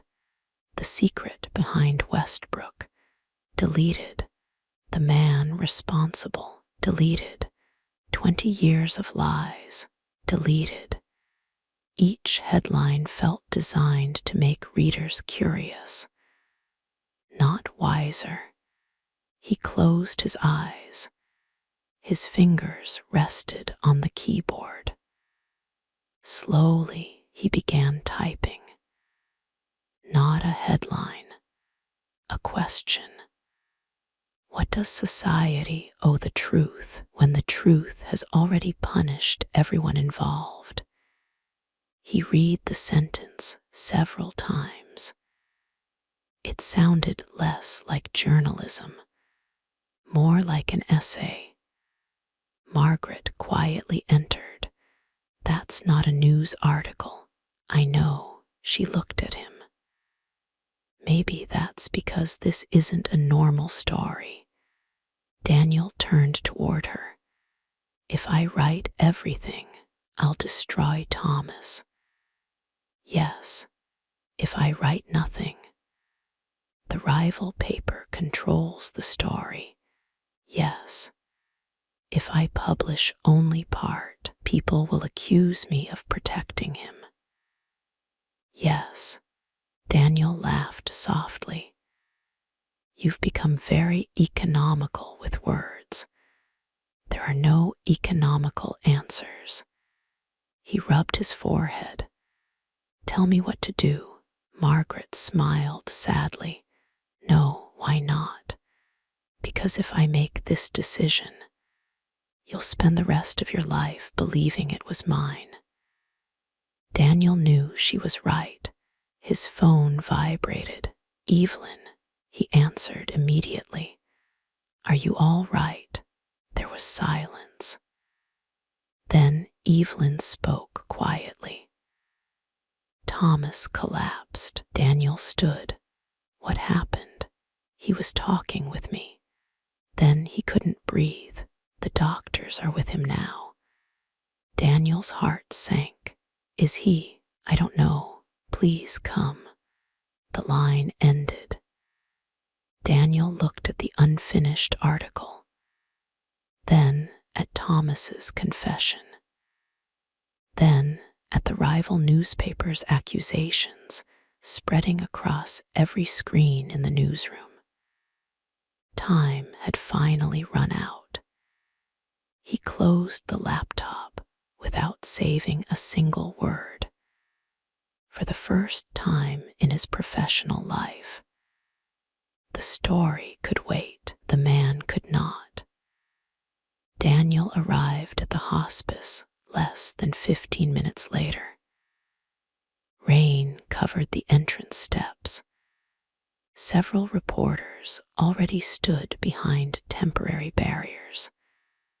Someone had leaked Thomas's medical emergency almost immediately. Cameras pointed toward every arriving car. Nobody knew whether Thomas was alive. They only knew there might be a story. Daniel walked past them without answering a single question. Inside, the building was almost silent. Contrast felt unbearable. Outside, people searched for information. Inside, people searched for hope. Evelyn stood outside Thomas's room. Her hands were folded tightly together. How is he? Stable for now. Daniel let out a slow breath. Can I see him? She nodded. Only for a few minutes. Thomas looked smaller than Daniel remembered. Oxygen tubing rested beneath his nose. Machines quietly measured each heartbeat. He opened his eyes as Daniel approached. You came, of course. Thomas smiled faintly. You closed the laptop. Daniel froze.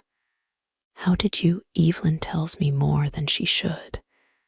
Daniel almost smiled.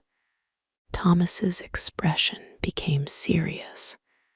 Have you decided? No. Good.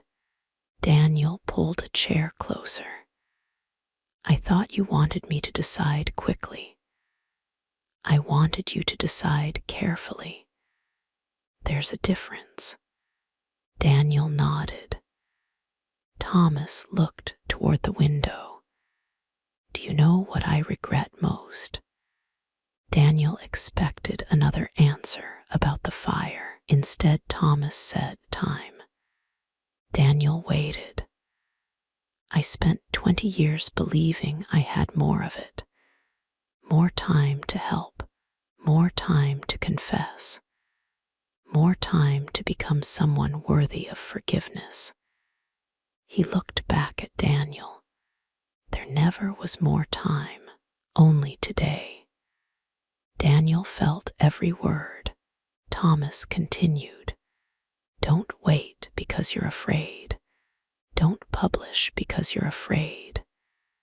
Fear has already made enough decisions. Daniel quietly asked, then what should make this one?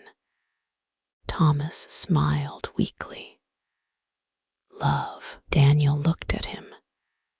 Not love for me. Not for Evelyn. Not for Michael. Love for the people who have to live with whatever comes next. The room fell silent. Daniel had spent weeks hearing different versions of the same lesson. Margaret spoke of responsibility. Richard spoke of consequences. Evelyn spoke of healing. Thomas spoke of love. Different words. One truth. A nurse entered. Mr. Rhodes needs to rest.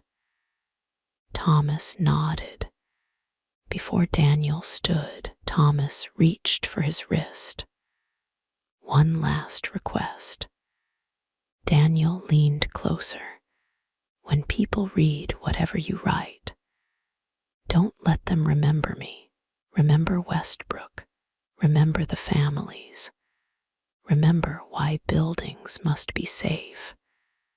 Remember why pride destroys people. If my name becomes the story, then I failed again. Daniel slowly nodded. I understand. Thomas released his hand. As Daniel stepped into the hallway, Evelyn was waiting. She could tell from his face that the conversation had changed something. Did he ask you not to publish? No. Did he ask you to publish? No. She smiled sadly. That sounds like Thomas. Daniel looked through the window into the hospice garden. Flowers bent beneath the rain. I finally understand something. What? This was never a choice between truth and compassion. Evelyn listened. It was always a choice about what the truth was actually for. She closed her eyes for a moment. Thank you. Daniel looked at her. For what? For finally asking that question. A television mounted in the waiting room suddenly switched to breaking news. The rival newspaper had released a second article. This one contained Thomas's photograph, his full name, his home address, speculation about murder charges, anonymous sources, unverified accusations. One sentence flashed across the bottom of the screen. More revelations expected throughout the day. Daniel watched patients in the waiting room quietly reading the report on their phones. Some recognized Thomas's face. Others looked toward his room. Whispers began spreading. A frightened elderly patient asked a nurse, "Is that the man down the hall?" The nurse had no answer. Daniel looked away from the television. The damage had already begun, not because the complete truth had been revealed, because an incomplete truth had. His phone rang. Margaret, Daniel. I've made a decision. He listened. Come back. Bring every document. Don't write the article yet. Why? Because I think we've been trying to write the wrong story. Daniel glanced back toward Thomas's room, then toward the television, then at the frightened patients whose peaceful morning had become another news cycle. For the first time since the investigation began, he believed Margaret might be right. The biggest story of his career was never Thomas Rhodes. It was journalism itself. Daniel drove back through streets lined with satellite trucks. Every news station wanted the next development. Every website refreshed by the minute. Every commentator spoke with confidence, built on incomplete information. The closer he came to the newsroom, the less certain he became that journalism still remembered how to wait. Margaret was standing alone in the conference room. Every document remained spread across the table, exactly as Daniel had left it. She did not ask about Thomas. She already knew the answer from Daniel's face. He's getting weaker. Daniel nodded. She looked at the empty computer screen. We're not writing an investigation. Daniel sat down. Then what are we writing? Margaret slid a blank sheet of paper toward him. Start with one sentence.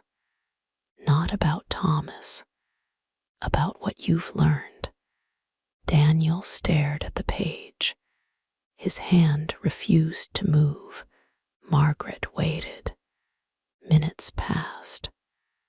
Finally, Daniel wrote, "Facts alone cannot decide what justice looks like." Margaret read it, crossed it out. Why? Because you're still teaching, not telling the truth, Daniel frowned. Isn't that the truth? No, it's your conclusion. Start earlier. Daniel tore the page away.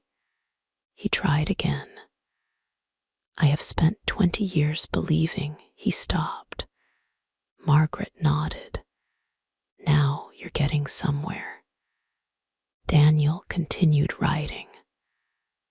I have spent 20 years believing that my responsibility ended when every fact had been verified. Today I learned that responsibility begins there. Margaret quietly smiled. Keep going. Words came slowly, not because Daniel lacked them, because each sentence felt permanent. He wrote about certainty, about consequences, about innocent people standing behind every headline. He never mentioned Thomas's name, not once. Halfway through the draft, Lucas entered without knocking. Nobody stopped him. He held his phone in trembling hands. Daniel, what happened? Lucas looked from Daniel to Margaret. Thomas is gone. The room became completely still. Daniel did not speak. Margaret lowered her eyes. When, 10 minutes ago, Evelyn called, Daniel stared at the unfinished article.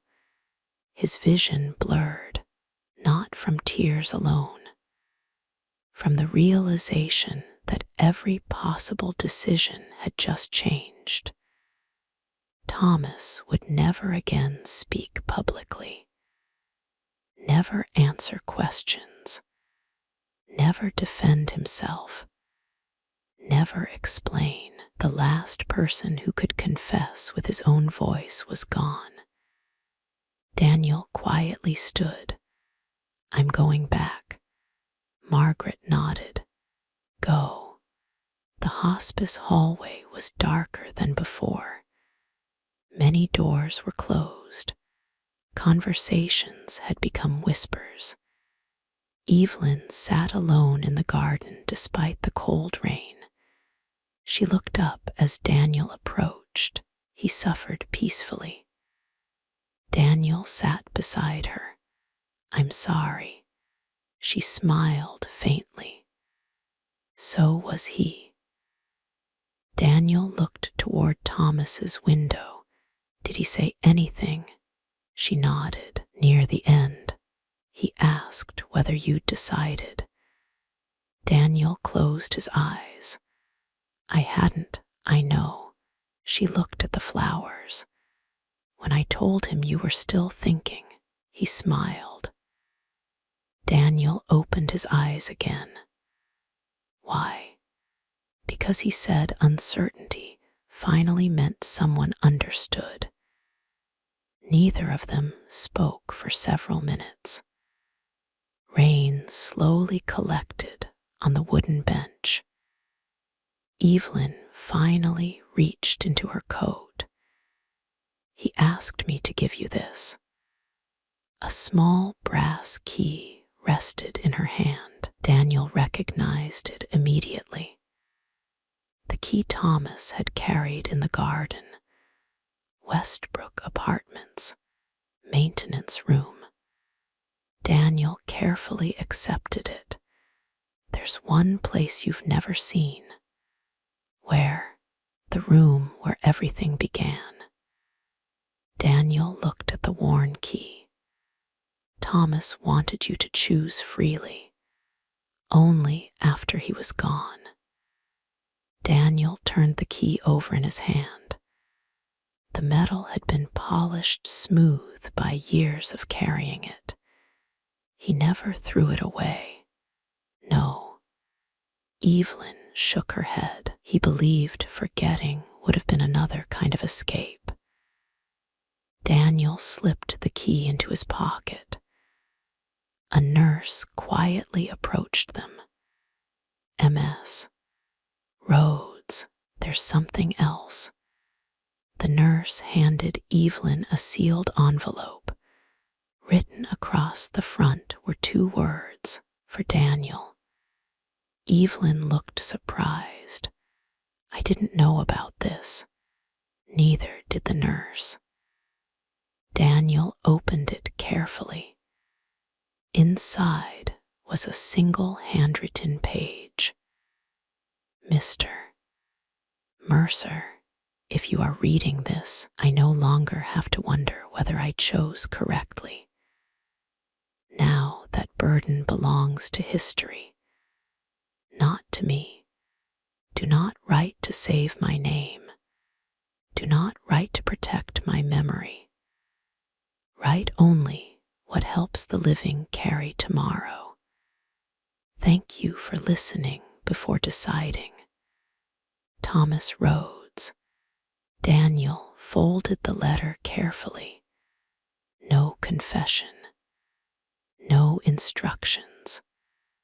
No attempt to influence him. Only trust. As evening settled over the city, church bells rang somewhere beyond the hospice walls. Television helicopters still circled overhead. The country waited for answers. Daniel looked toward the quiet room where Thomas had taken his final breath. For 20 years, Thomas had carried the weight of one terrible night.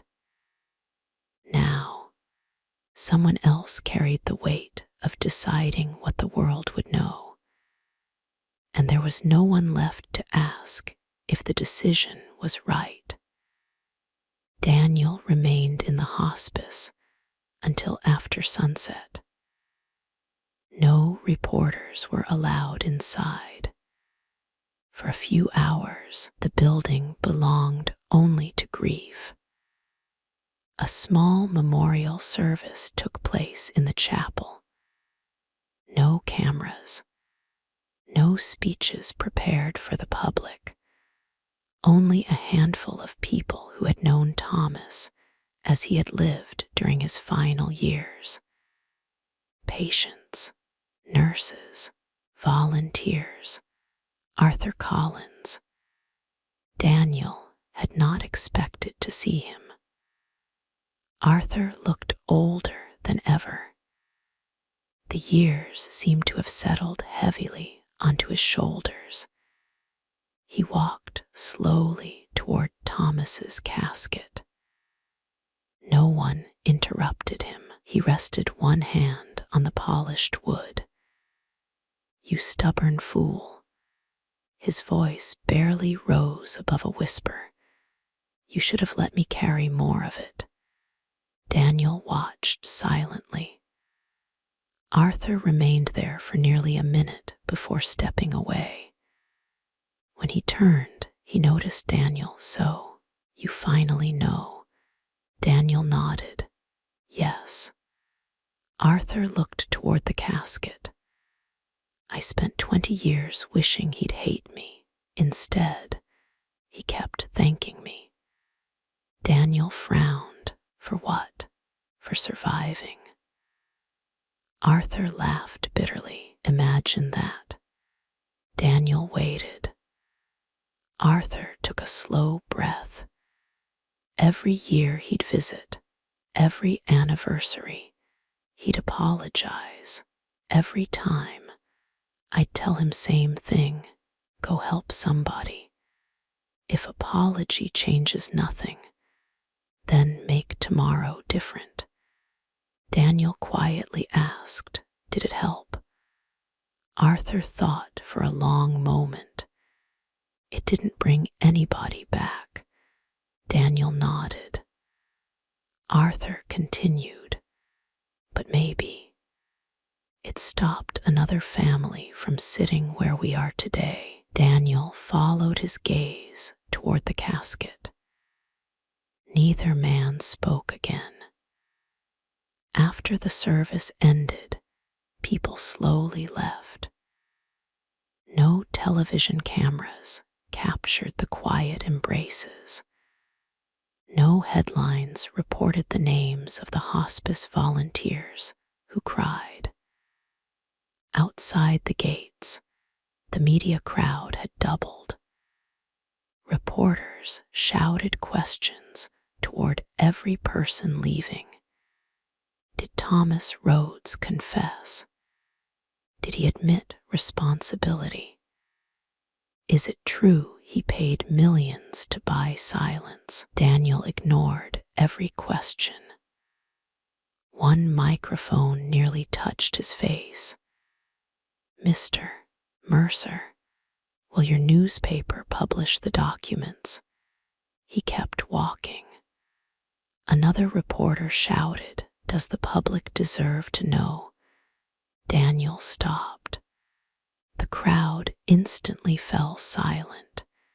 Every camera turned toward him. For a brief moment, he considered answering.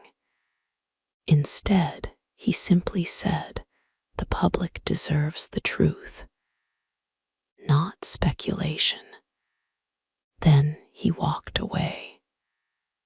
The sentence appeared online within minutes. Half the country praised him. The other half accused him of hiding information. Daniel read neither reaction. Late that night, he returned to his apartment. The first place he had truly been alone in weeks. He placed everything on his kitchen table. Thomas's confession, Michael's letter, the photographs, the brass key, Thomas's final note. 5 objects, 20 years. He sat without touching any of them. The apartment was silent, except for rain against the windows. Eventually, he picked up the brass key. Tomorrow. He whispered the word to an empty room. Tomorrow, he would visit the maintenance room beneath Westbrook Apartments, the last place Thomas had protected from the world. His phone vibrated once. An unknown number. No message. Only a photograph. It had clearly been taken that afternoon. Thomas's funeral. Daniel himself standing beside the grave. Someone had been watching. Written beneath the image were 7 words. The last witness has finally gone home. Daniel stared at the screen. Thomas was dead. Michael was dead. Arthur had never seen the entire sequence. Only Evelyn and Daniel now possessed the complete truth. Whoever continued sending anonymous messages knew that. And they wanted Daniel to know it too. He looked once more at the brass key. Tomorrow would not simply answer the final questions about the fire. It would determine whether Thomas's final request survived him. Daniel switched off the light. The apartment fell into darkness. On the table, the brass key reflected a faint glow from the rain-soaked city outside. It was no longer evidence. It had become a responsibility. Daniel arrived at Westbrook Apartments just after sunrise. Most of the building had been renovated years earlier. Fresh brick covered old scars. New windows reflected gray morning clouds.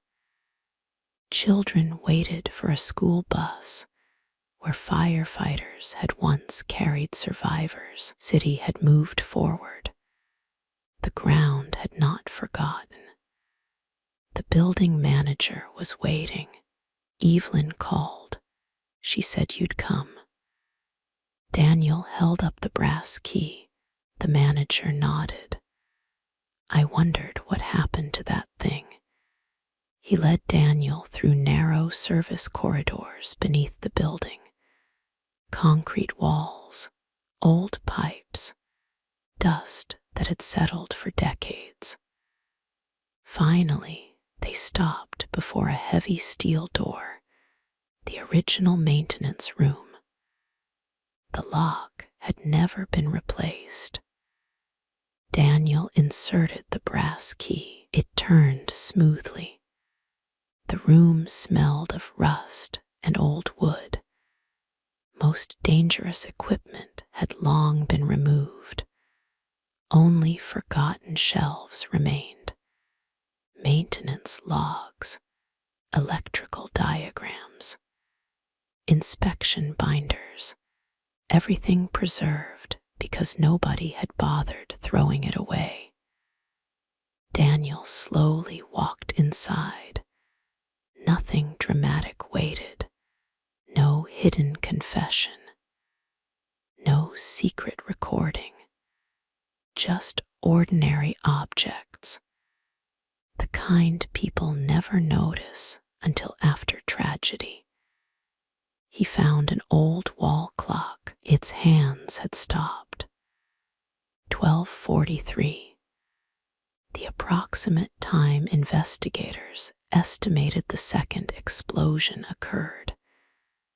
Time had ended there. For someone, it always would. He opened a maintenance binder. Repair requests filled the pages. Electrical faults, water damage, temporary wiring, repeated complaints, repeated delays. Initials from supervisors, approval stamps, budget notes. Every page described another opportunity to prevent disaster. Daniel understood immediately. Thomas had been right. The fire never belonged to one person. It belonged to hundreds of small decisions. He photographed nothing, copied nothing. He simply read. When he finally stepped back outside, the rain had stopped. His phone buzzed. Margaret, have you found what you needed? Yes. Evidence. Perspective. There was a pause. Come back. Daniel returned to the newsroom carrying only the brass key. He left every maintenance record exactly where it had remained for 20 years. In the conference room, Margaret looked at him.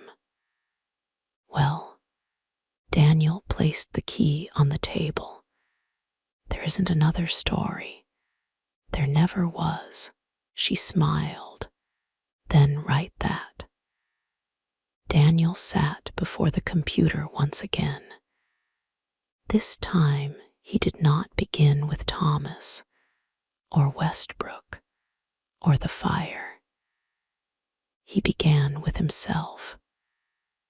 For 20 years, I believed journalism ended when every fact had been verified. I believed courage meant refusing to look away from uncomfortable truths. I still believe truth matters. I no longer believe truth belongs to those who shout it first. It belongs to those whose lives it changes. He paused, then continued. Every investigation asks who is responsible. Far fewer ask who must continue living after the headline disappears.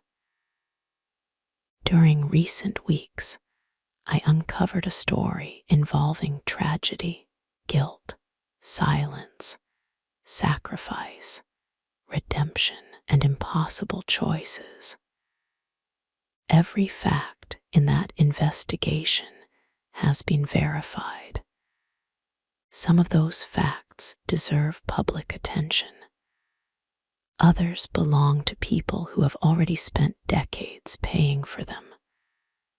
Publishing everything I know would satisfy curiosity. It would not improve justice. It would not restore a single life.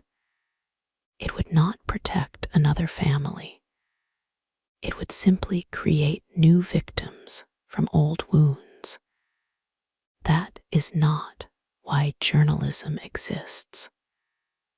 Lucas quietly stood behind him. You're really not naming him. Daniel kept typing.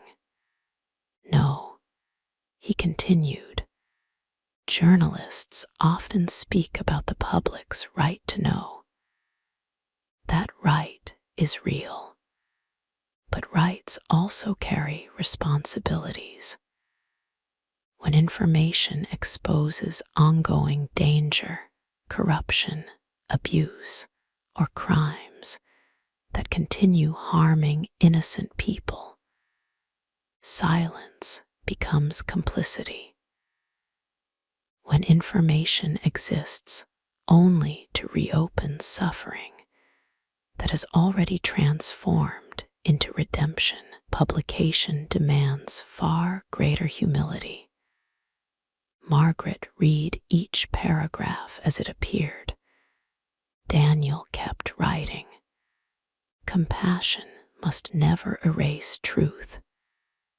Truth must never abandon compassion. When either stands alone, justice becomes impossible. He stopped. The article was short, far shorter than anything expected. No exclusive evidence, no dramatic accusations, no names, no hidden photographs. Only one journalist admitting that certainty had limits. Lucas broke the silence. People are going to accuse us of protecting someone. Daniel nodded. Yes. Will they be wrong? Daniel looked out across the newsroom. Some will, some won't. That's the price of choosing principle over applause. Margaret took the article, read it one final time, made no edits. She walked toward the production desk. Editors looked confused. That's it, she nodded. That's today's front page. One editor hesitated. Where's the investigation? Margaret answered quietly. You're holding it. The presses began rolling. Sheets of paper rushed through the machines. Ink settled across thousands of pages. Daniel watched silently. No excitement, no victory, only relief. An hour later, the newspaper reached the streets.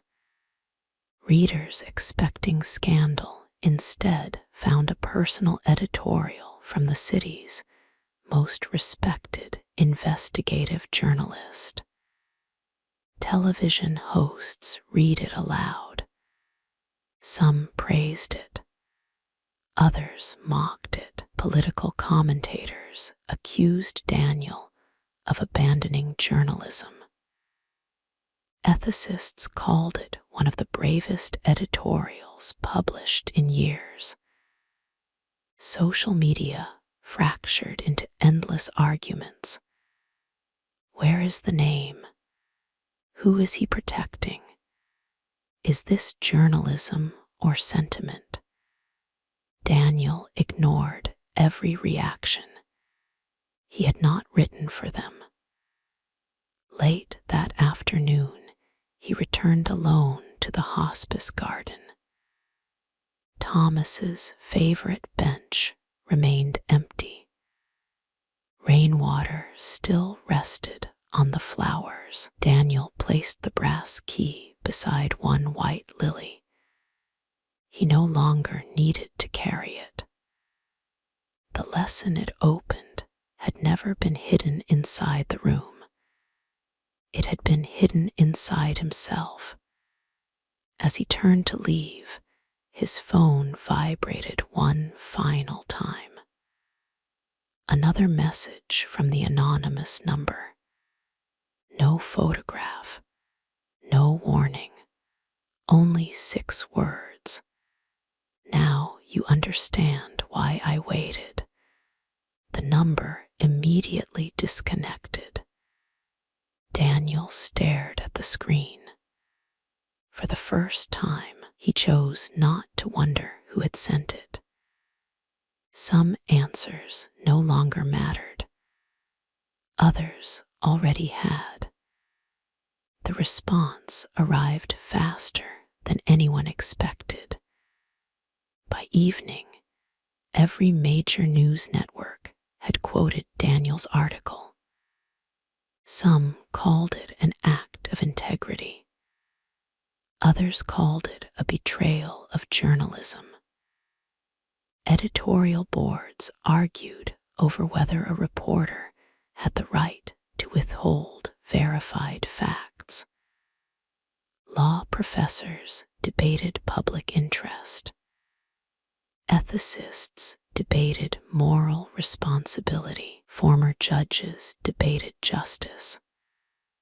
For 2 days, the country argued about a story that contained no names. Daniel watched very little of it. He spent most of his time answering one question inside himself. Did I do the right thing? No interview could answer it. No headline could either. On the 3rd morning, Margaret entered his office carrying a stack of letters. Real letters. Paper envelopes. People still write. She placed them on his desk. The first came from a firefighter. I have spent 30 years telling families the truth on the worst day of their lives. Thank you for reminding people that timing matters almost as much as honesty. The second came from the daughter of a man wrongly imprisoned decades earlier. I hated everyone who kept secrets from us. I never imagined I would someday thank someone for keeping one. The third contained only one sentence. Mercy without honesty destroyed my family. Thank you for refusing to lie. The fourth disagreed completely. You protected a criminal. Daniel read every letter. He placed none above the others. Every writer deserved to be heard. Lucas entered carrying his tablet. The rival newspaper published another editorial. Daniel looked up. Do they have anything new? No, they're attacking you now. Daniel shrugged. That was inevitable. Lucas hesitated. Do you regret it? Daniel thought for a long moment. I regret the fire, regret the suffering. I regret every person who had to carry it. The article, no. Lucas slowly nodded. I think I finally understand. Daniel smiled faintly. Good. Then one investigation accomplished something worthwhile. Later that afternoon, Evelyn asked Daniel to meet her at the cemetery. Thomas's grave remained simple. Only his name, his birth and death dates. Nothing about awards, nothing about success, nothing about redemption. Fresh flowers rested beside the stone. Someone had left a folded newspaper beneath them. Daniel recognized the front page immediately. His article. Evelyn noticed. I didn't put it there. Neither did I. They looked around. The cemetery was almost empty. An elderly woman stood several rows away beside another grave. She quietly approached them. Mr. Mercer. Daniel nodded. She introduced herself. My name is Emily Turner. Daniel's breath caught. Michael's daughter. She smiled gently. Dad used to say we'd meet one day. Evelyn looked surprised. You knew. Emily nodded. Not everything, only enough. When I became an adult, Mom told me there was more to the story than the courts ever knew. She never told me names. Only that one man spent his whole life trying to become worthy of another chance. Daniel remained silent. Emily looked down at Thomas's grave. I knew this had to be him. How? Your article. You never named him, but you described him with kindness. Mom always said only one person deserved that. Daniel felt something tighten in his chest. Emily continued, I don't want the rest. Daniel looked at her. You're not curious. Of course I am. She smiled sadly. Curiosity isn't always love. Mom taught me that. Daniel remembered Thomas's words. Write only what helps the living carry tomorrow. Emily reached into her bag. She placed a small bouquet beside the headstone. Tell him. She stopped and laughed quietly. Old habits. He's gone. She looked at the stone one last time. I forgave him years ago. I just never knew his name. She walked away without asking another question. Daniel watched until she disappeared beyond the trees. Neither he nor Evelyn spoke. Nothing remained to explain.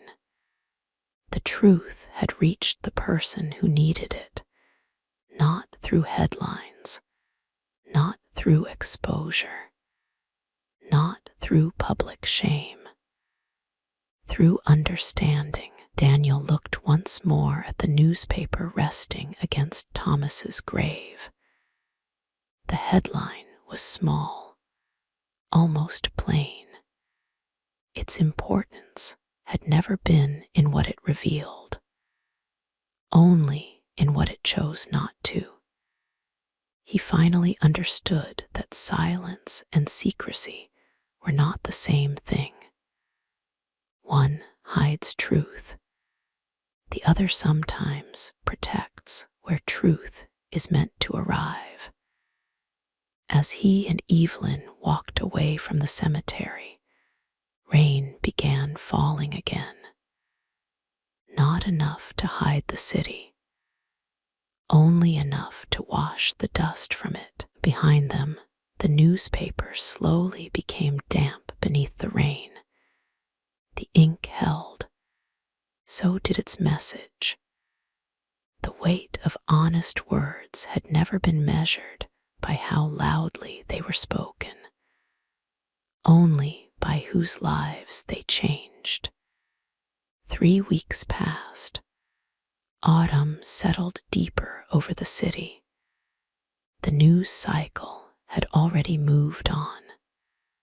Another scandal. Another election. Another public outrage.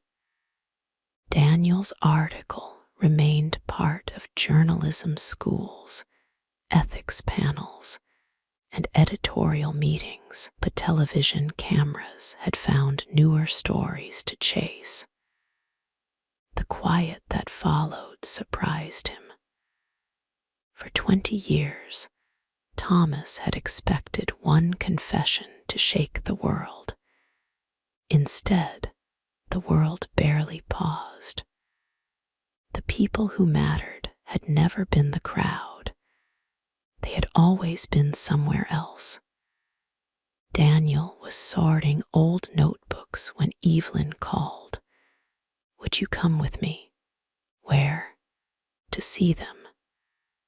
Daniel already knew who she meant.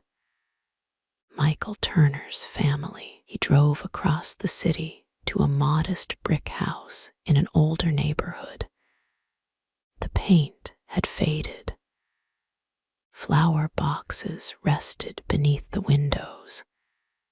Children's bicycles leaned against the porch.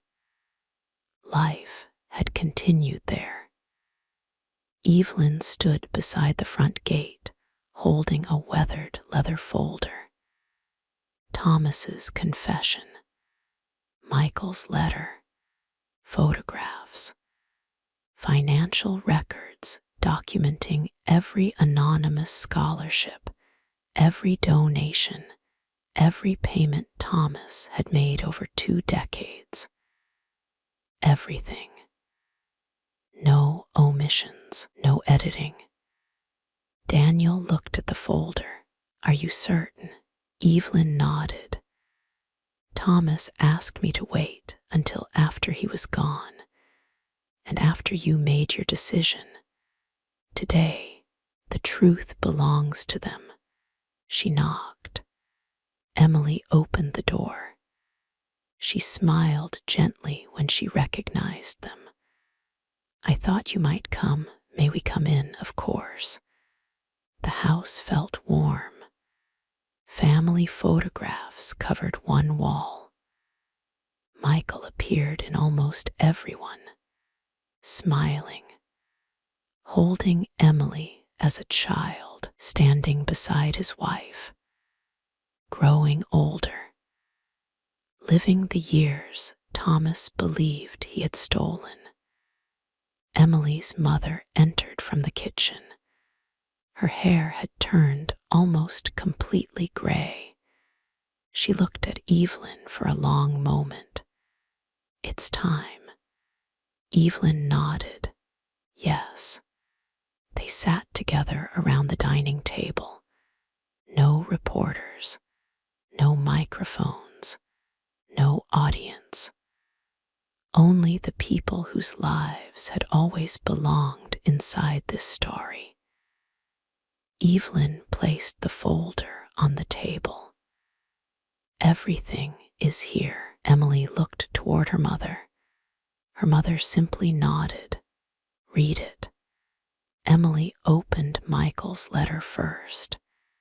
She read silently, occasionally stopping, occasionally wiping tears from her face. Nobody interrupted. Then she read Thomas's confession. Page after page. The room remained silent except for the turning of paper. Outside, rain tapped softly against the windows. Hours passed. Daniel never spoke. This moment had never belonged to him. When Emily reached the final page, she carefully closed the folder. No one hurried her. Finally, she looked at her mother. "You knew all this?" Her mother nodded. "For many years." Emily asked the question Daniel had expected. "Why didn't you tell me?" Her mother looked toward the window. "Because I wanted you to grow up free. Free to hate. No. Free to become someone who could choose without carrying my anger first." Emily lowered her eyes. Her mother continued, "When your father died, I hated everyone.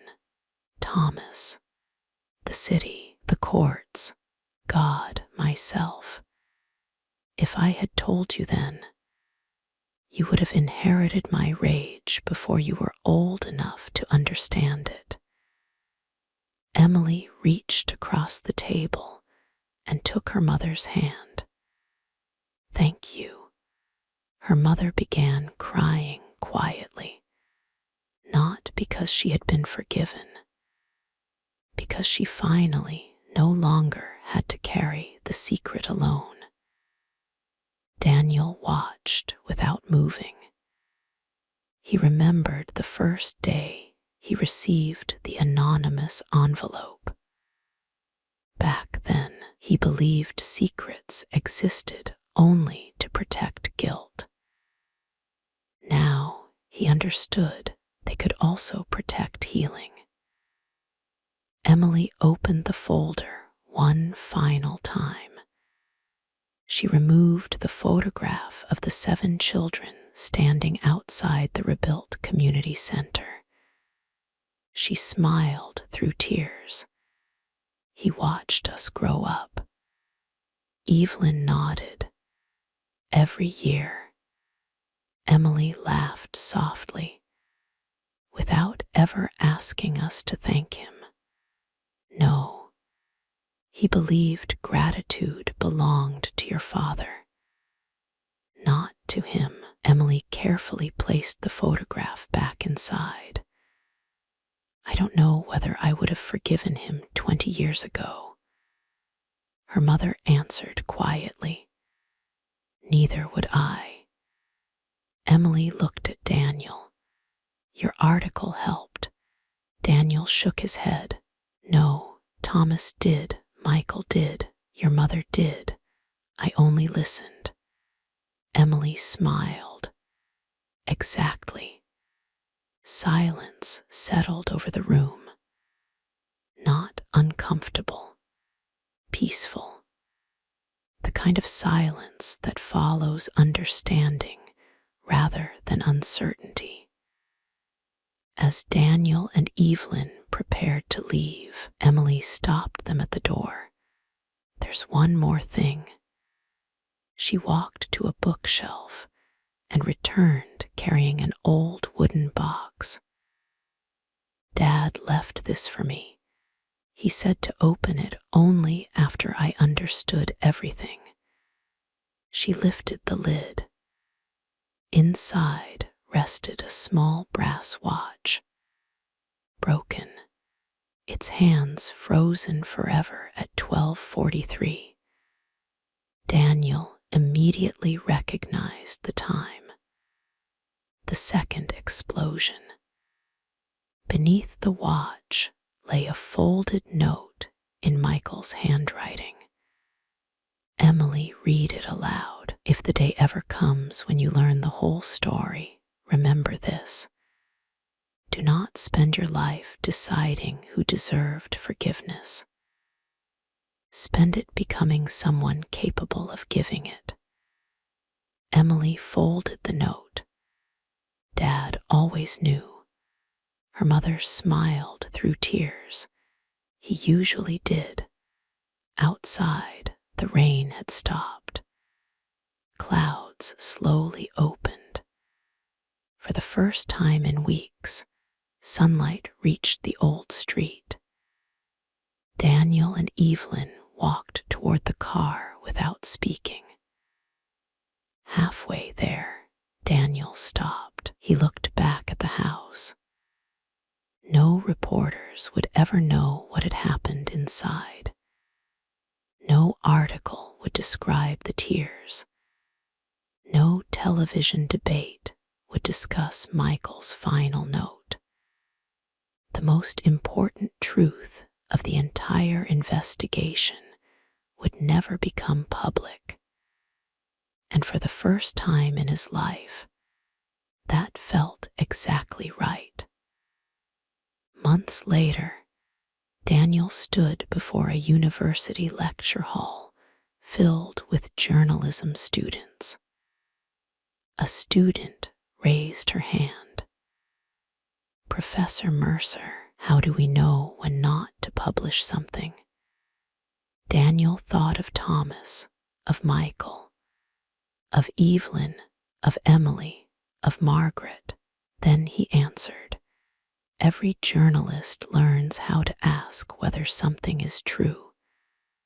The harder question is whether publishing it serves the people who must live with it. Facts answer the first question. Character answers the second." The room became silent. Another student asked, "Did you ever solve your biggest investigation?" Daniel smiled. "Yes." What was the answer? He looked through the classroom window as rain began falling outside. The answer was never a name. It was a responsibility. Class ended. The students quietly gathered their notebooks. One remained behind, a young reporter just beginning a career. She held a blank notebook in her hands. "Mr. Mercer, what's the first rule of investigative journalism?" Daniel looked at the empty pages. The same kind of notebook he had carried his entire career. He answered with quiet certainty, "Never forget that every fact belongs to someone's life before it belongs to your story." The young reporter wrote the sentence carefully. Daniel walked into the rain. He carried no investigations, no sealed envelopes, no impossible decisions, only the quiet understanding that truth had never been lighter. He had simply learned how to carry it.